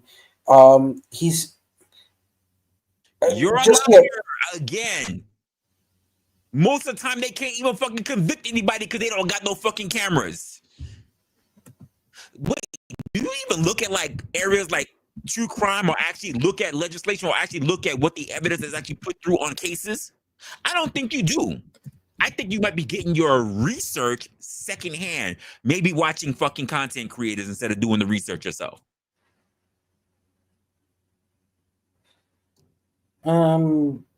Just here, what's the incarceration rate of New York? Like, what are we saying? What are we saying? No, he's not saying anything. So you're just making shit up at this point, hoping that it sticks. Yeah, pretty much. You can say closer all you want. You're wrong. How can it be a police state if migrants can come in and whoop your ass and they're being told you can't do shit about it? How's that a police state? When's the last time you heard about cops really running through and raiding and being able to have fucking almost full of fucking autonomy? In New York or the tri-state area, which means Connecticut and New Jersey. You're wrong. They're literally being told by our governor, Kathy Hochul, that you can't do shit. And we have a mayor that was a former police, and they're getting their ass handed to them. How are they a police state? How am I in a police state? Spending has nothing to do if you have no enforcement. If you have no power, your money doesn't mean shit. What's the use of all that money if you can't do shit? What's the point in all that money if people are not signing up to be cops? We have more police officers who are retiring than those who are being enlisted. How is this a police state? How is this the job that they're signing up for? How is it that they're sitting there and saying, we want to be one of you, the blue line? Plus, How? hold on. Plus, to prove the situation of a police state, you would have to prove I that. know cops. I work with cops. They're always trying to pull people in. Hold on, Russell. Let me put this out there. They don't have the numbers. If Just Here wants to prove about the closeness or the aspect of a police state, he would have to prove that A, the bodies of police are being utilized by the judicial system as well as the executive powers, either in the state or federally, to prosecute, to to enforce to enforce things that are outside the scope of that police, that they're being used not only like a police force I but have a been underfunded. military. You know what? Wait, let me ask a very simple question. Chat, especially for those who are Americans. We're going to take about everybody else, especially for those American. How many people you think are in law enforcement or the military in the country? I of course can answer that, but I'll leave it No, for no, the no. I want chat. you to hold off. I want the. I need the Yeah, I'm chat. gonna hold off. I need the chat and everybody else to adjust it. How many people do you think actually enlist and are currently serving within our armed forces or local forces? Since we want to hear about all this fucking money being spent on enforcement, what do you think is the percentage of that? I wish Mayo was still here in the chat. I know where he's at, but I wish Mayo was still here. I know.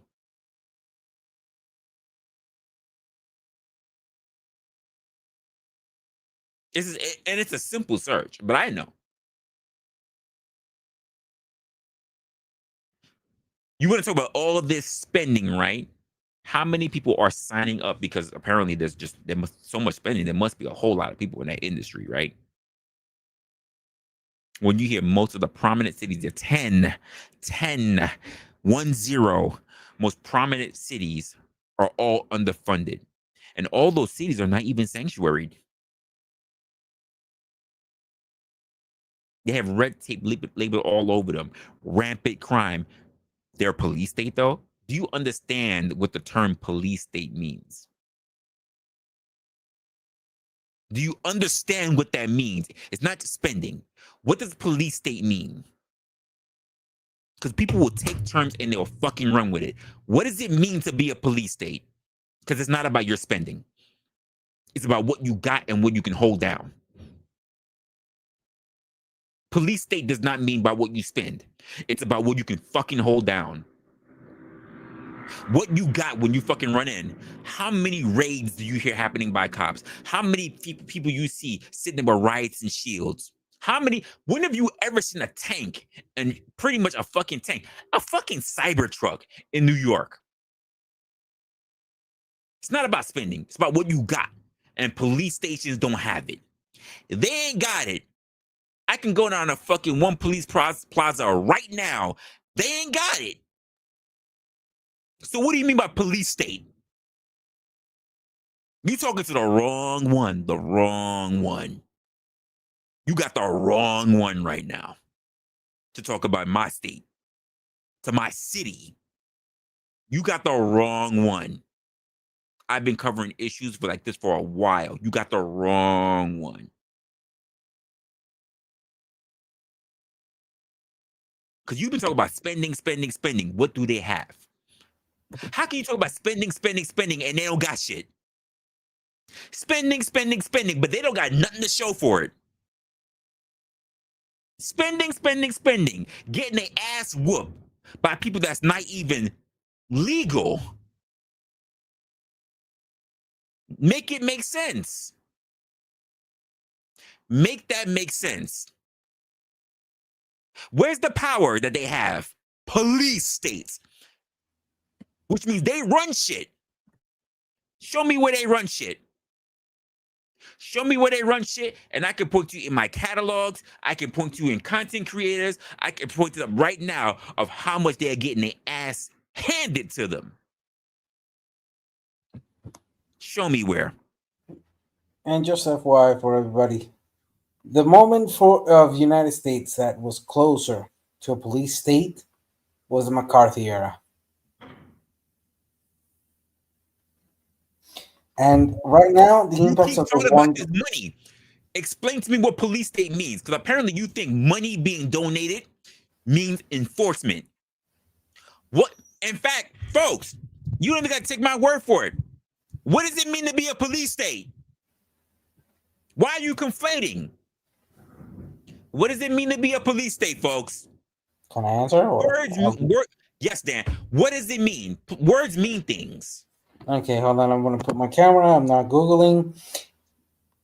A police state is the use of force to prosecute, to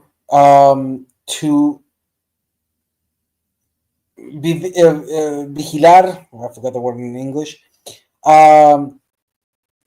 Very simple. A police state is the use. I make it very simple for you, sir. Very simple. It means state controlled by political police force, secretly supervise and citizens' activities. Controlled. Controlled. So, in very even in simple terms, is police state is when the government, the elected officials, extrajudicially use force. Just here, you keep talking about money being fucking poured in. They don't control shit. They're getting overrun. That's a fact. Kev. Shout out to Marathon Kev. Totalitarian control. That's the bottom line. There's no control.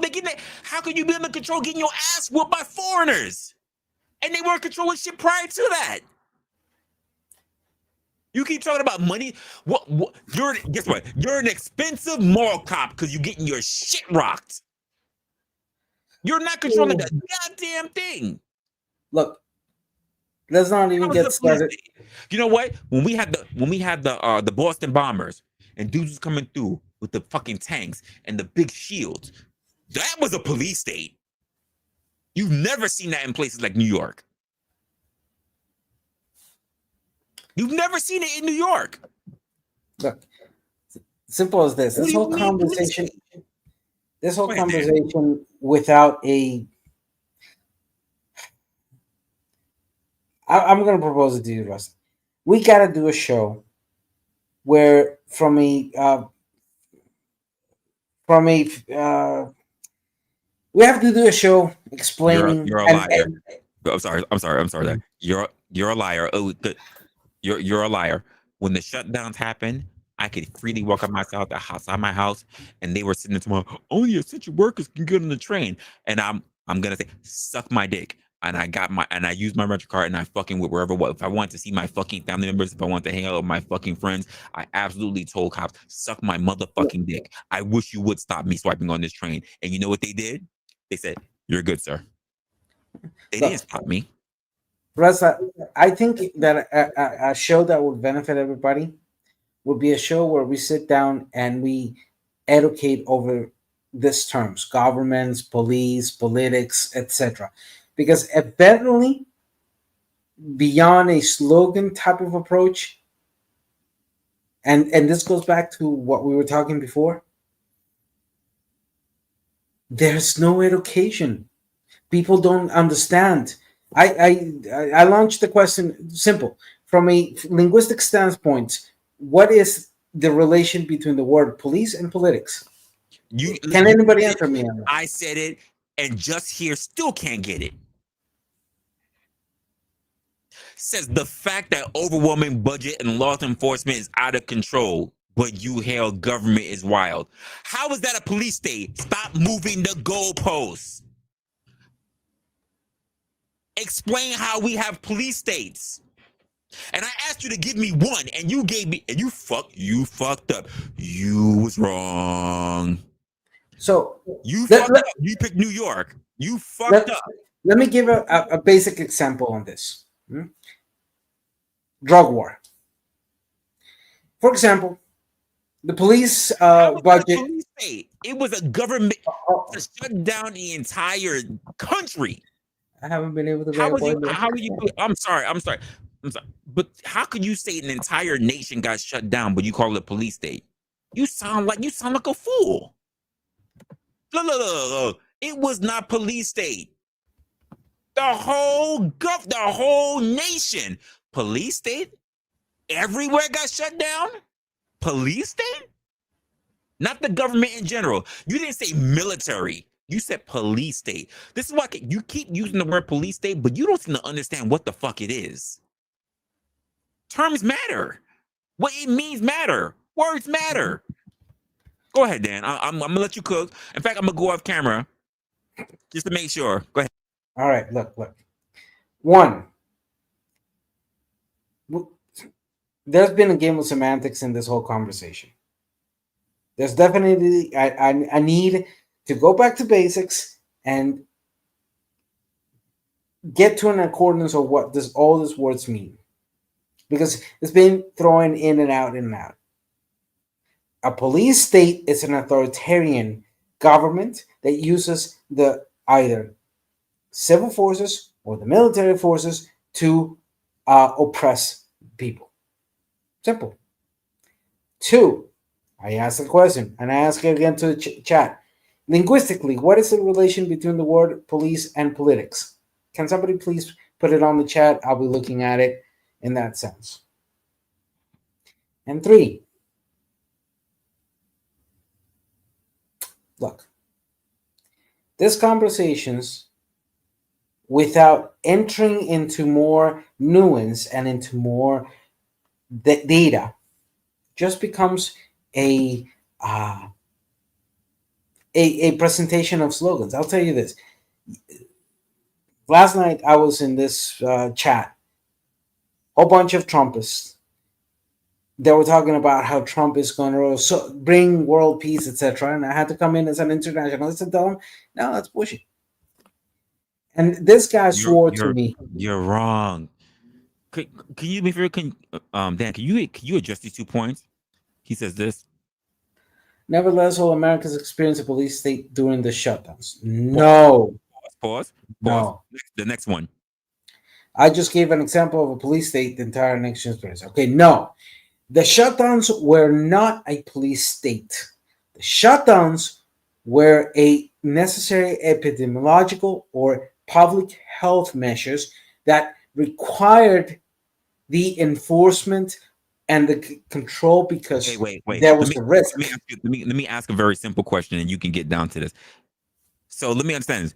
If you say exactly that's what police state is when citizens were locked down, then let me ask you, can you ask me to ask you this? What is the difference between police state and martial law? What's the difference? What's the difference then? What's the difference between a police state then and martial law?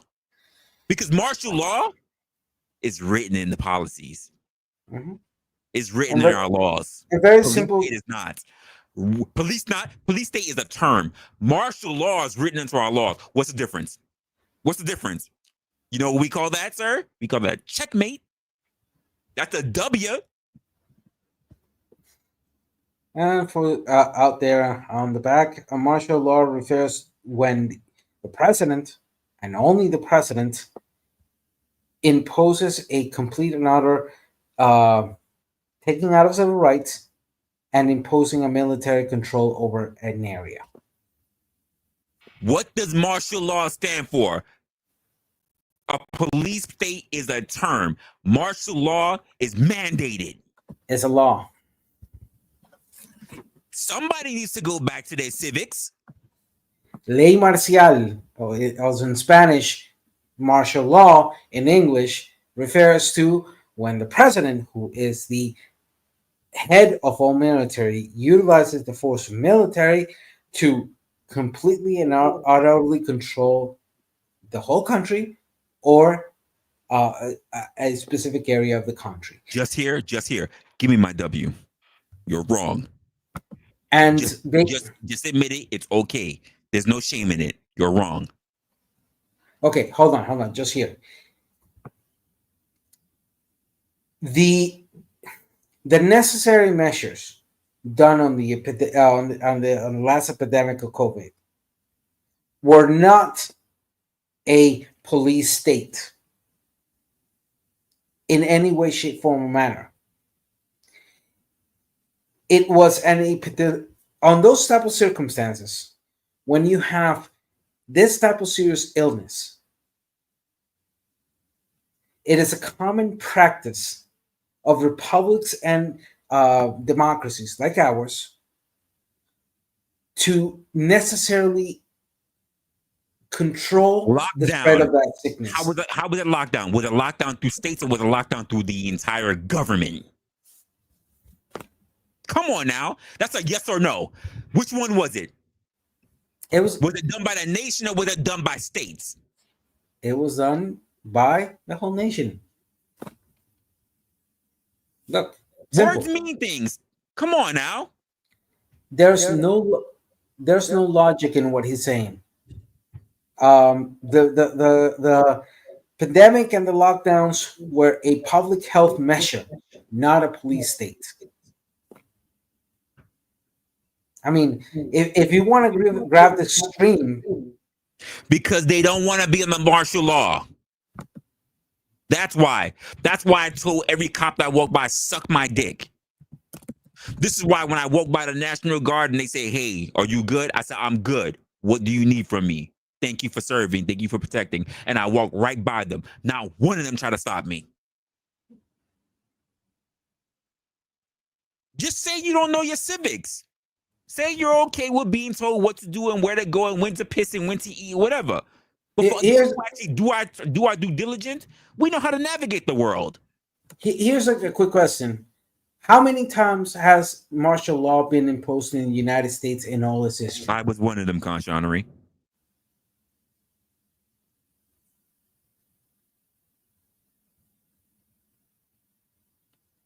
Just for the whole chat. How many times has martial been imposed in the U.S. history? And where does martial law appear in the Constitution, if at all? And where does martial law appear at, or has been defined by Congress? And how is martial law defined by the Supreme Court? What are its characteristics? How does martial law impose? Okay. If you can answer me those and riddle me those questions, then maybe I can say, okay, he knows what he's speaking about. When you're saying, what is the difference between? But you're wrong. The military and the police. What? No, I'm not being obtuse. It's on the books. It's written. It's been defined by fucking Congress. It's been defined by the fucking Supreme Court. It has literally been defined in our freaking Constitution. I'm not being obtuse. You are. It's the law of the land. You never heard of police state until recently. Martial law is not obtuse. It's not a recent term. You're the one that's off. You're the one that's off. You have not heard police state until the recent 15 years. I'll give you grace. It's 20 years. You've never heard of a police state, the term police state. Martial law has always been on the fucking books. And I get it. You don't understand anything about civics or political law. You don't understand. And you should just cop to that. I'm not being obtuse. You're the one who just doesn't know the difference. When your president says, everyone stay at home, only essential workers can leave. That's not a police state. That is a federal mandate. Which stands and is mandatory. And the reason that was established, that mandate, was because of public health. What are we doing here? This is So not difficult. just here. Are you aware of the term terrorism of the state? Wait. I love this. Look, I just answered it. Then who was enforcing the mandate? Who did? Was it the state or was it the government? Because apparently they don't know who oversees the state. Apparently they don't know who oversees the state. Okay, Who hold has on. more power, the state or the government? Hold on. Federal government and state government. You gotta teach civics. Go ahead. Teach Okay. civics. Federal government refers to the three powers that control the whole country as one country. State government refers to the governments that are in control of, aka the states, or should we call the regions that are composing that whole country. As per Constitution, the Supremacy Clause tells us that federal law is over state law and has always been like that. Keyword is always. So, when a federal mandate like the lockdowns is issued, the states have no alternative but to follow through. Because if they don't, that can be considered as secession or treason against the state, the nation, in that sense. So again, I go back in this aspect.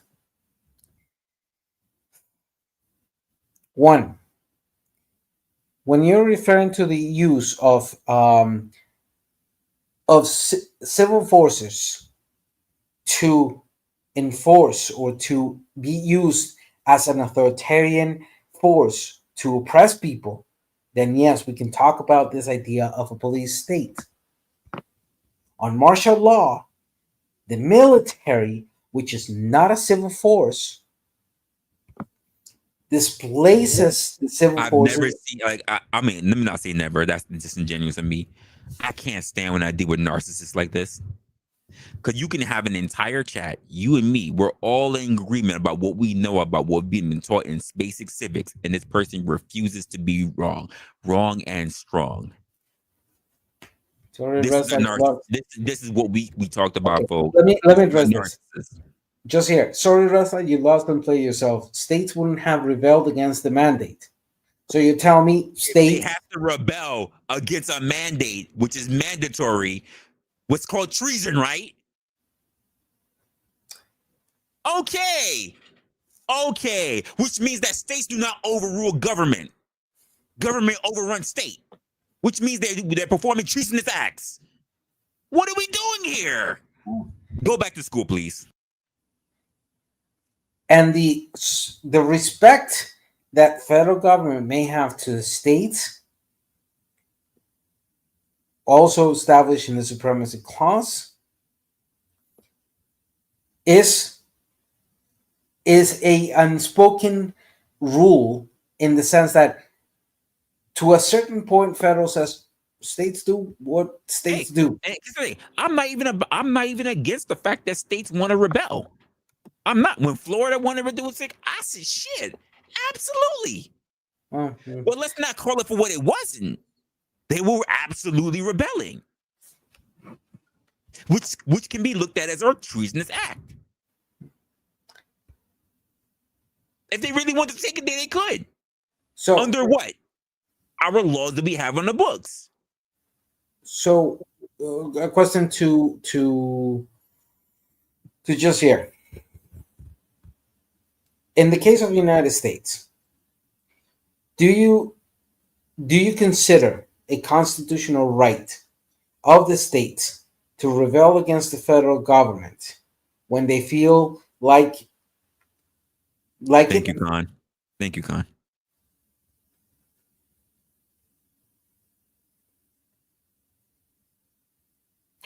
I would call him troll. He's trying to hold on, but he's trying. Just here again. Are the states capable of rebelling against federal mandates? Is that established in the Constitution? And if that rebellion I happens, can't be Christine because I literally lived through it. I literally was trying to sit there looking at all the laws in the books, and the government was actually right. Because why? It was written already in the Constitution. I can't make up my own laws. I have to follow what already exists. And since you were around as well, as long as you were here in the US, if you were here in the US, that means you saw the same thing that I did. So no, I'm not being narcissistic by claiming what is actually true. It is for sitting here and being wrong and strong, knowing exactly that 2 + 2 is 4 and still saying that that shit is fucking 27 is narcissistic when everybody else in here is saying you're bugging. You're bugging. You are 1000% bugging. Only a narcissist will sit there and see the overwhelming majority telling you that a square is a squirrel, and a square is a square, and you're still sitting there talking about it's a triangle.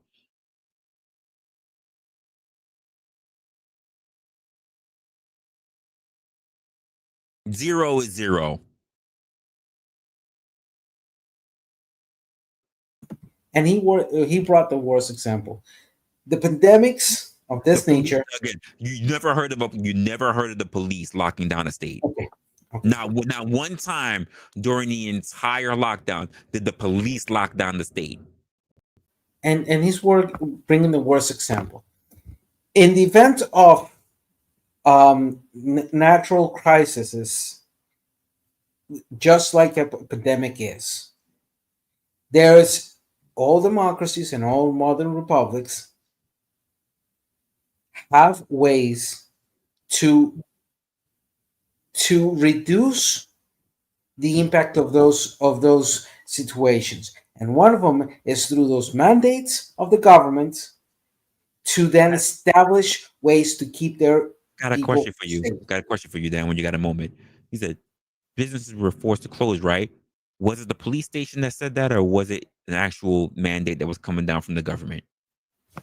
That's our easy answer, yes or no. Okay, so Businesses were forced to close? Yes. Who forced them to close? You know who that government was? mandates. You know who that was? Our government. It wasn't the And, fucking state. and in fact, It the wasn't your businesses, local police off. It wasn't your local police station. the businesses that were quote It wasn't unquote the mayor. forced, for example, let's look at restaurants. Restaurants were a place where people could get COVID much easier because you had multiple people in a closed area that opened the risk for illness. But restaurants were not forced to close per se. They were only forced to close the in-person attention. I love the fact that you say that. They were closed. Who closed them? Who closed them is very important. I love how I can answer it. Yes, businesses, clubs, strip clubs were shut down. Restaurants were shut down. Who shut them down? Was it the local police or was it the federal government?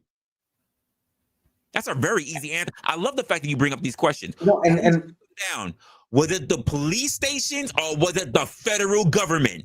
Easy answer. I'm happy that you bring up these questions because my question immediately disrupts everything you're trying to say. Who shut them down?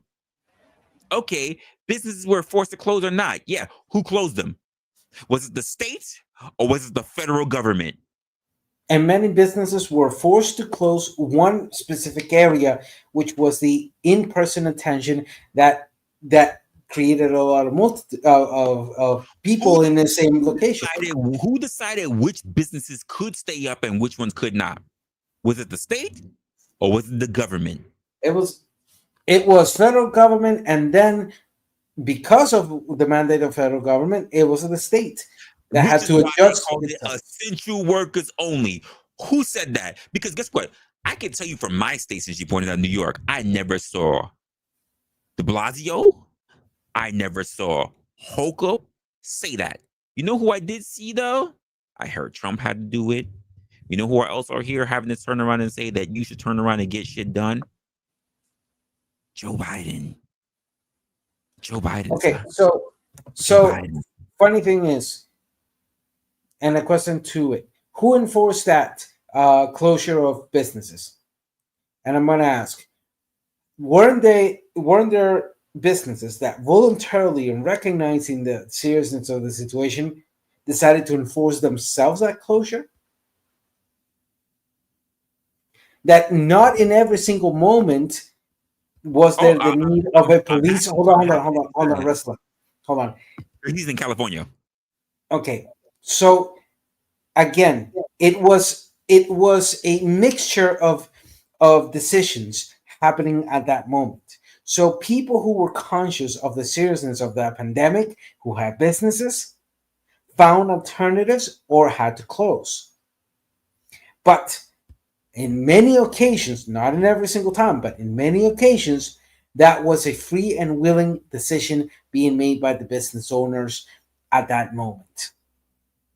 So there was no need of police, there was no need of military, there was no need of the government coming in and closing down. It's because those people were conscious of the seriousness, and some were able to find alternatives to continue providing business in different ways that did not mean having a whole bunch of people in the same place and getting people sick, including your workers and yourself as a business owner. And in some occasions, yes, you needed the police because you had some stubborn son of a bitch who just was thinking about making more money, but not taking care of their customers and of the people who made that money for him in that sense. So again, your comparison of this extreme of the conditions of a pandemic to a police state versus of what happened in the old USSR or in China or even in your own country during the era of McCarthy. No, it's not. You're doing a false equivalency in every sense of the word. It's so funny because I strongly remember during the time of the lockdown and whatever that you could literally see our governments. You can literally see our president, which means he is higher than the fucking mayor. President saying that these are the mandates. You cannot do this. Here's what the curfew are. What do you want to talk about them? What do you want to talk about the freaking press secretary? You know who I never saw? You know, since you mentioned California, I never saw Garcetti ever say. Okay, hold on. I want to bring a point here.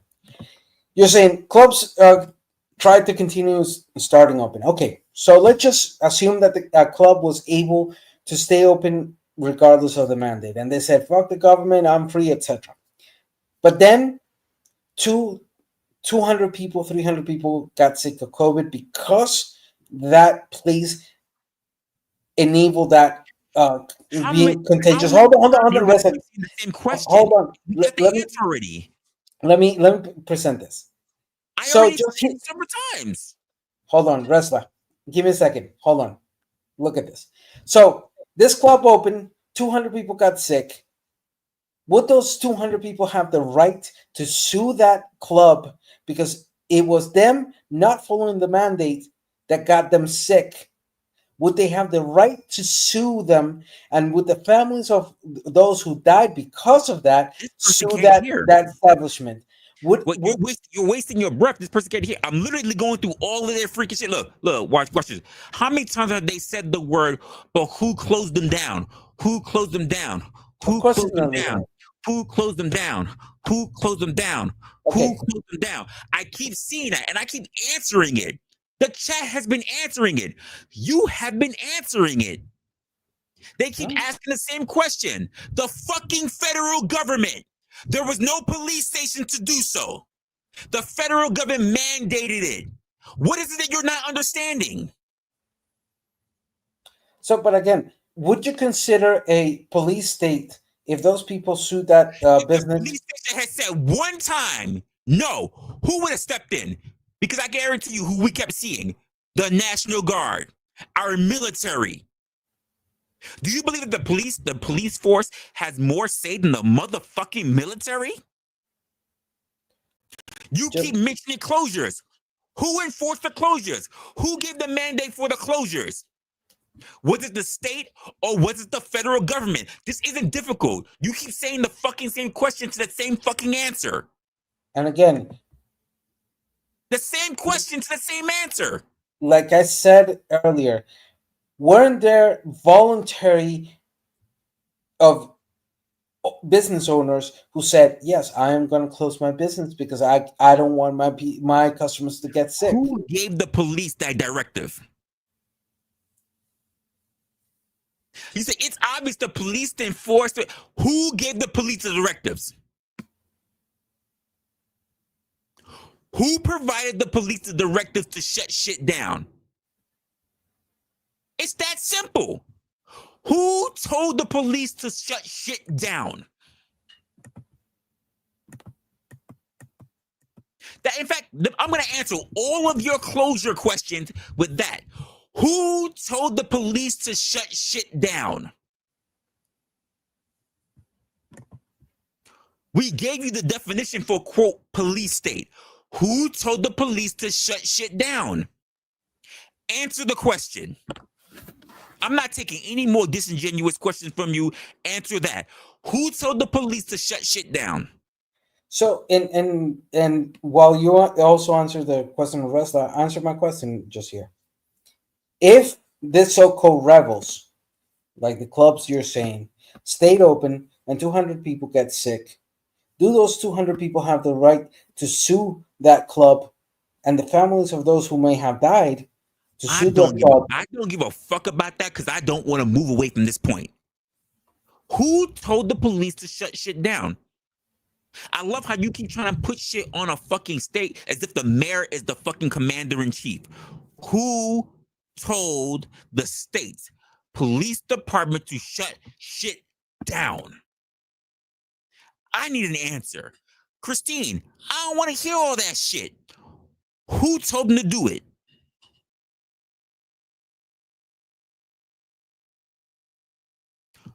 Who told the state to shut shit down? You're so disingenuous. I've given you the answer several times. I need to see it. Who told them to shut shit down? I need to see your own words typed because apparently you won't hit a fucking link. Who told them to shut shit down?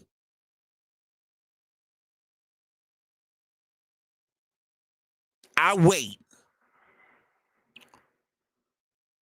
People in the chat, because we keep seeing the same fucking questions about closure, police state, police state. But who told them to shut it down? And just FYI, for just if here, I get another question without an answer, you can just leave the chat. look, and just for here, for just here, long enough.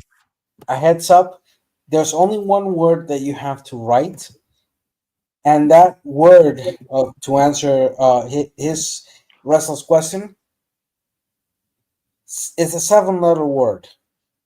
No, he knows. He doesn't want to answer.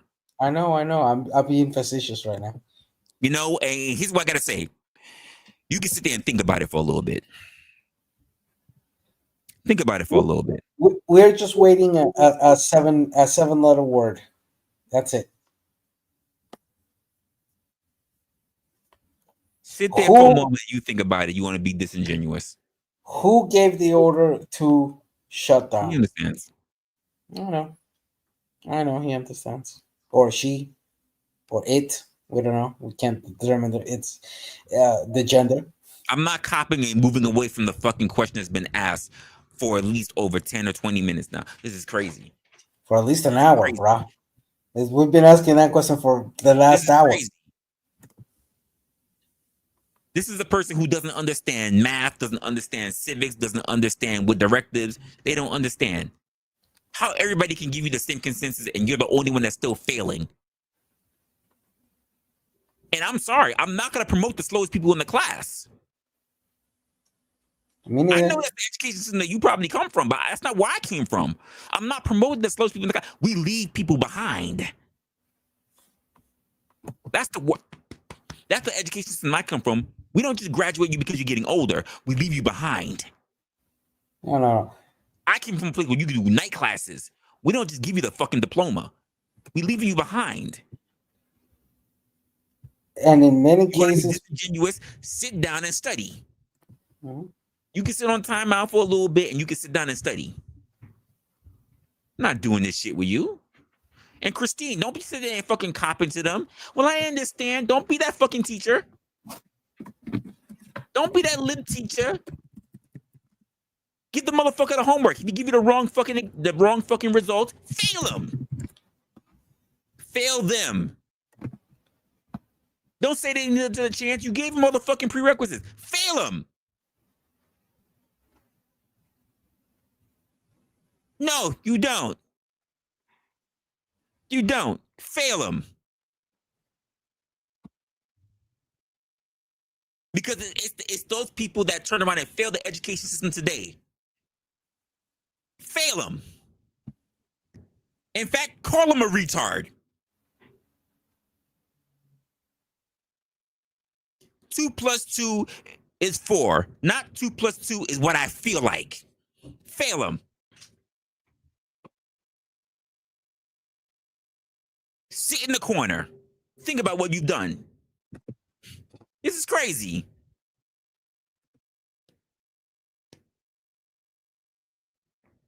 This is absolutely crazy. Shanari, that's why I'm saying that we need a show that we just need to sit down and educate over Again, the definitions and the terms, because evidently people use those terms, don't even know what the hell they're saying. Folks, in case you can't get this right, because I've done this enough episodes for almost a year now. The thought process of the show is critical thinking, not critical ignorance.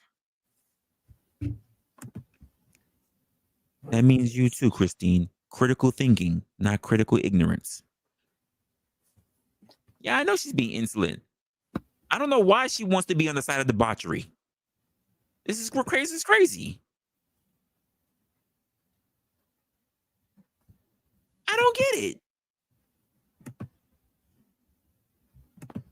Yeah, doing that Terrence Howard math. That's crazy.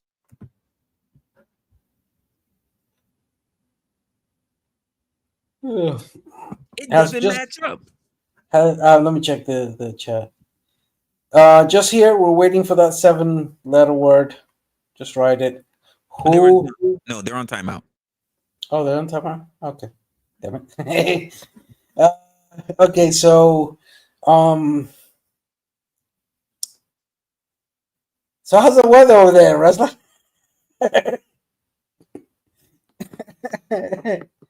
It's wild. Yeah, dude. I don't know why. Here's the thing. I don't know why people think I won't handle him. For the most part, I am. For the most part, I am nice. I am diligent. I give people chances. I sit there and I argue back and forth with you when I don't need to. That's true. That's why I don't do my own show. No, you're deciding to feed the trolls. There's a difference. We're not about debauchery here. You're feeding trolls. Because here's the truth of the matter, Christine. I could just ban the motherfucker altogether. I'm choosing not to. Ain't nobody need to pay me anything. I'm not getting monetized. I'm not monetized. I'm not giving, nobody's donating to me. I could just get rid of the motherfucker. Hold on, I've been called out. Marco Antonio Castillo. I tend to take my time on debating because I also play with emotions of my counterpart in that sense. You all have not seen me on a one-on-one basis without having to be with handling 5, 6, 7, 8 people all coming at me. But on a one-on-one version, when I go into it seriously. Trust me. People don't want to debate me because I speak slow, but I do that. Like the just here will turn around and say, "Nah, overlook the lockdowns." Literally, everybody else who also experienced the lockdowns did not overlook it. So if the overwhelming majority has gone through their own experiences and can come to the same consensus, and you're the only one that didn't, that lets me know that you didn't experience the lockdowns. So you must always be at home. Just here, real quickly. So you're saying that hold on, Russell. Hold on, I got the perfect one. Just here. So, are you saying that the entire world, from China to Russia to Europe to everybody, during the COVID pandemic, the whole world was under a police state? Who ruled that police state? Was it just one individual? Who was the leader of that particular police state? Because if I don't recall wrong, lockdowns happen in all countries of the world. Every single last one of them. Every one was on shutdown. So, based on your argument, the whole world became a police state. So there's a one world police. Nice, interesting. Who is the head chief of that police? Listen, and the only reason that I sit here and I engage with this because literally I said I want to give people a fair shake and a fair shot, but now I already got 2 days in a row off of two different topics of what this person is literally just being emphatically disingenuous for the hell of it, because they're not. Here's the truth of the matter, folks.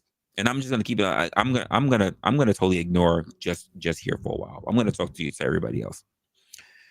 The reason why just here is here, period, period, is to be a troll.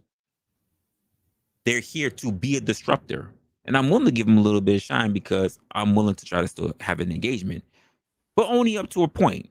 If you really have a problem with what's going on here, just here, fucking vacate or I will boot you. Because I literally have to talk to so many people who turn around and say that this is the kind of things that I should not have to deal with. And yet I profusely go out of my way to try to make sure that I try to have a little bit of middle ground. But there are people like you who just want to talk about what they want to talk about, and that's it. Have nothing to really contribute to the content whatsoever. And I try, and despite the fact that people look at my content and they tell me, you really shouldn't have to engage with people like this. And I know, but I like to have a conversation with people. But when they're just being wholeheartedly stubborn for no fucking reason whatsoever, I gotta wonder if the people who keep talking to me are right. Not because they're right, because I'm being stubborn, but they're right because, quite frankly, there's just some people that you are not able to reach. Just here. First of all, you're nobody important to me. I don't have to try to. You're not threatened. I'm not threatened by you. I don't need you. My life is good. When I click off the internet, I'm still me. Same here. You literally mean nothing. Again, I'm not monetized, sir. I don't get money from this. I don't get any money. None. Zip. Zero. Zippity doodah. Nothing. Just here. Why have you only been engaging? I get paid by my job. You're not it. Hold on, Resla. Let me address something.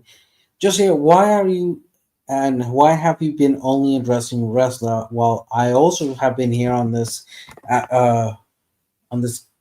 conversation, and I posed several questions to you, and you have not answered. I mean, I'm going to take an example. Some nations abided by lockdowns and some did not, just like some states in our nations. Okay, just here. So, what was the difference between those who abided by the lockdowns and those who did not? What was for example, what was the death rate for every 100,000 people that lived on those nations that did not abide by lockdowns and those don't ever worry about it. I know. I'm gonna take the advice of people who are just as wise, who have been doing this for longer than me. And folks, this is your first official person who's been kicked. Okay, yeah, I saw it happening. Anyhow, it was. I'm realizing that I'm not gonna be able to reach them. This is the first official person people who's been kicked. Yeah, sometimes you have to do that. I've been waiting for about an hour. You have more patience than I have. I would have already locked them out. I got 3 rules: care, mercy, grace. I've given care. I've given grace. Yes. I tried mercy. I just don't have any more. Salute to your decision, my friend. I would have locked them up about an hour ago. I'm patient. Oh, I'm patient too. But I guess that normally I wouldn't do this. I've been extremely patient. Mhm. Yes, you have been extremely patient. Yes, you have. And that you and me have very similar. It's a We're shame. extremely patient people. Nah, I wouldn't call it a shame. It's just It's a shame. part Look, of it. listen. I run a channel. I don't have a whole lot of mods. I don't got none of that stuff. So I got to do. I got to make my own disturbance and my own choices. But at some point, I got to say enough is enough. There's been literally now stream after stream back to back, which means that this is a person who's going to do this on a regular basis. I And can't afford to obviously, have that. I can't afford to have that. I and tried. it and that person is obviously using a false profile. It's hiding it to being anonymous. Well, it's not even Um, that. Shame. Look, you do it once, shame on you. Doing it twice, shame on me. I don't play fair. I'm not gonna give you a third shot. So that's why that mhm. person had to get banned. Well, anyhow, I do have to step off. Luckily, they put us on hold before we go out. It's raining too hard, so we're not gonna risk bodies I unless it's. I can imagine there are people who know me right now like, oh, Resla just banned someone. He never does that. Yeah, no, we getting at that point, folks. I never was at a point where I had people come in and just be so profusely trolling. But I guess it's what happened when we're bigging up our community now. We're gonna get people who are gonna just be absolute disruptors. I'm just happy I got through my point Yeah. earlier today before we opened everything up. Well, let's call it a night. It's been 3 hours 40 minutes. Yeah, we're at that point. We're at that point. All right, my brother. I'll catch you later. Hopefully next week. I'm. Well, technically, I'm supposed to be doing something tomorrow. I don't really have a particular theme right now, so I'll have to be thinking about things. Listen. My proposal's there. Why don't we do a show where instead of going into the usual, we sit down hour and a half, and we run through the definitions of those words: government, police, politics, all that. You know, because we can leave that as a record, uh, as a way of people getting educated. Because eventually, people use those words and don't have a clue what they mean or what they refer to. I don't think they care, to be honest with you. We've Well, seen how disingenuous this one particular person was today. I think yeah. if people have and that's the problem that we talk about when we're here. When people have a particular narrative that they want to share, when there's a particular talking point they wish to go on, nothing else matters because only their point of view is the only one that count. And I'm speaking on a way that we all had to go to school to learn, whether it's at the dinner table or whether it's at a table in the lunchroom or whether it's at a table when you're sitting in front of a desk in front of a freaking teacher. We all have to learn this at some point. And to say that this person's still going to sit here and just say, no, we're going to do things the way how I want to do it. No, we're not going to do that. We're going to do it the way how we all understand general consensus. That's it. Yeah. But anyhow, I'll leave that Folks, idea for me. don't say I didn't try. You tried. I I argued ain't for gonna over an hour. pretty much. Um. So yeah, bro. If that sounds to you, we could do that. You know, leave it there for people to know. We know what the fuck we're talking about. And keep in And mind, it'll be a time. It'll probably be a little bit. I'll probably give it a little bit of time before I turn around and unban the person, and they can try again. But I'm not doing this because the truth of the matter see, is that as we come up in the world, as we're coming up in the world, there's gonna be a lot of people who's going to sit there and derail the platform. I'm happy that we hit the open panel part where they couldn't derail, but there's gonna be people who actually try, and oh that's no, not the message of what we do here on the platform. you only blocked that false profile that person is in. I bet you right now they're just opening up another one, and eventually they'll show up with another name, and then they'll continue on doing that. Um, That's the risk of all this. But don't. the thing they're doing is making me less tolerant, No. Here, and then people who can I really give need you can I fix give you free don't get it. advice as how I've dealt with this in the different forums and the different things of that?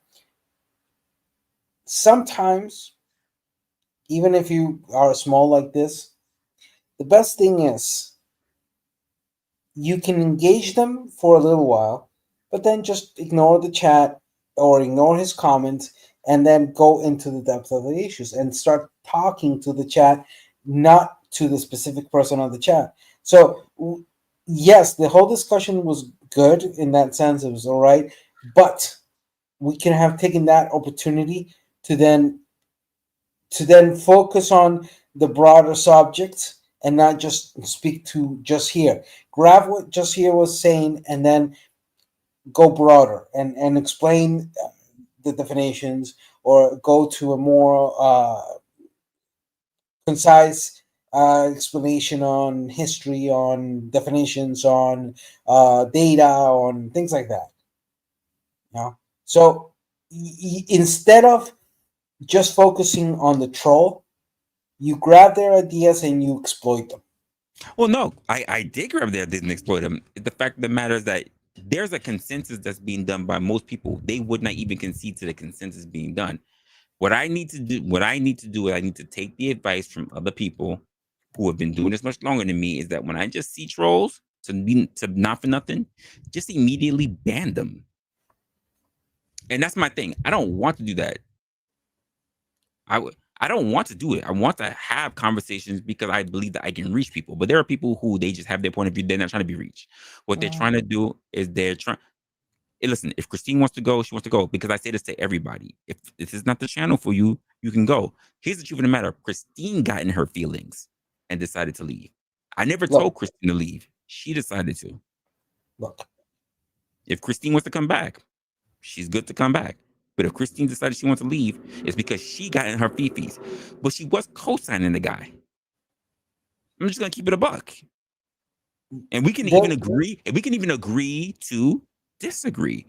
But I know what I was reading. She's allowed to have her own opinions, Dan. Hold on. Yeah, no, of course, but here's the thing. I'm gonna tell you something my pops used to tell me. Do not talk to rich people.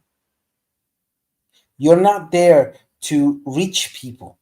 You're not a messiah. You're not in any way, shape, form, or manner. Talk. I'm not. But my thing is also. Hold on. Let me go ahead. Before you interrupt me. So my papa used to say that. Don't talk because you want to reach people. Talk because you know what the issues are. You know what the arguments are. You know what the data is. And if that reaches people, great. And if people don't want to be reached, fine. But you put the thing out there. So my best advice, as in my experience, is forget about reaching people. You don't need to reach people. You need to reach knowledge and distribute the knowledge. Unfortunately, that's not the way how social media works.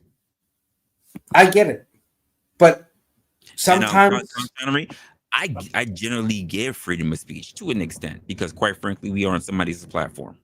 We're on YouTube's platform. So it is freedom extent to there's freedom of speech to extent because, quite frankly, they're not government owned. They have their own thing that if they choose to want to do something, they choose to want to do something. The same way how I turn around and say, people, if you want to leave, you can leave. I didn't tell Kristen to leave. She decided she wants to pick up her ball and go. And that's fine. She can always feel free to come back. But she was absolutely co-signing with the troll. It's fine. And again, keep in mind, I'm not saying she couldn't even agree with him. I'm just saying, but you're co-signing him. I'm gonna call you out for the fact that he was co-signing him when the majority of people were actually still saying he was wrong. Again, feel free to be there if you want and co-sign it. That's cool. But no one told you to leave. You made that decision on your own. The same way how you decided to be here is the same decision that you decided to leave. And the same decision that you can decide to come back. But what I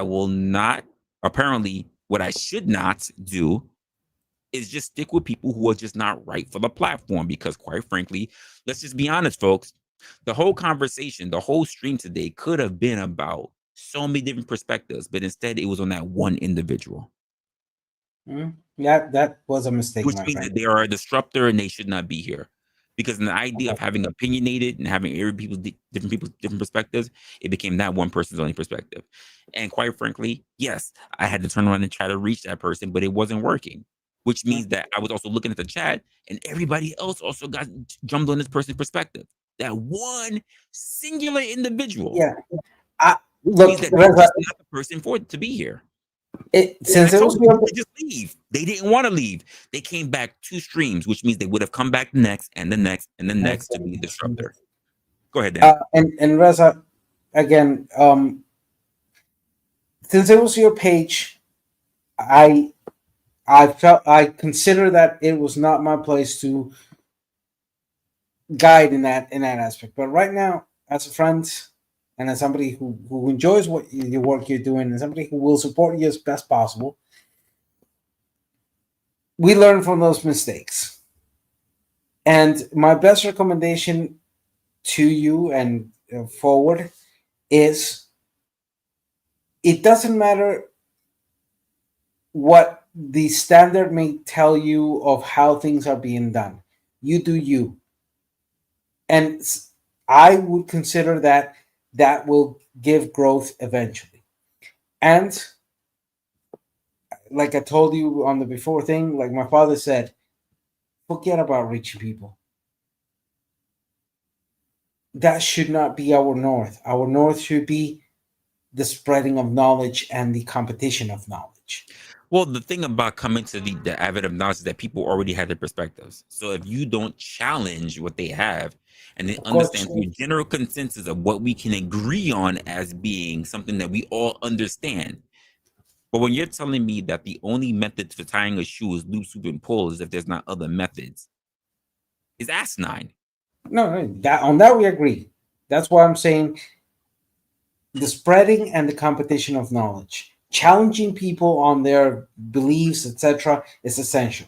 And keep in mind, I'm still learning how to do this thing as far as content creation. But when I have to turn around and hear other people who have been doing this longer than I have turn around and say, do yourself a favor, stop dealing with trolls, you should just immediately ban them. And I'm like, I don't really think I want to do that.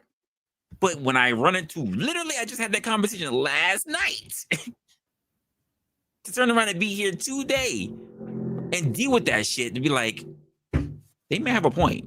I have to take their feedback as recommendations when I see that apparently I am not able to handle people who are able to do that. So maybe they're just right. Maybe there are just some people who are just not right for your channel.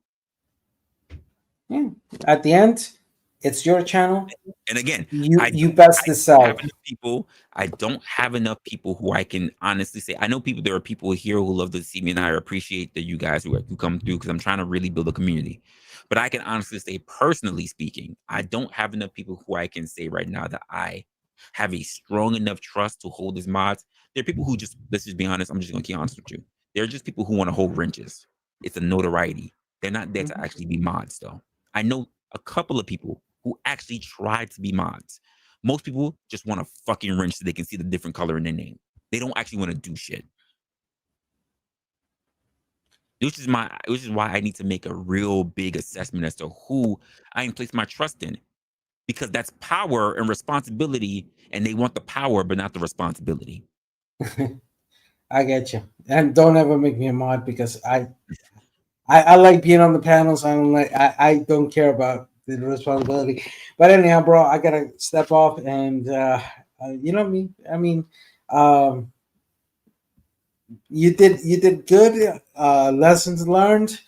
I think that you can find that balance between of what you want and learning from the experience of others that came before you. So you're capable of doing that.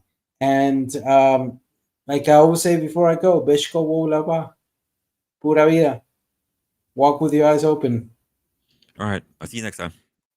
See you next time. That was, I'm not even gonna lie, that was draining. I was having fun until all that shit pretty much happened. Like I said, no personal shade to Christine, but I'm gonna tell you, like, you can have your own opinion, but don't turn around and say that you wasn't co-signing what that person was saying, which was overwhelmingly the thing that people didn't believe. And you can still believe it if you want to, but you also decided that you wanted to leave, young lady.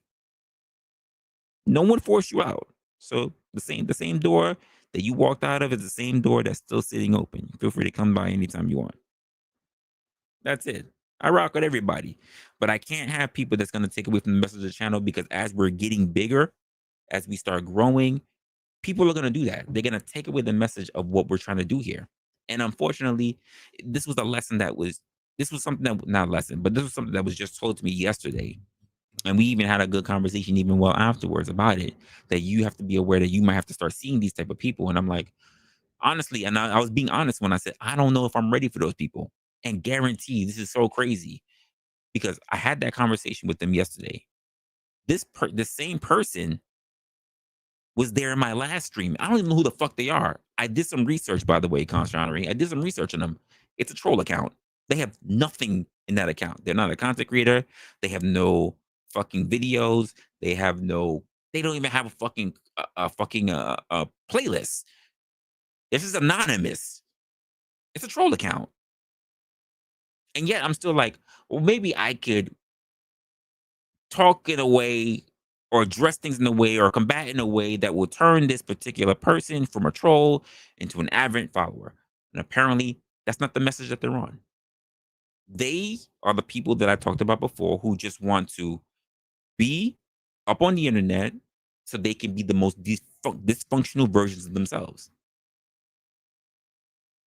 Because in real life, they're not like that. Let's just keep it a buck. They're just up here to be the worst possible versions of themselves. And so I'm like, I'm trying. I'm really trying, but at the same time, I got to turn around and I just have to default to people who apparently are better than I am, who have done the work, who have been doing this for a long time. And they're like, yo, you just got to get rid of those people. And I'm just like, I've never had to do that to someone before until today, until tonight. So that is that's the first account that's sitting in my ban list. I was hoping it wouldn't have to get so early before I have to do that. But I see that if I didn't stop it now on the second attempt to do so, this was going to be a normal thing, which means I would also be admitting that I would announce and I would allow trolls to be in my platform normally. And that's not what I want. It's not what I want.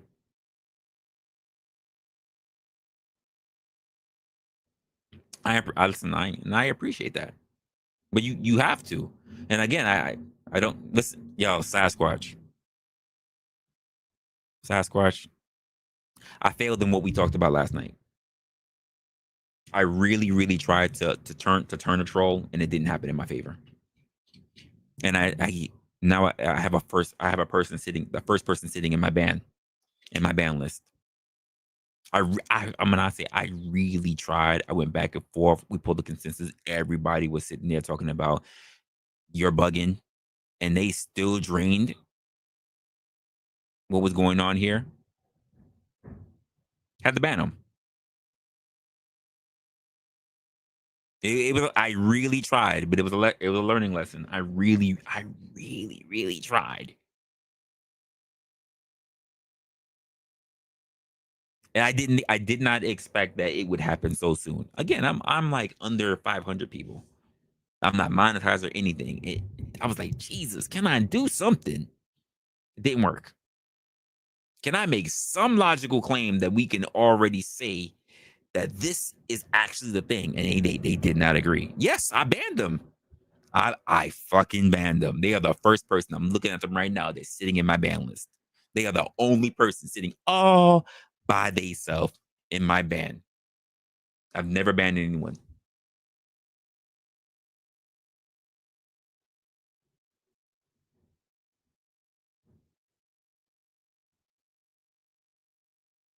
And I can say that I am exhausted from that. I really tried to flip them. Yo, thank you. That's what it felt like. It really did feel like that. I was like, yo, how can I? I'm like, I'm making too much sense because other people are also thinking the same thing. And it just wasn't working. And I'm like, how? You're really going to say that 2 + 2 is 25? Like, what are we doing?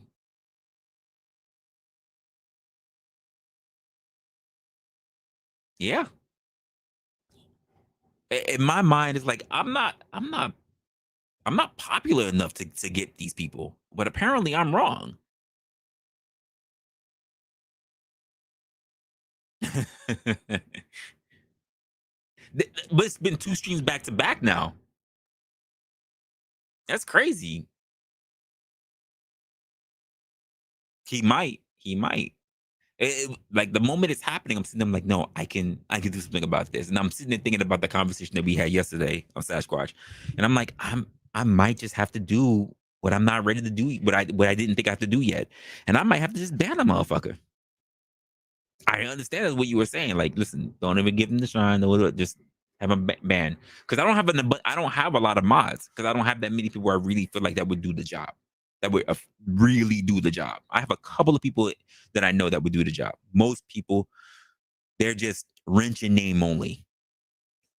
Just being honest with you. Wrench in name only. And I told them if we ever get to a point where shit gets crazy, I'm gonna start pulling wrenches and I'm gonna go from scratch. From scratch, from the people that I know that would actually do the job. A lot of people I see on many people's platform are wrench in name only. Wow, they are rolling by with that freaking truck or whatever.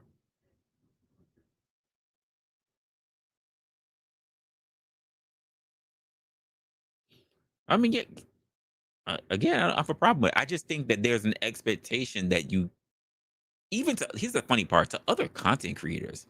Let's just say you're friends with other content creators who understand the business. Hit, you know what? Can you give me a little bit of can you give me a little bit of advice on this, because I need to understand this. I want to ask you for your personal advice on this one, because I don't understand how people who are also content creators who also understand the idea of having to deal with trolls and deal with the complexities of having to deal with the chat and being engagement and take care of everything else in the back end. That as a content creator who is modding another content creator, is it really that fierce to say that if you're given a wrench of responsibility on another content creator, that means there should be some semblance of trust, some semblance of unity, that you understand exactly what that person's going through, but you still won't do the job of making sure that their platform is actually good. The same way how, let's just say if that person let's just say you gave me a wrench on your channel. I would be trying to do my best to make sure that I talk with people in the chat. And if that shit got out of pocket, I would hit you in the back end to make sure that things are good. If not, I would put that motherfucker on timeout. And I would explain to you why that person's on timeout. I wouldn't just immediately ban somebody. I would time them out and I would let you know why they timed out.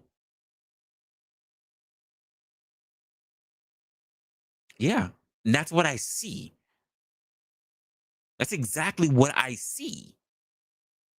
And I'm not gonna lie, it's annoying, which is why people come up to my platform and they go, "What I gotta do to get a wrench?" Why? Why do you need a wrench? You're not gonna do nothing.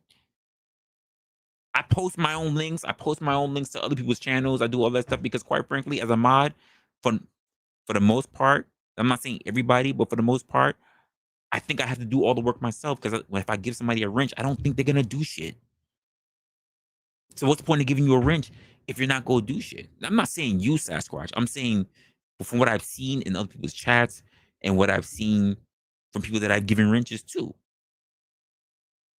So the idea is that if I limit the amount of wrenches, I protect my channel as much as possible, because I also have to be watchful for people who have wrenches, because it's a responsibility, folks.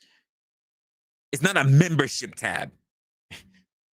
That's why they have memberships and they have mods. They're two different things. It's not a status symbol. It's a responsibility, and people don't seem to get that. And it's a lesson that I've been trying to really figure out, because I see too many people use it. It's exactly what you're saying. It's a trophy.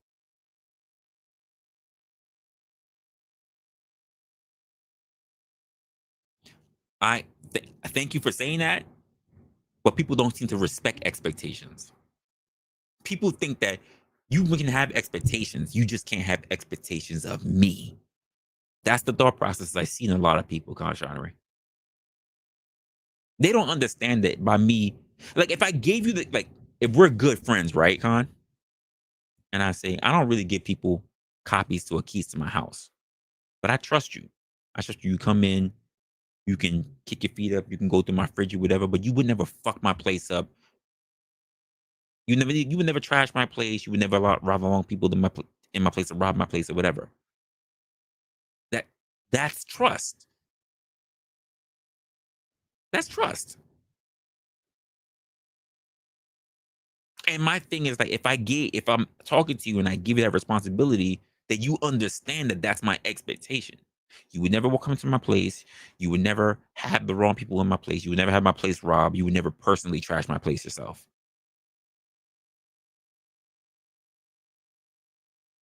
And yet people say, you come to my place, don't trash my place. But if I go to your place, I can trash your place. It's crazy to me.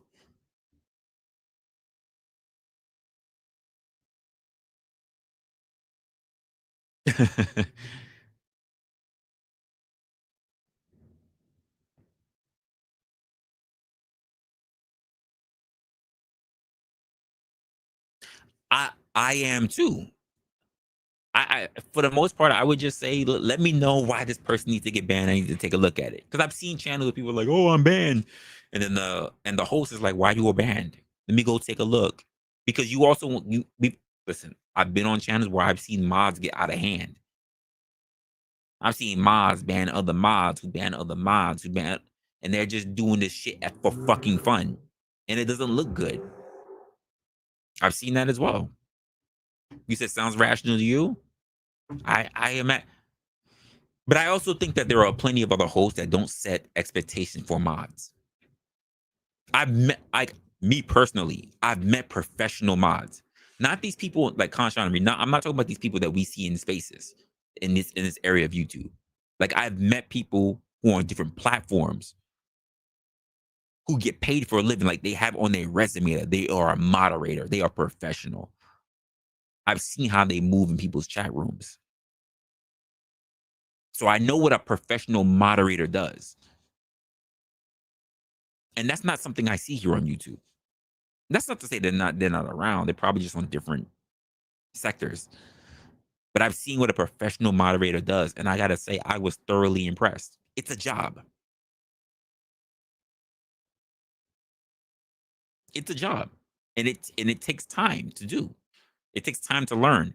Like I run across content creators who, believe it or not, they can have a channel for almost 2 years. You know what they don't do? It never goes in their resume. They never claim that they are a media personality or a media specialist or a co-host or whatever. It never goes in their resume. I'm like, why not? It's a skill that you developed. Is that right? Is that right, Trump? And that's my thing. Like I really am looking for that right personality, that right circle who understands what's needed for the platform.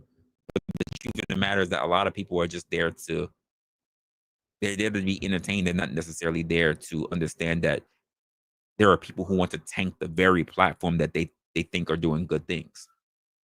If you're not willing to protect the very channel that you like, that you would like to see, then why do you need to be a mod? That's a real question for people. If you're not willing to protect the very spaces, the very channels that you like to see as a moderator, why agree to be a mod? Even if somehow the Lynch family managed to find his way, you should tell that person respectfully, I cannot be a mod because I cannot give you what you asked for. I've done that. I've done it. I'm saying I don't want that responsibility. And they still leave me as a mod. And I go, I don't want that responsibility. Because what I don't want you to do is complaining in your chat that I don't do X, Y, or Z. I don't want to be lumped up with people that something I did not agree to. And that's just me. That's an integrity thing. And I guess Trump, I guess Khan, I guess everybody who's here, I guess I'm learning that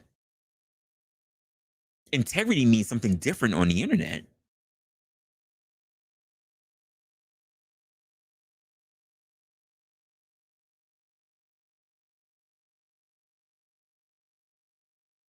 I'm really learning that integrity is a totally different meaning here on the internet.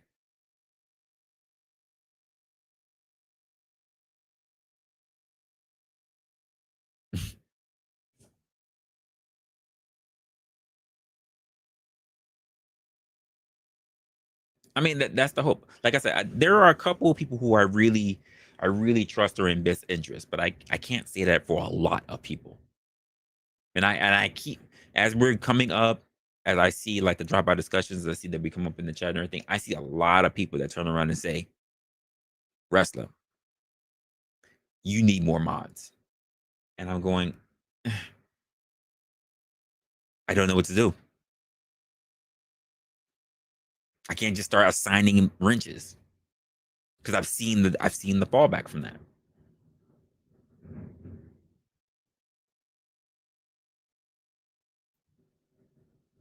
I'm gonna be racking my brain. I'm gonna be racking my brain considering it. I'm not even gonna lie to you.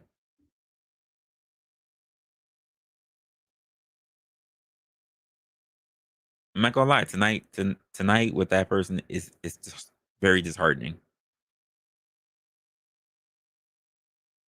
Very disheartening. I'm when I say I'm exhausted because I really tried.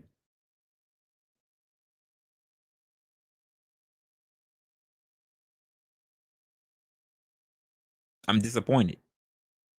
I'm disappointed that, and this is the thing, like Dan was like, yo, you can't reach everybody. I'm not trying to reach everybody, but I'm disappointed that I could not reach them. Because I can say for sure that this person had got a big enough consensus to understand that perhaps they were looking at things the wrong way. Not just from my point of view, not trying to sway everybody else. I literally brought up different points. I brought up different areas. I pointed to different things. I literally, we talked about the terms of what the words that are being used, and it wasn't good enough.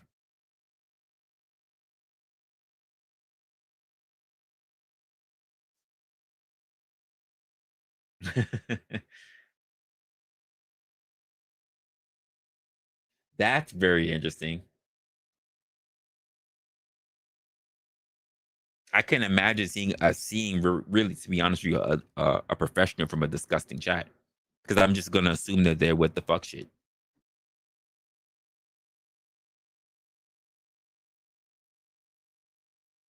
Especially if we get to a point where the channel becomes very good.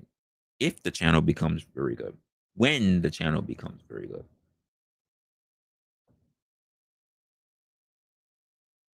You said not at all? Okay. I I know. I know. I know he did. But then you're gonna meet people who have dishonest intentions. I listen, and I'm being stubborn. Like Sasquatch, you know, actually Kev, you know, Khan, you know as well. You know that I'm a person who sits on multiple sides of an aisle. You know that I have to sit there and I have to talk to a lot of people. I've even been in areas where I've had to negotiate with people. This person, and I'm realizing being on the internet, like you're really just dealing with some people who just there's no negotiation, there's no quarter. They just believe that they're in a war. And I don't get that. This is the internet. Why are you at war? Why are you at war? You're not even a content creator. You're in a troll account. Why are you at war? I I don't have an answer to that. I have not been on YouTube long enough. I haven't been a content creator long enough. I don't understand why someone would feel the need to feel at war and they have nothing to gain from it.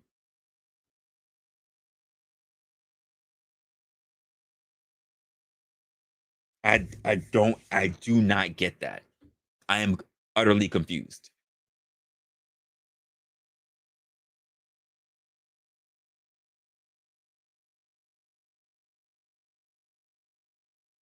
Can't turn a liar. Yeah, I guess. No, well, and that's the thing. I wasn't even trying to look at them as technically a liar. I was like, it's just their point of view, which I respect your point of view, but you're wrong. By consensus, you're wrong. You can tell me 2 + 2 is 27, but if everybody's saying no, it's not, you might have to address yourself and be like, am I seeing this wrong? That's not what they were doing. They kept asking the same question to the same answer being given.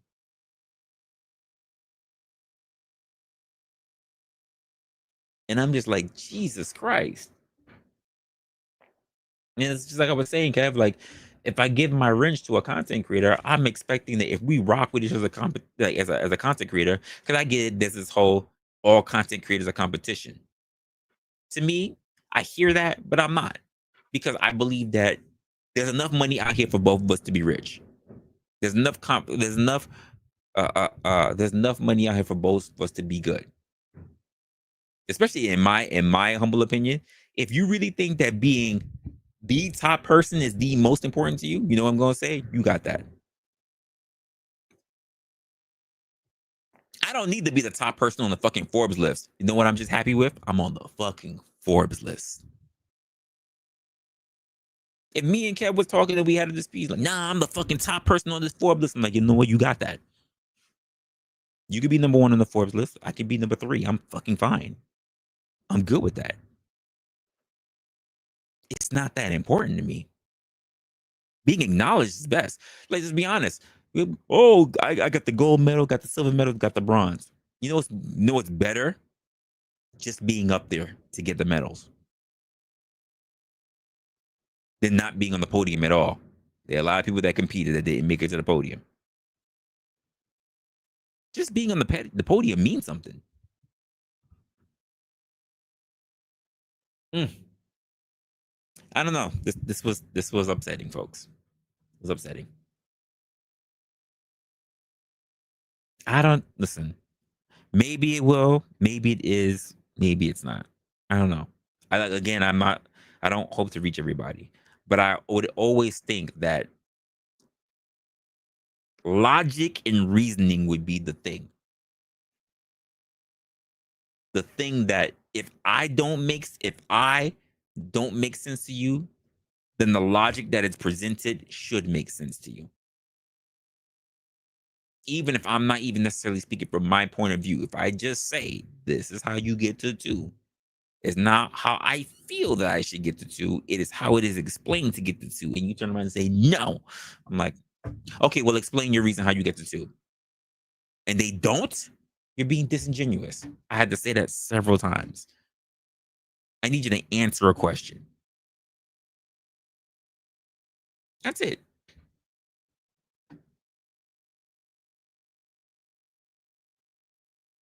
Appreciate you, man. Several times.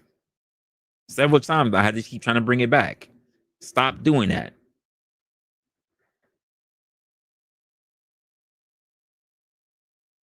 I, that's I really wish I could answer that. I really wish I could answer that. I think that's the most important part, that you get to eat. Starving is one other thing. The fact you get to eat, shit. Yo, I didn't get it. We all made a determination of what it means. Ignoring the mandate. I know.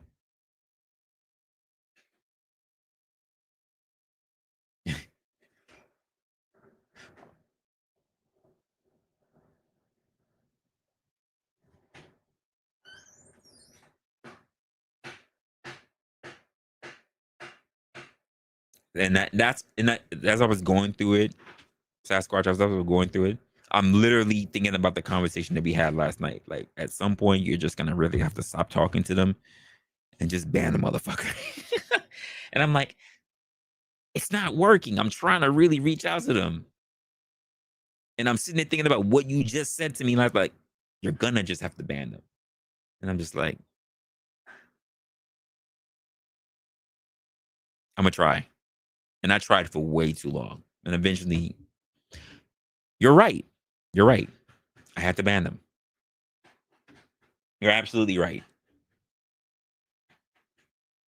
That effort could have been used for something way better for everybody else instead of just being wasted on them. You're right. You're right. You're 100% right. And I'm hoping that I could find it in myself to be more, to still have grace for other people, to really have grace for other people, because now I don't want to have this memory, this moment, be a catalyst for me to just start immediately banning other people. I don't want that. I still want to believe that people, yeah, I really want to believe that people can still find a way to have discord and can come to a consensus, not to agree upon, but to think about. He wasn't even trying to think about it. Well, maybe I should consider it. He was absolutely not. I saw people in the chat, they were like, well, no, this is what I think of this, what I think of that. Okay, well, this makes sense. Well, maybe that. But when I say, what does this mean? Cool. What does this mean? Cool. Why are we calling it something different? This is a frog. This is a giraffe. Why are you calling them both emus? No, it was basic civics. He was calling, literally, when we had our lockdown instituted by the government. It was a government lockdown for the nation. He was literally out there calling it. He was literally calling it a police state. He said that he couldn't give me one state that was a police state. He literally said, because these people, these places, like my state of New York City, was getting money, it's a police state. I literally said, police officers are underfunded. They don't have enough bodies, and they're getting their ass kicked by freaking the mandate. Yes. If you literally have your government, if you have your fucking politicians, if you got your freaking senators, if you got your freaking president online talking about there is a curfew, the only people who are allowed to work is essential workers, how are you turning around and saying that that's a police state?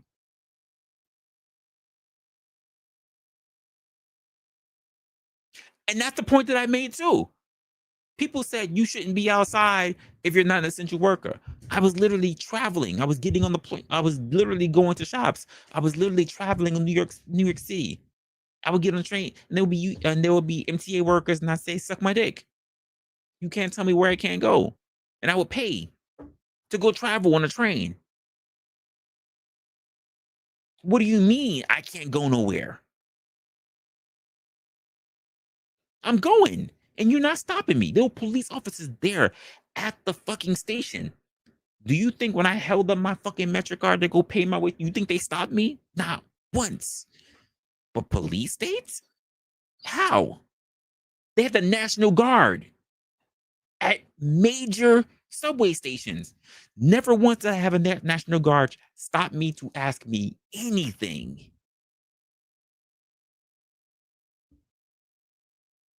It was weird. It was really, really weird. And I'm like, how, after I explained that, after you literally try to highlight the very state with my own experience, how are you gonna say that's not? And then it's not just me, Sasquatch. There were people in the fucking chat who were also like, it's not that. I said, explain what a police state is. They said states that have their police departments basically funded, overfunded. I don't know what overfunded is if you don't have the police officers to fill in your ranks. I don't know what that means. How are you overfunded? How are you a police state and you can't manage, you can't control the people that are in your state? How is that a police state? This is why I even made the inference in saying that during the time of the Boston bombings, what did we see online? We saw police officers with riot gear. We saw police officers with tanks. I said, tell me when you ever seen that in New York. You haven't. How is this a police state? One of the most embarrassing things that we have right now is that we have migrants that are whooping police officers' asses in the streets. How is this a freaking police state? Did they answer it, folks? That person didn't answer it. They segued, they moved. They brought a whole new straw man. And I'm like, answer the fucking question.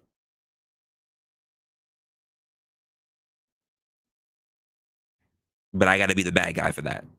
When the truth of the matter is that we could have eliminated all this if I just, honestly, just no quarters, just ban them ahead of time. And it sucks because that's going to be the precedent that's going to start leading down to a whole bunch of things where people are just going to be like, because I don't, you know what I'm thinking about? People are just going to be like, well, if you don't agree with Resla, he's just going to ban you. And that's not the precedence that I set here.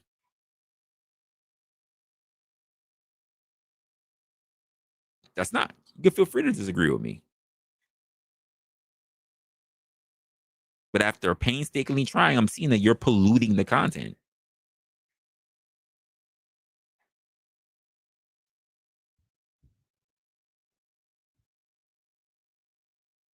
So yeah, there we were.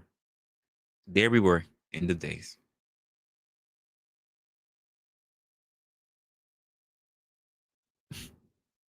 I'm pretty sure he wasn't.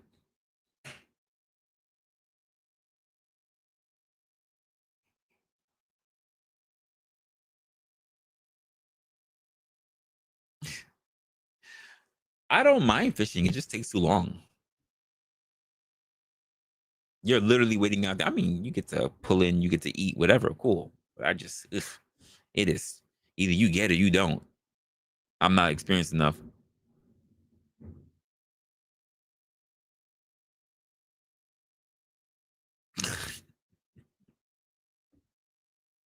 That's wrong. I don't think there's a reason. But this person literally had an intention. Like I said, 2 streams back to back now. This person subbed, waiting for me to go live so they can do exactly what they did the first time, which is just derail.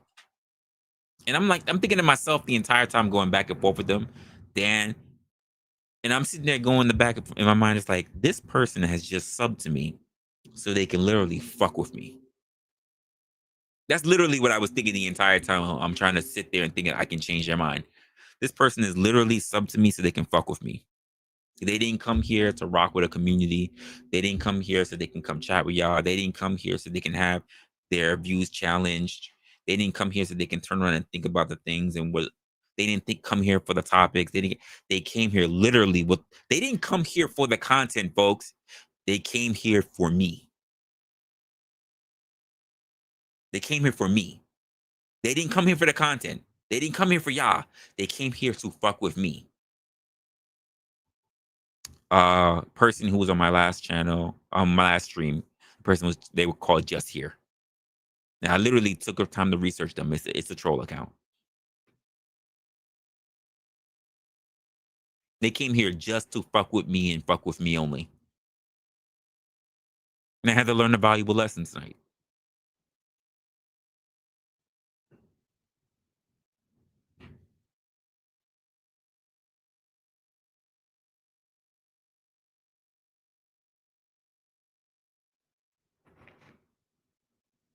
Yeah, good. Listen, there are. Oh, absolutely. I definitely like the catching part. That waiting part is a pain. That waiting part is no joke. Here's the thing though. I, I I did not think that I would be this. I would not think that I would be doing all this so early. I'll be honest with you, KK. I was thinking that this would happen. I'm not gonna lie. Maybe 800 subscribers, maybe. Not under 5 for sure. Not under 5. I was thinking, you know what? I'll start, getting people, because I don't even go to other people's channels and try to be like crazy, try to be off the wall, shitting on everybody, shitting in everybody's bed, to get people to come over to my channel to say, look, he's a troublemaker. That's why I'm gonna subscribe to Resla. That's not what I do. You see how I move in other people's spaces. I move very cordial. I try to figure out what needs to be talked about. I try to think about it. I try to analyze it. I try to break down a point. All of a sudden, I'm thinking like, you know what? Maybe 800 subscribers, 750. People will start, I'll start gaining attraction to some, and I'm realizing, damn, I am less than 400. I'm less than 500.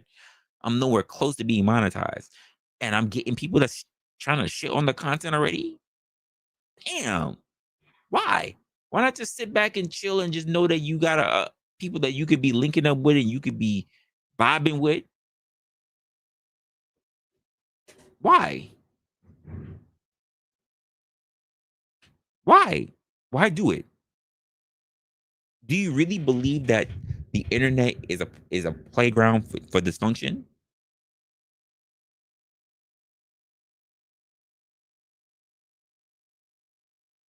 And these are the type of people that we have to worry about, folks, as we build the channel. And I know that I had to worry about this, but like I said, this is why I stay away from very popular areas.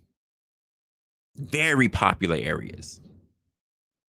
Because I'm afraid of it. Like when I listen, for those you know, like Khan Chanri, there's a couple of people who know. I refrain from going on particular people's channels in particular sectors because I see and I know their chat and I go, I do not want that. I'll be honest with you guys. I do not want to introduce those people to you. I don't, because I know what they're like. I know what they're like. I know how they behave. And I'm like, I do not want that as my subscriber base. What's good, GS? I don't want those people. That's why I don't go there and pop on the channels and going back and forth and start arguing because they're not doing what I do. In fact, be honest with you guys, they can't even really monetize on what I do because I don't really talk about their content. I don't talk about the kind of shit that they talk about repetitively. So even if people came to my channel, they're gonna be like, okay, what he talking about? Oh, this is boring, and I'm gonna leave. And to me, that's a good thing because I don't want them being the base of people who fuck shit up. Just being honest.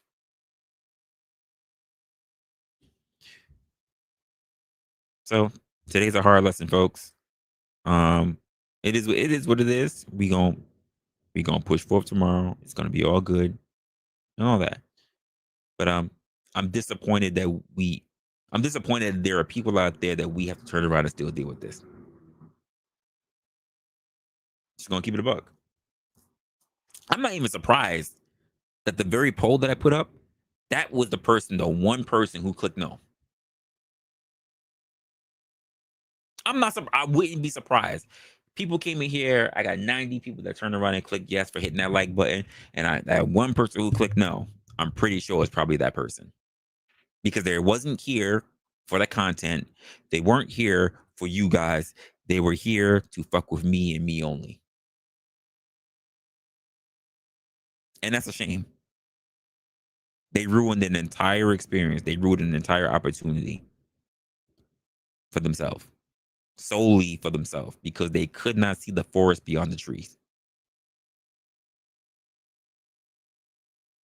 I'm disappointed. I'm disappointed that somehow I couldn't sway them. I'm disappointed, and that's their view of the world and the internet. I'm disappointed. I'm disappointed in how there are so many lost people out there. I'm disappointed. I am.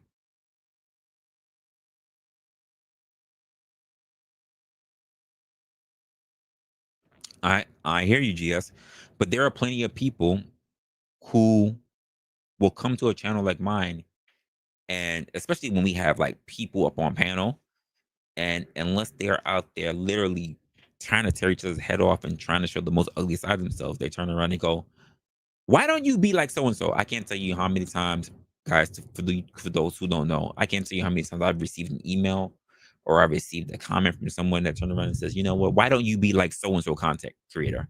And I go, why are you asking that of me? Why not just go stay with that content creator?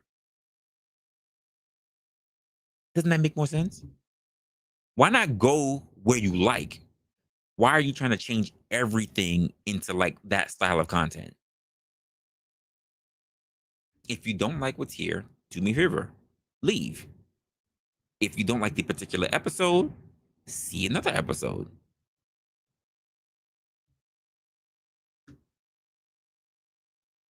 You said we were in a spiritual battle. Like, and I'm okay with discourse. There's a time and a place for it.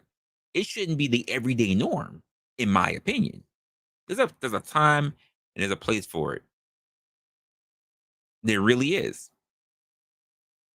The idea that every time you get on the internet, it should just be about some fuck shit is wildly crazy to me.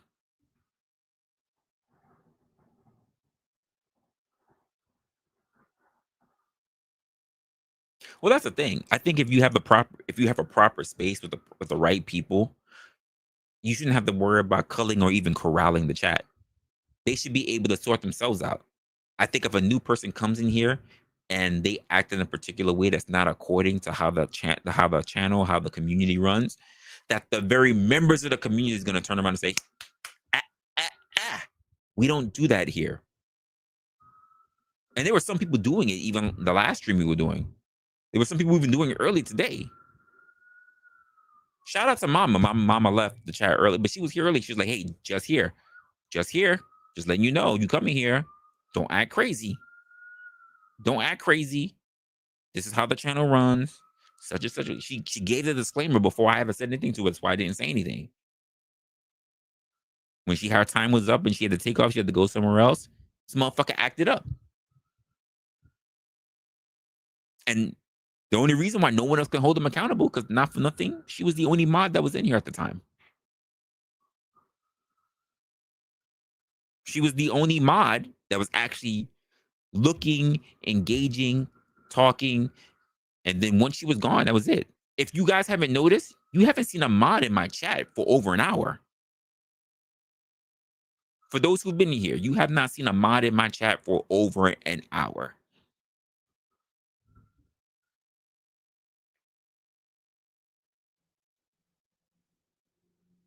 It just is what it is. I'm just learning a lesson. I'm learning a lesson as a content creator, and I just trying to determine if it's going to harden me or not. If I need to have a harder stance when it comes to my content. That's all. Something I'm gonna have to sit down and have a few drinks and reflect on. Plain clothes mod. Hey, I know what it's like to be an undercover. I know what it's like. I've definitely been undercover. Plain clothes mod. I get it. I've definitely been that person who's been behind the scenes watching shit and just sniping. Sniping, and then I turn around and I just give my reason. I got people listen. There are a couple of channels where I snipe, and I just hit them up like this is the reason why, and they doesn't even, you don't even hear about it on stream. They're just like, okay, cool. That's it. I don't know. Here's the thing. Here's the thing I imagine though, GS. I imagine if people really wanted content creators like me, there would already be content creators like me sometimes. I don't think I'm doing something very special. I'm just doing something that's difficult. I think there might even, I'm not gonna lie to you, I think there are content creators who may have started out being exactly like me, but me either because it's easier to be sensational, it's easier to be very negative, it's easier to build clout. They may have started out to be like me and they just changed. It's like holding on to it's like Lord of the Rings, holding on to the ring of power. Longer that bitch is in your possession, the more you start to hear Sauron. The more you start hearing the call, the more that shit start controlling you. And I think there are people who might have started out with noble intentions like myself, but eventually they just became one of those, the night riders.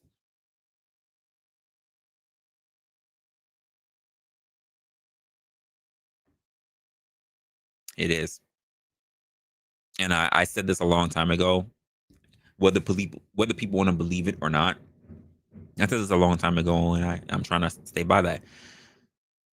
I'm not here with the clicks and views. I think if you do the work, if you do the hard work, if you do what you actually enjoy, that the clicks and the views will come.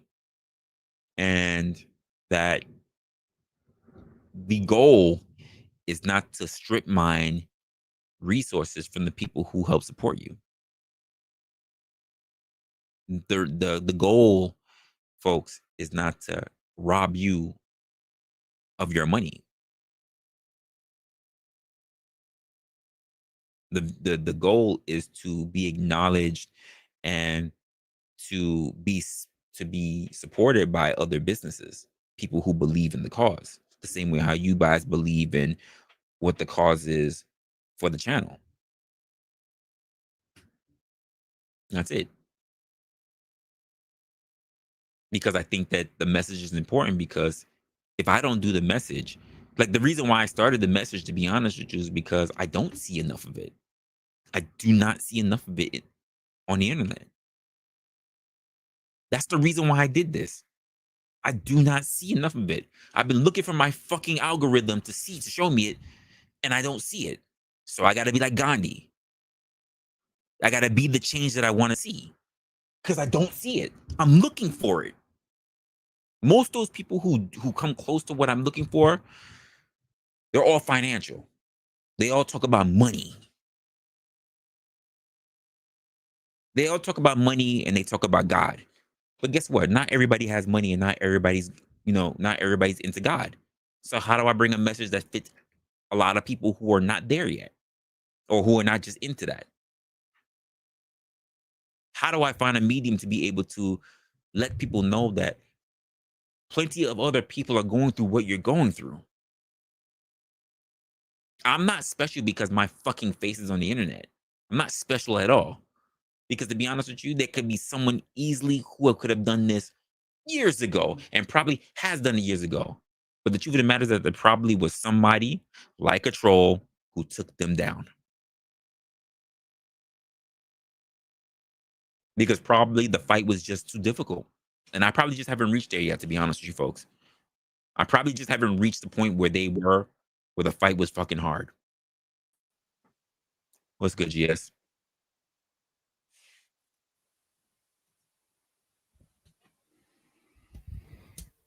Hey, man. Yeah, I'm going through a hard night right now. No, What's well, good? listen. Yeah, I can tell. I was just, like I said, I got an early morning, and I'm going to briefly be on here, but I'm going to come and we'll just say God sent me to encourage you, because Lord knows I need people like you saying the message that you're saying, doing what it is that you're doing. And yeah, you're not perfect. You're not walking on water. I don't know exactly what happened. I drifted off to sleep. It's all right. And then woke up, and then I'm like, oh, Wrestle's still on, as I'm letting my dogs out. Bro, I mean, it's hilarious that you mentioned about the people hitting no on the would you hit the like button? And I'm like, I actually hit the like button. I hit yes, and I went, wow, he's got like that high of a percentage of people that are willing to hit the like button. It must be nice. Must be nice. And I actually thought to myself, here's a genuine dude that is smartly skirting a line where he's not necessarily saying everything that pops into his head, which could be alienating to everyone else, but he's not lying either. Listen, I don't know you super well. I know you enough to know that I enjoy your content. I enjoy, matter of fact, when I was in your channel last night with all the kind of weird drama that, I did was I presented like in earnest, like I didn't realize there was a series of topics that people were talking about. And I just wanted to put something in so I wanted to contribute something that might be an alternative to, Cool Hand Luke style, prisons. And then all of a sudden I'm being attacked for it. And I'm like, okay, well, instead of engaging the idea, let's fleshing it out. You want to try to attack me as a person. Of course, I fell for it a little bit and decided, all right, if we're doing the slap and tickle, let's do the slap and tickle a little bit. And then they all started clutching pearls like, oh. I'm like, okay, I thought that this was what it was. Okay, not in the face. But anyway, long story short, I kind of felt embarrassed because I'm like, this is not what Resla's channel is all about. And why am I bringing that trash into his channel? Yeah. So the drop by discussion is it's a different night. I understand. It's a night that OG and I collaborate on, and it's one of the few times, to be honest with you, where I could really relax and not do what I do on Opinionated, where I can be more biased, if you want to put it that way, as biased as or really say all this shit's really in my mind without necessarily giving the other side. But at the same time, I understand that because we open it up to such a wide audience, and keep in mind, it's not that I don't open it up here, but you have to know what you're looking for to kind of even find the channel. You know what I mean? While there, it's kind of a free for all, so you don't know who you're really gonna get, and that's why OG and I are doing it, because we both have eyes under control at the same time. You don't know who you're gonna get, and I get it. There are so many channels that while they do open panels and so, they have a whole bunch of overlays. They have to do all the stuff, or maybe they'll say only people who can come on, people who can be on camera. But we try to really want to hear what people have to say. So it's kind of like what I do is like a combination of both of us. He's good with the fuck shit, but I'm also really good at analyzing people as well. So it's like we try to bring that together.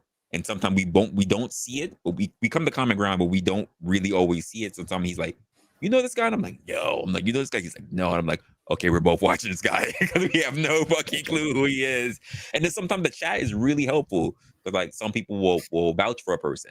Some people will like hit me up on a back chat or a Discord or whatever, let me know. And I'm like, okay, cool. You know, if they have, I trust this person. If they have their backing, I'm good.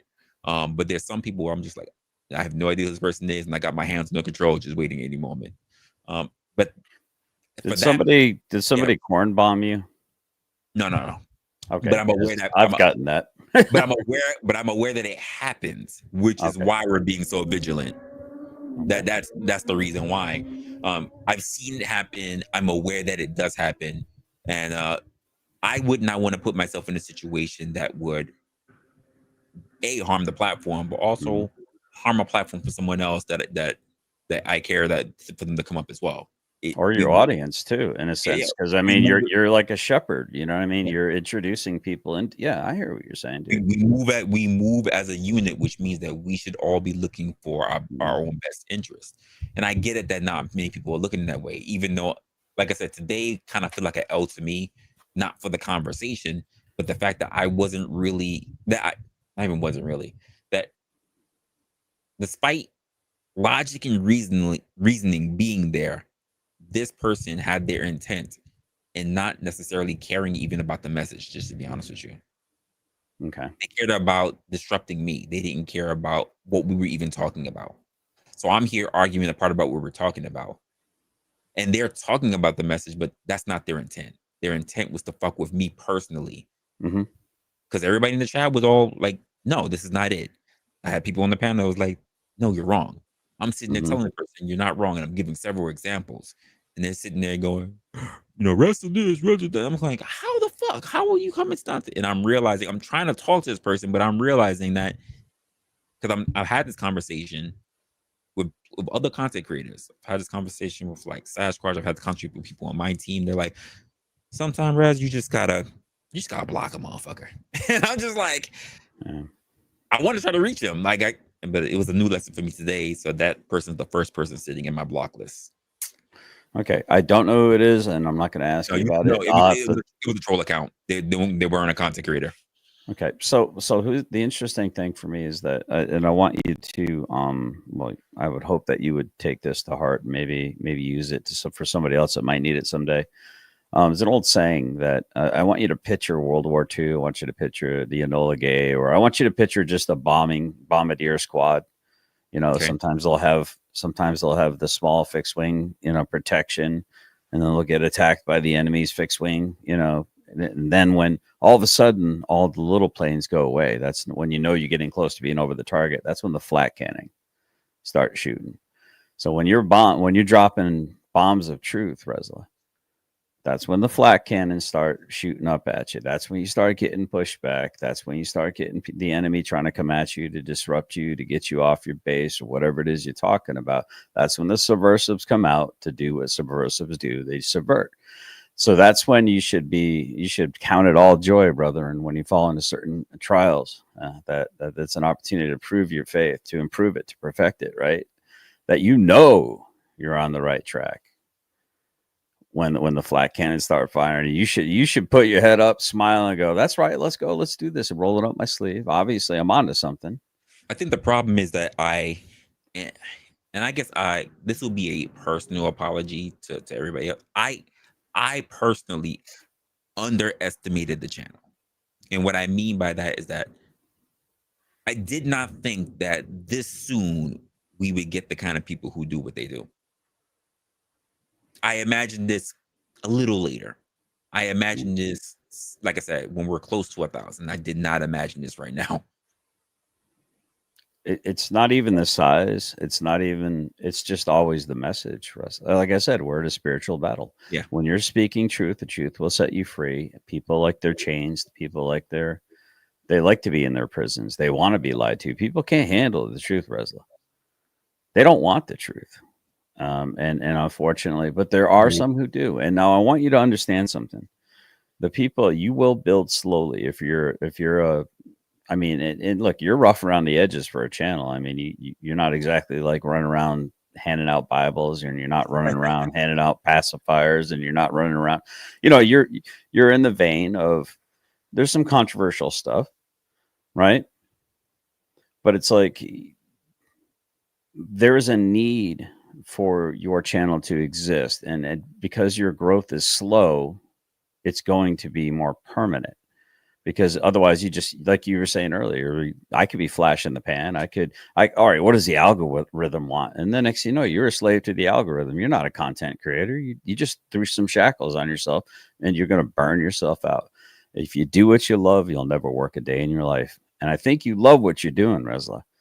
I do. But I would say, and I do too. And that's why I'm okay. I'm not about the clicks and views. I don't need huge people following me. I don't need that. I mean, it's nice to get some recognition. It is nice to get the super chat. It is nice to get the traction. It is nice. But let's not lie to ourselves. It's nice every now and then to have that, that it's nice to know that you're on the right path. Right. But here's where you got to be careful. When you start to shoot up, and then you realize maybe I'm not on the right path. That's why the world's rewarding me. Yeah. So your treasure. And listen, I'm not going to preach to you. I know that you probably know more about the Bible than I do, backwards and forwards. You've kind of fallen away from it, and I don't know, maybe. And I appreciate you allowing me to express it. And I'm not trying to proselytize to you, or, but my reward's not here on earth. My reward's up there. Now, and this is the thing that. Oftentimes, the last thing that we'll surrender to God is our mouth.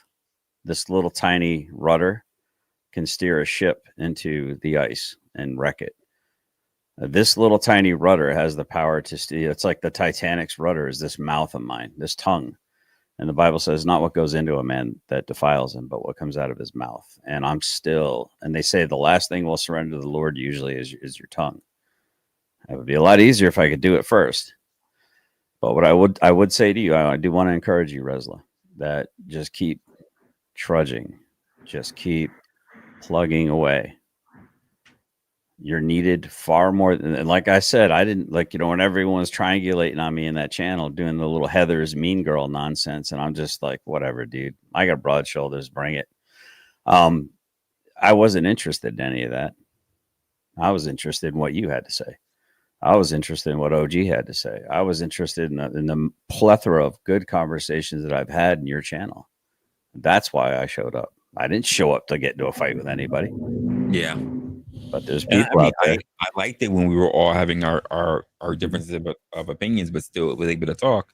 But I understand that, people are very strong on what they have to say. And like I said, this is one of those platforms that we have that says, say what you're gonna say, but you're gonna have to stand on business, and which is why I appreciated the fact that you guys did that, But that's why it was so funny because I had mods in the chat that came on after the show, and she was like, "I am proud of you," and I said, "Why?" She said, "Because normally I would tap down on that shit real quick, but instead I stopped myself to allow you guys to have that time to get through it.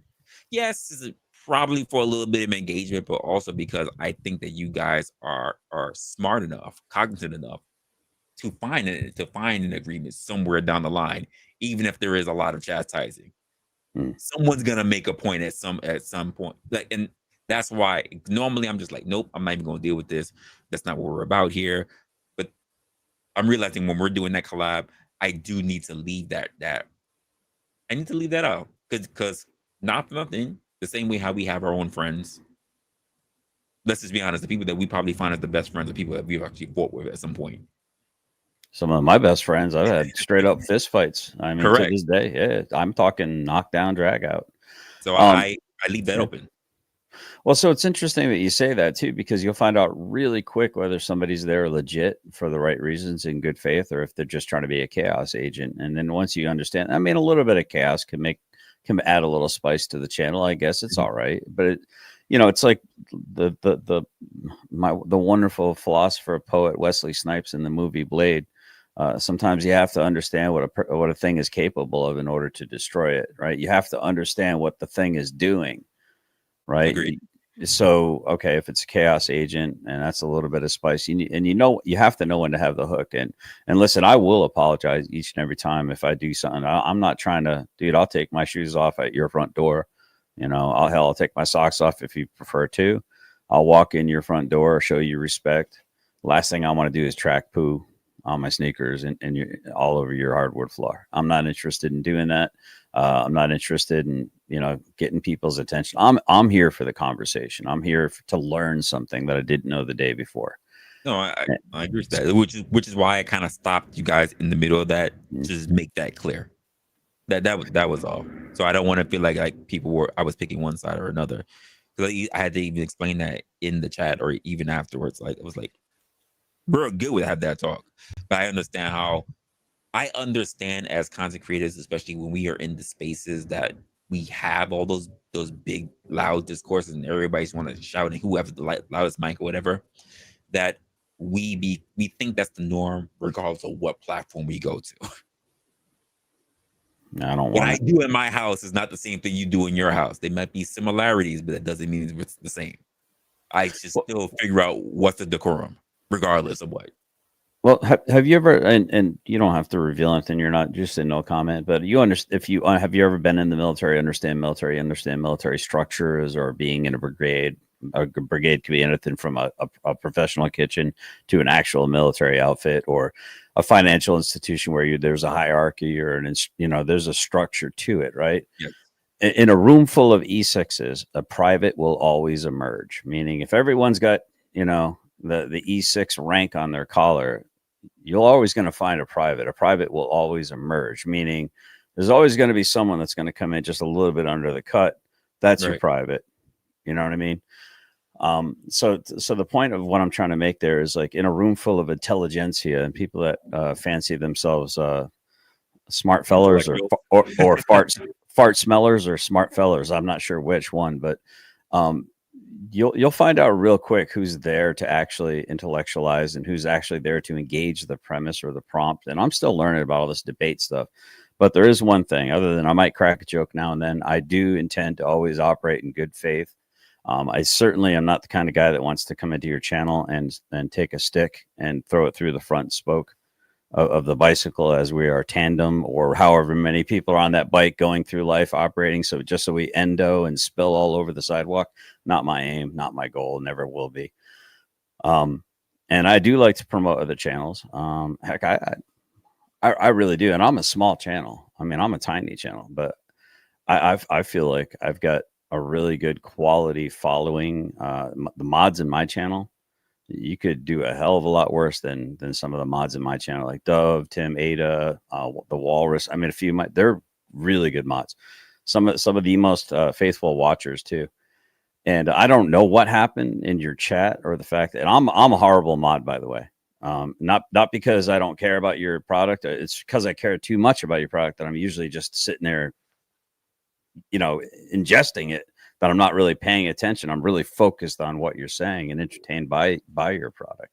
Well, I think part of the issue that I've seen, personally speaking, I've seen, and this is just a matter of, if you're looking at, especially if you're looking at your channel as a business, not everybody sees it that way. It is technically, but if you don't see it that way, if you're looking for fun, or if you're just seeing the potential of what it is and what it could turn out to be, you kind of run it a little differently. Now, what I tend to see for people who have mods are, they don't set rules and conditions ahead of time for people who get that responsibility, which is why they tend to run a tirade.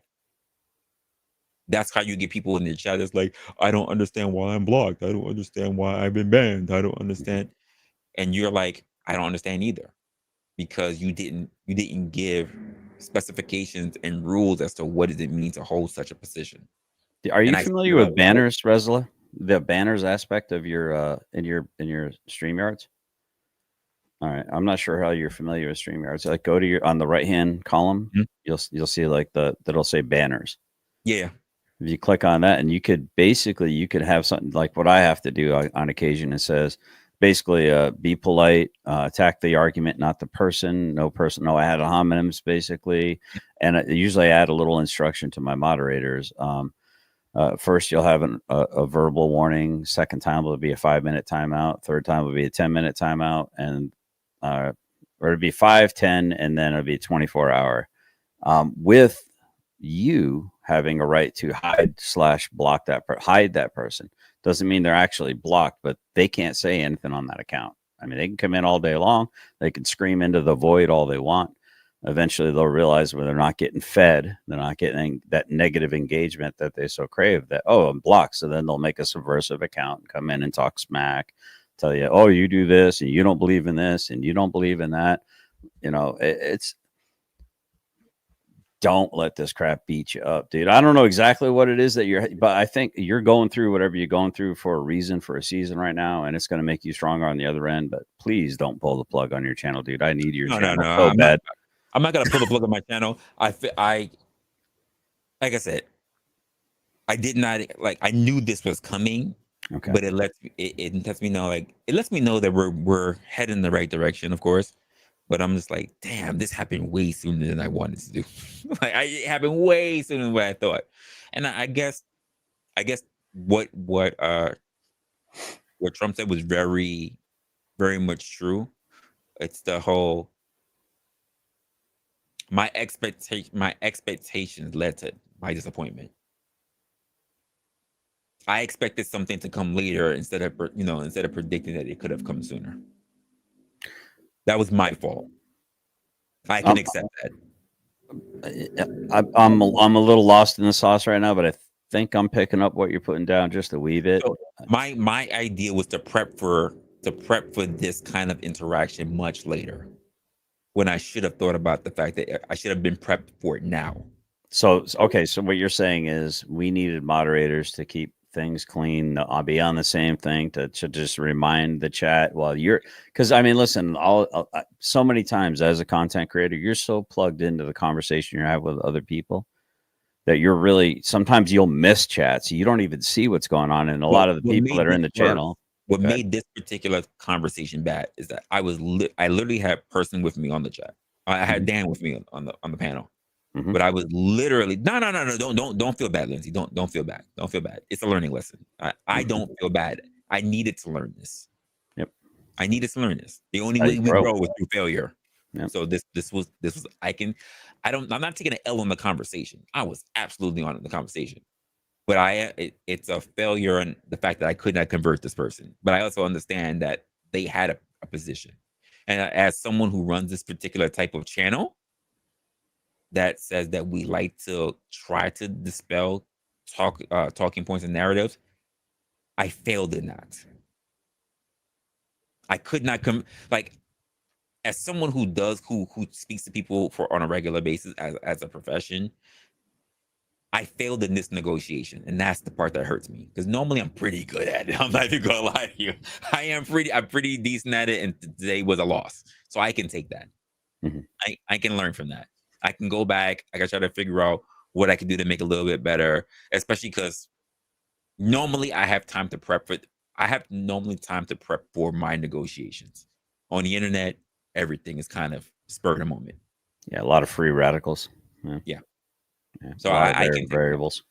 Yeah. So listen, man, I'm gonna go back to bed here for a second, and I just came up because I'm like, what in the world did I? And you know what? I don't need to know all the ins and outs. I just see, hey, man, listen, you're learning a lesson for a reason. You got dragged behind a car for a reason. You hung onto the bumper a little longer than you probably wanted to, and now you got to let go and scuff yourself off and put on a new pair of dungarees. You know what I'm saying? Well, Mike. So my thing is like my my normal tactics is like never split the difference. So I Can you rather explain take that to me? Could you so explain that? I rather take no deal than a bad deal. Okay. And for some reason in this one, You kept I compromising. wasn't all right with no deal. And that's unlike me. Mhm. I was So you I kept was trying to really compromise. and that's Okay. why I feel bad. That's exactly it. Hmm. I was pushing for a compromise and I should not have done so. Okay, so like explain to me like without going into details, 'cause I'm not trying to trauma farm you or anything like that. I'm really not interested in what happened other than the fact that I could learn from it. So the compromise, what were you trying to get and what were you willing to give up? You seem like you gave up your peace That's exactly what it was. try to glean understanding on his part, and he chose ignorance, I or did. he or she chose ignorance. I was seeking for the middle ground of understanding. They were seeking only to agitate me. So for them, it wasn't about the conversation, and for me, it was the conversation. Hmm. Okay, Our, so our, good. our goals were totally different. You know, I wrote this in a Bible like about 4.5, 5 years ago. I don't know if you know, I'm just a recent Christian. I was a hopeful agnostic almost my entire life. I think I was almost 51 when I became a Christian. And I wrote down in my Bible, in order to be understood, I must first seek to understand. And I think what I'm hearing is you were seeking to understand him so you could be understood, and you failed to realize that he was just choosing chaos. He or she was just choosing chaos, and you just kept going back to the trough, And he was poison in the water hole. That's correct. Okay, all right. So I don't even know what happened, but okay, That's correct in all of it. Yeah. all right, yeah. So human behavior of destruction 101, lesson learned. Yep. So what do we do in the future? What does it look like for Resla to see this coming a little bit sooner, without necessarily being Machiavellian, and just like, so what does it look? Do you just don't feed the troll? Do you? Well, that's the thing. I really have to sit down and think about it.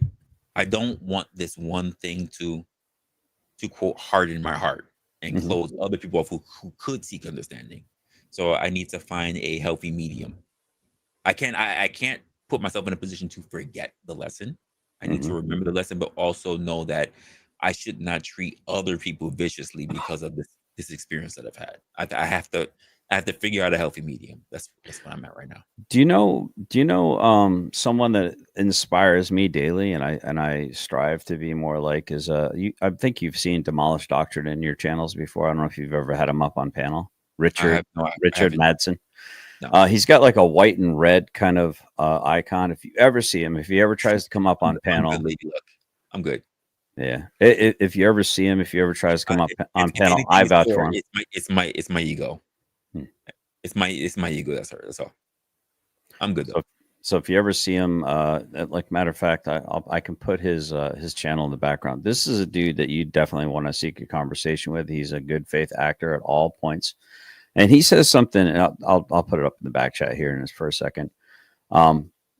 Something that he has often said is something I'm trying to adopt. Well, the first thing he usually does is he'll say peace and respect, and then he'll say it to everyone in the channel. So like if you were coming at, like, if when I entered my my little back chat in the OG and yours thing last night, and instead, when I got attacked, instead of me responding, like a mirror, Mhm. right? If I'd have just said, "Hey, peace and respect," and you still come at me after that, and That's the LMM. Yeah. yeah, well, that speaks to your heart, what your motivations are, what you're about. And if you do that enough times, and you maintain your frame and your composure enough times, which I'm working on, because I'm an old school Italian, give you an old fashioned freaking tune up, with a tyrant iron, just to help you listen more gooder. That's what I have to fight, and yeah, everyone can be a tough guy on the internet. Trust me, I don't like it. I go shark eye, dude, and it's not pretty in real life. Well, what I picked up was that when you're dealing with trolls, keep in mind, I there's a difference between dealing with trolls on the internet and dealing with trolls in real life. Um, what I realize is that, well, what I'm coming to realize is that you have to deal with some people swiftly, Yes. and like I said, I took the time to try to turn them. It didn't work out in my favor.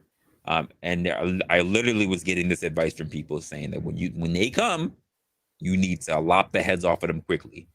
And I don't want to. The reason why it took me so long is because I don't want to lop the head off of innocent people. Roger. Machiavellian, Roger. All right. Right. So I did put that in the back chat. If you see that symbol, because sometimes he's on video and sometimes he's not. But if you see that and it ties to, and you can hit on the 3 dots when somebody comes into the basement, right? And you could verify their account. Okay, you know that. Okay. That's how I turned around and saw that they had nothing. Okay. Nothing. Okay. So this person does something that I'm still trying to adopt. Choosing peace and I'm like, why do you always say peace and respect? He's like, because I really respect people enough. I've seen his icon on panels, but I haven't seen a live from him yet. Yeah, he doesn't interrupt often. He is not trying to push his opinion through too much. He's like E.F. Hutton, if you remember that commercial, being a financial guy, and E.F. Hutton speaks, people listen, the whole restaurant gets quiet and everyone's like, what is the financial advice? For me, he'll say, like, as a channel operator, when he's doing his channels, he'll say, like, for instance, let's say Resla is acting up. I'll say, Resla, I'm going to encourage you to control yourself a little bit better and not attack people on the panel and operate in good faith. And then if you keep acting up, he'll say, Resla, now I'm going to give you an opportunity you can come back tomorrow if I'm operating. That's fine. He says, but for tonight, I believe this conversation is over and I'm going to invite you to see yourself out the door. And if you're not capable of doing that, I will help you. Well, that's pretty much what happened. I was like, listen, okay. After going back for a while, I was like, listen, you don't have to be here. And then, again, the first time when they did it was not the dropout discussions, but my last stream. It's when the first time they showed up. So they were being a troll, and I was just like, it is what it is. Like, you want to do all this, whatever, that's cool. Maybe watch my content, whatever, and you're good. Maybe you'll get a little bit understanding what we do. But literally, they didn't see the dropout discussions, probably because it was late night. So this is the second stream, and they popped in. People were giving them warnings. Hey, we don't know what you're doing. We saw what you did last time. Chill out.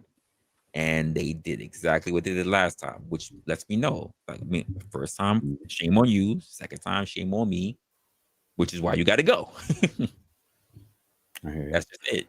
So it sounds like you got to figure it out. You just kind of got yourself in a Chinese thumb trap and you struggled a little bit too much and it made it tighter. Right. So I don't think I have anything really to offer you. Matter of fact, the reason why I'm here is because I feel like I have more to learn from you than I have to offer you. There's an old saying, you're basically accumulation of the 5 people you spend the most time with.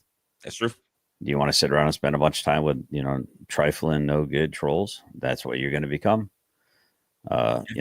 So sorry on that. I don't want to keep you up further than you intended to be up, but I really do appreciate it. But I got to be up at 4 o'clock a little bit. I got to be another 4 hours. Yeah. I'm going to be up. So I appreciate you. Don't feel sorry for me. I'm being gainfully employed somewhat, which is a good thing, being that my body's pretty jacked up. If I get something I can actually do, find a little bit more purpose, bring a little bit more money into my household to help out, it makes me a happy camper. So, thanks for having me up, Resla. And listen, I need you, and the community needs you more than you need the community.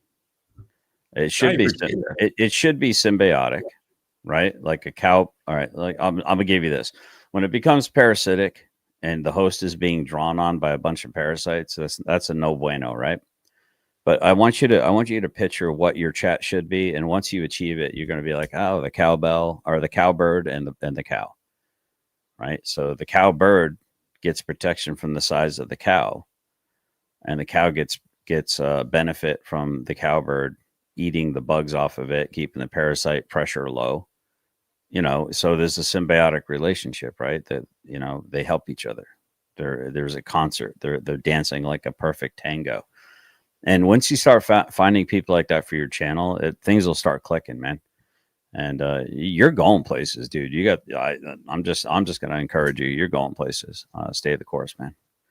I mean, some of your degenerate streams, though, they kind of make me go, yeah, I'm kind of, my flesh is enjoying this a little too much. And I got to be like, I got to maybe not. But so you guys crack me up. But you're a good bean, Resla.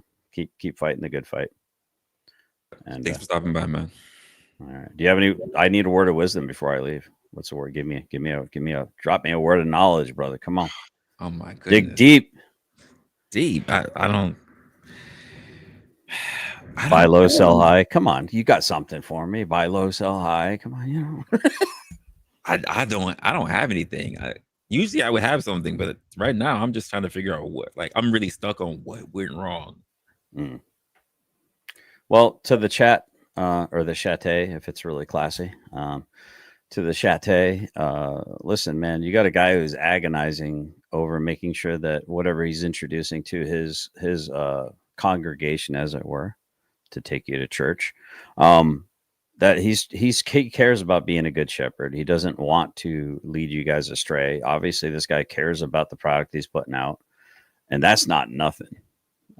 So if you don't support what you love, it tends to go away. If you just want a bunch of troll spaces, then by all means go gravitate towards those troll spaces. But if you want to have a meaningful conversation, you want to have a place to pop your hat off, hang it, and maybe sip on a nice bourbon whiskey, just chill, then you'll have it here. Maybe perhaps reward that which is rewardable.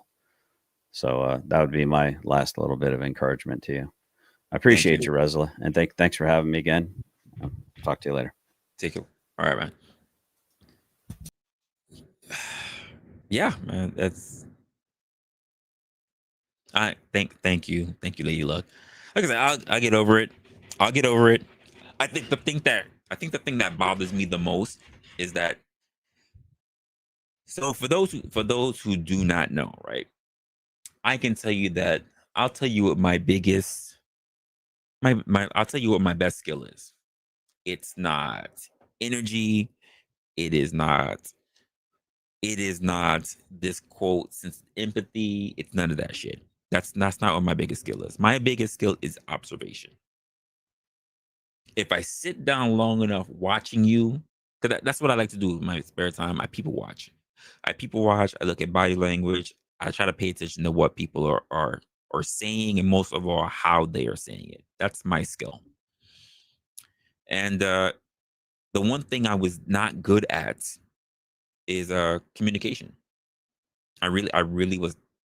I still don't. I'm probably never going to think that I'm good at communication, which is why I spend a large amount of time studying communication and self-development. Communication. I can't tell you how many books I have over here. That's strictly communication, because it's either negotiation, communication, sales strategy, making friends. Like I work on all that shit, because for the most part, I'm a very straightforward, very honest person, very blunt. So I don't really like to sugarcoat shit. I'm very honest, and I realize that when having communication, you can be honest, but you have to find a way to have some tact. Like, that was something I wasn't very good at. So for me to have discourse with someone, even if I'm being honest, even if I'm not being necessarily nasty, to still fail in what should have been clear communication bothers me. It bothers me because it makes me think that despite what I'm doing, it's not good enough. And I realize it's just one person who, quite frankly, was just being defiant. I understand that, but I took it on as a personal challenge. That's what bothers me. My pride got in the way, folks. I took it on as a personal challenge. I wasn't emotional about it, but I did take it on the personal challenge to say, I don't understand. You can see the writing on the wall. You can see 2 + 2 is 4. Why are you not conceding? And after realizing that, I did not stop and just say, you should go. I dragged it. I should have gave up a long time. But I'm not a quitter. But I should have gave up a long time ago, folks. So I'm gonna have to learn when to concede. when to concede and just say you're a lost cause. That's it. That's all. Because he was not winning that argument at all. But I also failed in thinking that I could change him, which was weird because I normally don't try to do that. Well, not even try to change, well, rather to have him admit that there is a side outside of his own. And he would not say that there was a side outside of his own. Even to say, like, this is my side, but I understand that this is your side. They weren't having it. They were not having it. Because I can even say that there's middle ground in the world. Listen, there's an agree to disagree. That wasn't taking place. He just had no quarter. He or she, whatever, had no quarter. I am not going to agree to logic. I am not going to agree that the sky is dark right now. I am not going to agree on anything. I am not going to agree there is a sun. I'm not going to agree there's a moon. I'm not going to agree that the world is flat or round. I'm just not going to agree with anything. Any position that you have, I am going to go up against. That's what type of time they was on. That's the type of time they were on. Whatever you are, I am against. That's the type of time they were on. And for some reason, I did not want to concede to that position that they took. That regardless of what, they were going to pick the other side. Not because anyone asked them to, not because they had a good salient point. Not at all. Just because they wanted to fuck with me personally.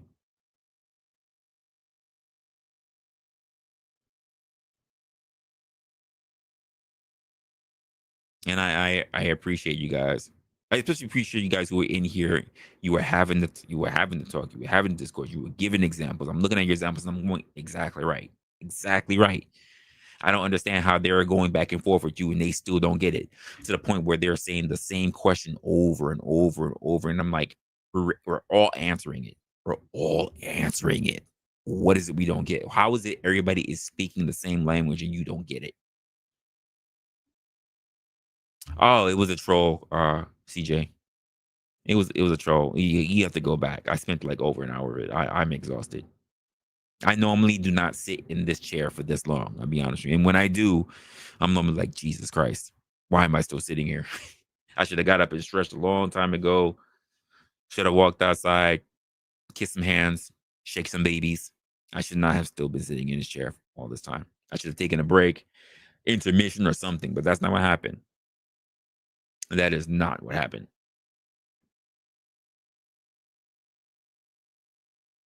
Actually, I'm not even used to being online this long.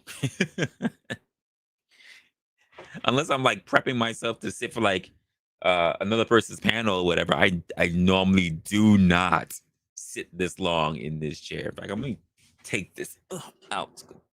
That's probably hurting me as well. Oh my goodness. Yeah, Kev, I say that a lot. Shake hands and kiss babies. Kiss hands and shake babies. I typically say that.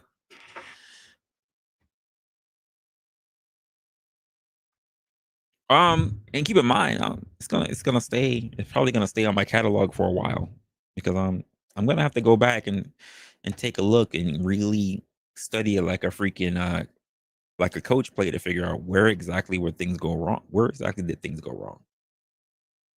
Where exactly did it go wrong? Where exactly should I have asked a different question? That's what I do. That's what I do. Which is why I tend to hate when I have very long streams. I'm like, fuck, when was it? So I'm gonna have to really go back and listen intently to figure out what exactly went wrong, where exactly, and what other question I should have asked.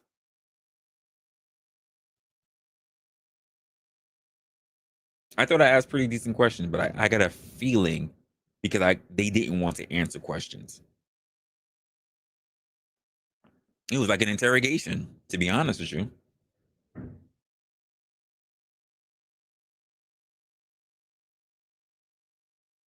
That shit was wild, to be honest with you.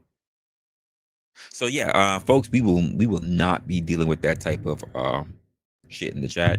I promise you, I will be doing my due diligence to listen to that fucking stream once again and develop a strategy for it. And once I do, people like that is,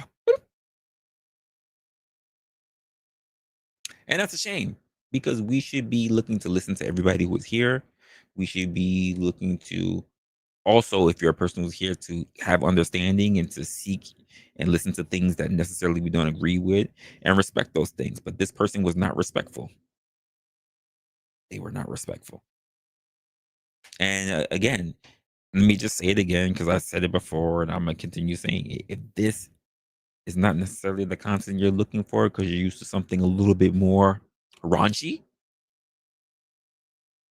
that way. It's that way. It's not here. It's that way. Direction is that way. You want something a little bit more raunchy, it's over there.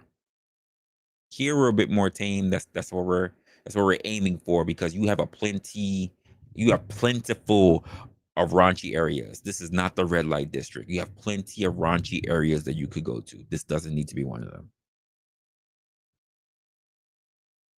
And that's about it. I didn't expect to be online for this long, folks. But I didn't expect to go to sleep either. So I'm gonna be up for a while.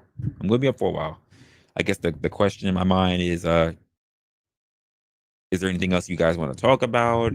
Or should we go about just finishing out the stream? I'm willing to, like, I did an open panel a long time ago, which is kind of how we got onto all this stuff. So I'm willing to talk about anything, or I'm willing to just call it a night. It's not like I don't have other tasks that I have to do. Believe me, I got a shit ton of cards and tasks I have to do. But it's the weekend, so I am actually off this weekend, unless someone calls me about something that's an emergency. I'm actually off this weekend. So I will be trying to either sleep or do other projects that I haven't done around the house. I got a whole bed frame I probably got to work on, to be honest. And then I'm going through some tasks for the stream for the show. But I do know I want to do a stream tomorrow. I just don't know what it's going to be about. I'll be honest with you.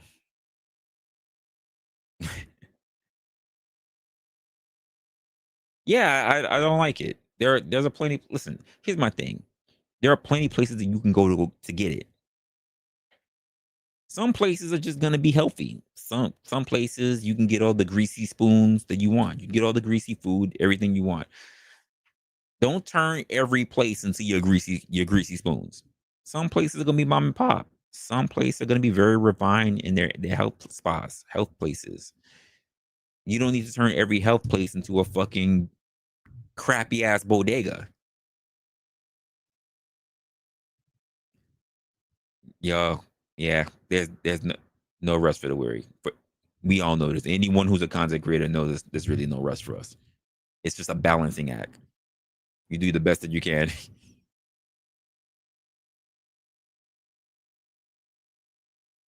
Yeah, but that's not what they do though. And this is the part that I was explaining that I've said to GS.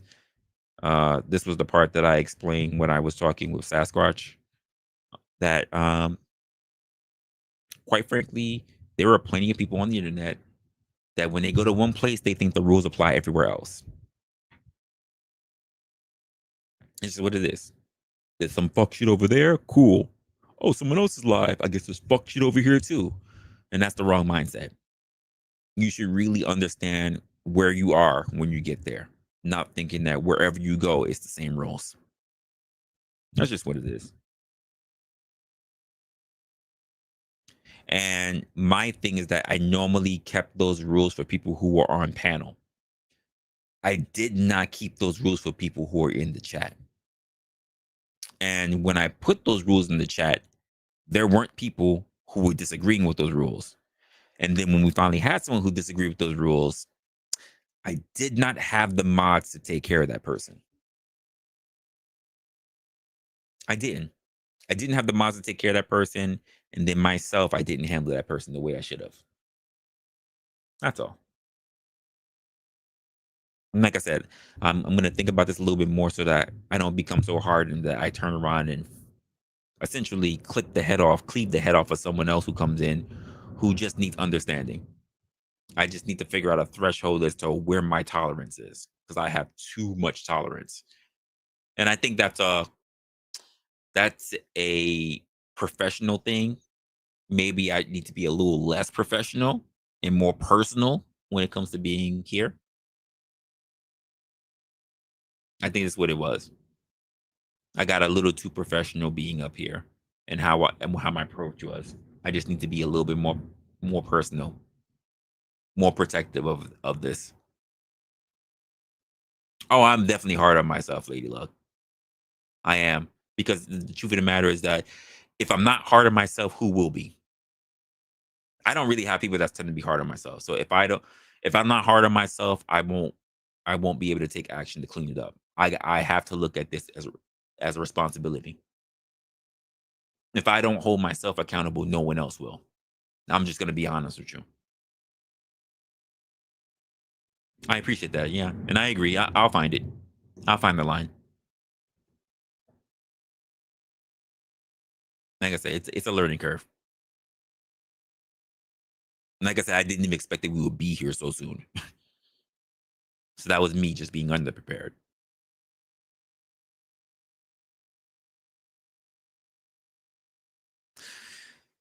All right, gang. I do appreciate everybody who's been here. Oh, look at that. Oh, somebody else clicked no. Great. Great. So, all right, so we at least got 2 to 3 people who clicked no. All right, I'm gonna end this poll.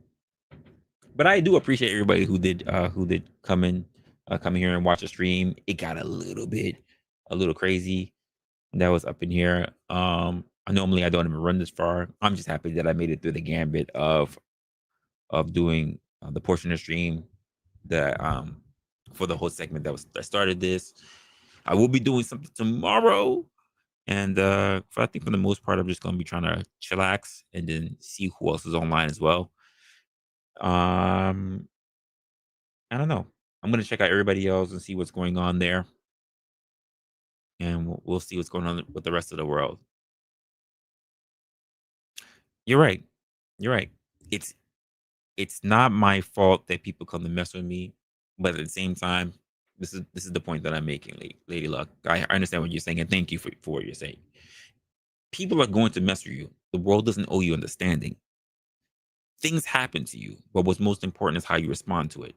And I thought I was trying to get to a point with the way I was understanding, but with my understanding, but at the same time, apparently my method wasn't good enough. So now I need to rethink my tactics when being online. Because I also have to understand that tactics don't work for everybody the same way. I am not used to dealing with trolls. I am used to seeing them. That doesn't mean I am used to interacting with them. So I need to come up with strategies and concepts as to how I deal with people online who are actively trolling me, not trolling other people, not trolling me personally. I need to really come up with a strategy for that. I did not think I had to get to it right now. No, he never popped up on yesterday, CJ. I must have dropped the link like 20 times in the chat. Not a one time did this person ever click the link. And they did the same thing pretty much today. I already knew not even to drop the link because they were never gonna click up. But we did say if you want to click the fucking link, it was pinned in the top of chat. Nothing. I dropped it a couple of times. They didn't. I said, oh, all right, cool. You saw it, guys. GS came in. I didn't drop the link once. He managed to find the link and managed to come up. So always faceless. And like I said, I did my due diligence when I researched them, and I saw that they didn't have any content. They didn't have a channel. It looked pretty much like a troll account. It looked like anyone could make up anything. Just put a freaking email address. And that should have been enough for me to say this person is not worth the back and forth, because they don't even look like they have a history online of anything. And that should have been enough for me, but for some reason it did not click. It did not click for me. That's all. That is all. And I get it. They were up here. They were trolling. They thought that maybe they were being funny. They were definitely derailing. And we even had someone like Christine who was like pretty much acknowledging their point when I'm like, no, their point is not it, because literally the point has been stood on for what we already know is here. But again, Christine's allowed to have her opinion. I never told Christine that she had to leave. I never did anything to tell her anything otherwise. She got in her feelings after her telling me I was in mine, that she decided she wanted to vacate, which is fine. But the same door she walked in is the same door that's still open for her to come back. That's it. Because the truth of the matter is that you guys could come here and you could support, but I think the truth of the matter, guys, you could decide to leave anytime you want as well. There's nothing I can do about that. People come and people go. That's just the nature of life. That is literally the nature of life. And we all have to accept that. What's the saying? Everything is everything. What is meant to be will be. Change comes eventually, folks. But we just keep moving forward. I just didn't want you guys like GS said, like, don't quit. I'm not. No, this is not worth that. But it makes me think that I need to just be more. I need to be less engaging when I see people like that. How about that? And I need to be quick to want to get the sword. That should have been a moment, to be honest with you guys, that Tesla should have came for them. And I did not want to pull out that dragon. I did not want to pull that monster out. I was really trying to be as reasonable, and I was highly irritated with the fact that they were not seeing reason that anybody under the sun would understand.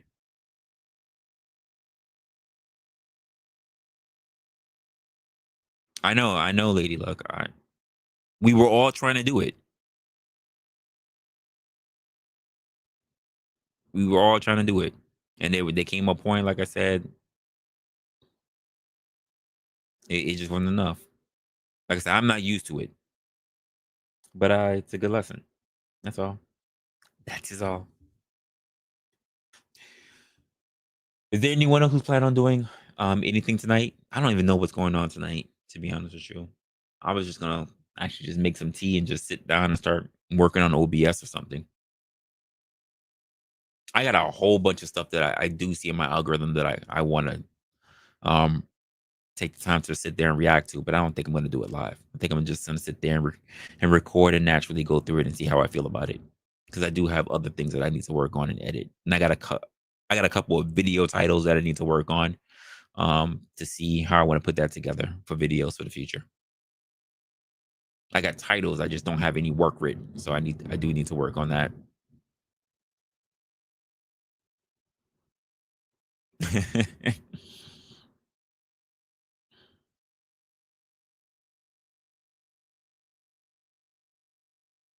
Yeah.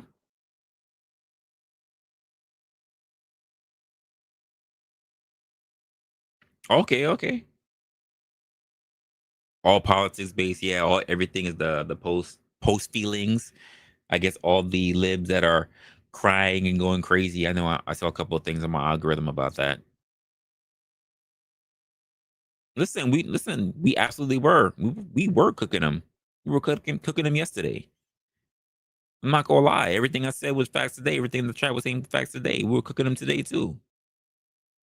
I was just annoyed. I'm like, you cook, you burnt. Can't nobody eat what you got going on. And he was still talking. And that was my fault. That was my fault.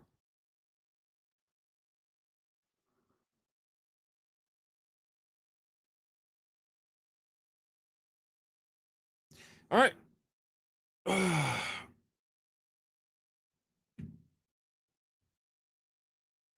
I'm thinking barbecue, maybe even like a chicken sandwich. I'm gonna reward myself. I'm gonna reward myself for being online for almost freaking 6 hours. You guys are crazy. You guys are crazy for being up here with me this long. And you know what I need to do? I really need to get my ish together. This is why I know it's gonna be a long night of me working on OBS. because I really need to get things together so I can start doing a vertical stream. I just need to work on a couple of things, and I really need to get my ish together so I can start doing more. So I can start doing more of gaming. To be honest with you, I really, really do. I need to get a foothold on all that because it's falling behind my timeline. For the end of this quarter, we're already in November, folks. So I got a lot that I need to sort out. With that being said, if any of you guys go live or if you guys are in other panel spaces where I managed to run across you or whatever, hopefully you guys are there and we'll just say what's up or whatever. Probably gonna go outside because I think I could use a drink as well. It's Saturday night, so I wonder if some of the locals were at the bar. In case you guys didn't know, the original part of the episode that we started out with everything, which is pretty much the idea of people being able to understand financial situations. It wasn't giving advice or anything, but just people really needing to make the choice for themselves. It's kind of like almost like a continuation of what we did yesterday when talking about people making decisions about where they were in life, regardless of freaking politics. But today we were just talking about the idea of finances because there are a lot of people who are living paycheck to paycheck. And the idea is like, what kind of strategy would you put in place so that you're in a comfortable space? Not rich, not wealthy, but the idea is that you won't have to worry about making decisions that will have you pretty much hindering your future for not just you, but also for your loved ones, for your family. That's pretty much where we were with that. With that being said, guys, if I see you in other spaces, I have no idea. For some of us who like to see Mel and things like that, I have no idea if she's going live or anything like that, or who else is going live tonight. But like I said, I'm gonna sit down because most likely I'll sit and probably check out the internet on the background. But for the most part, I'm gonna be looking at some of these videos, probably reacting to them, maybe see if I'm gonna record myself with them, and really just pounding out what I got for OBS and trying to prep for you guys for tomorrow. And with that being said, I hope you guys have a good night. And if I see you, I see you. So then, take care of yourself and stay opinionated.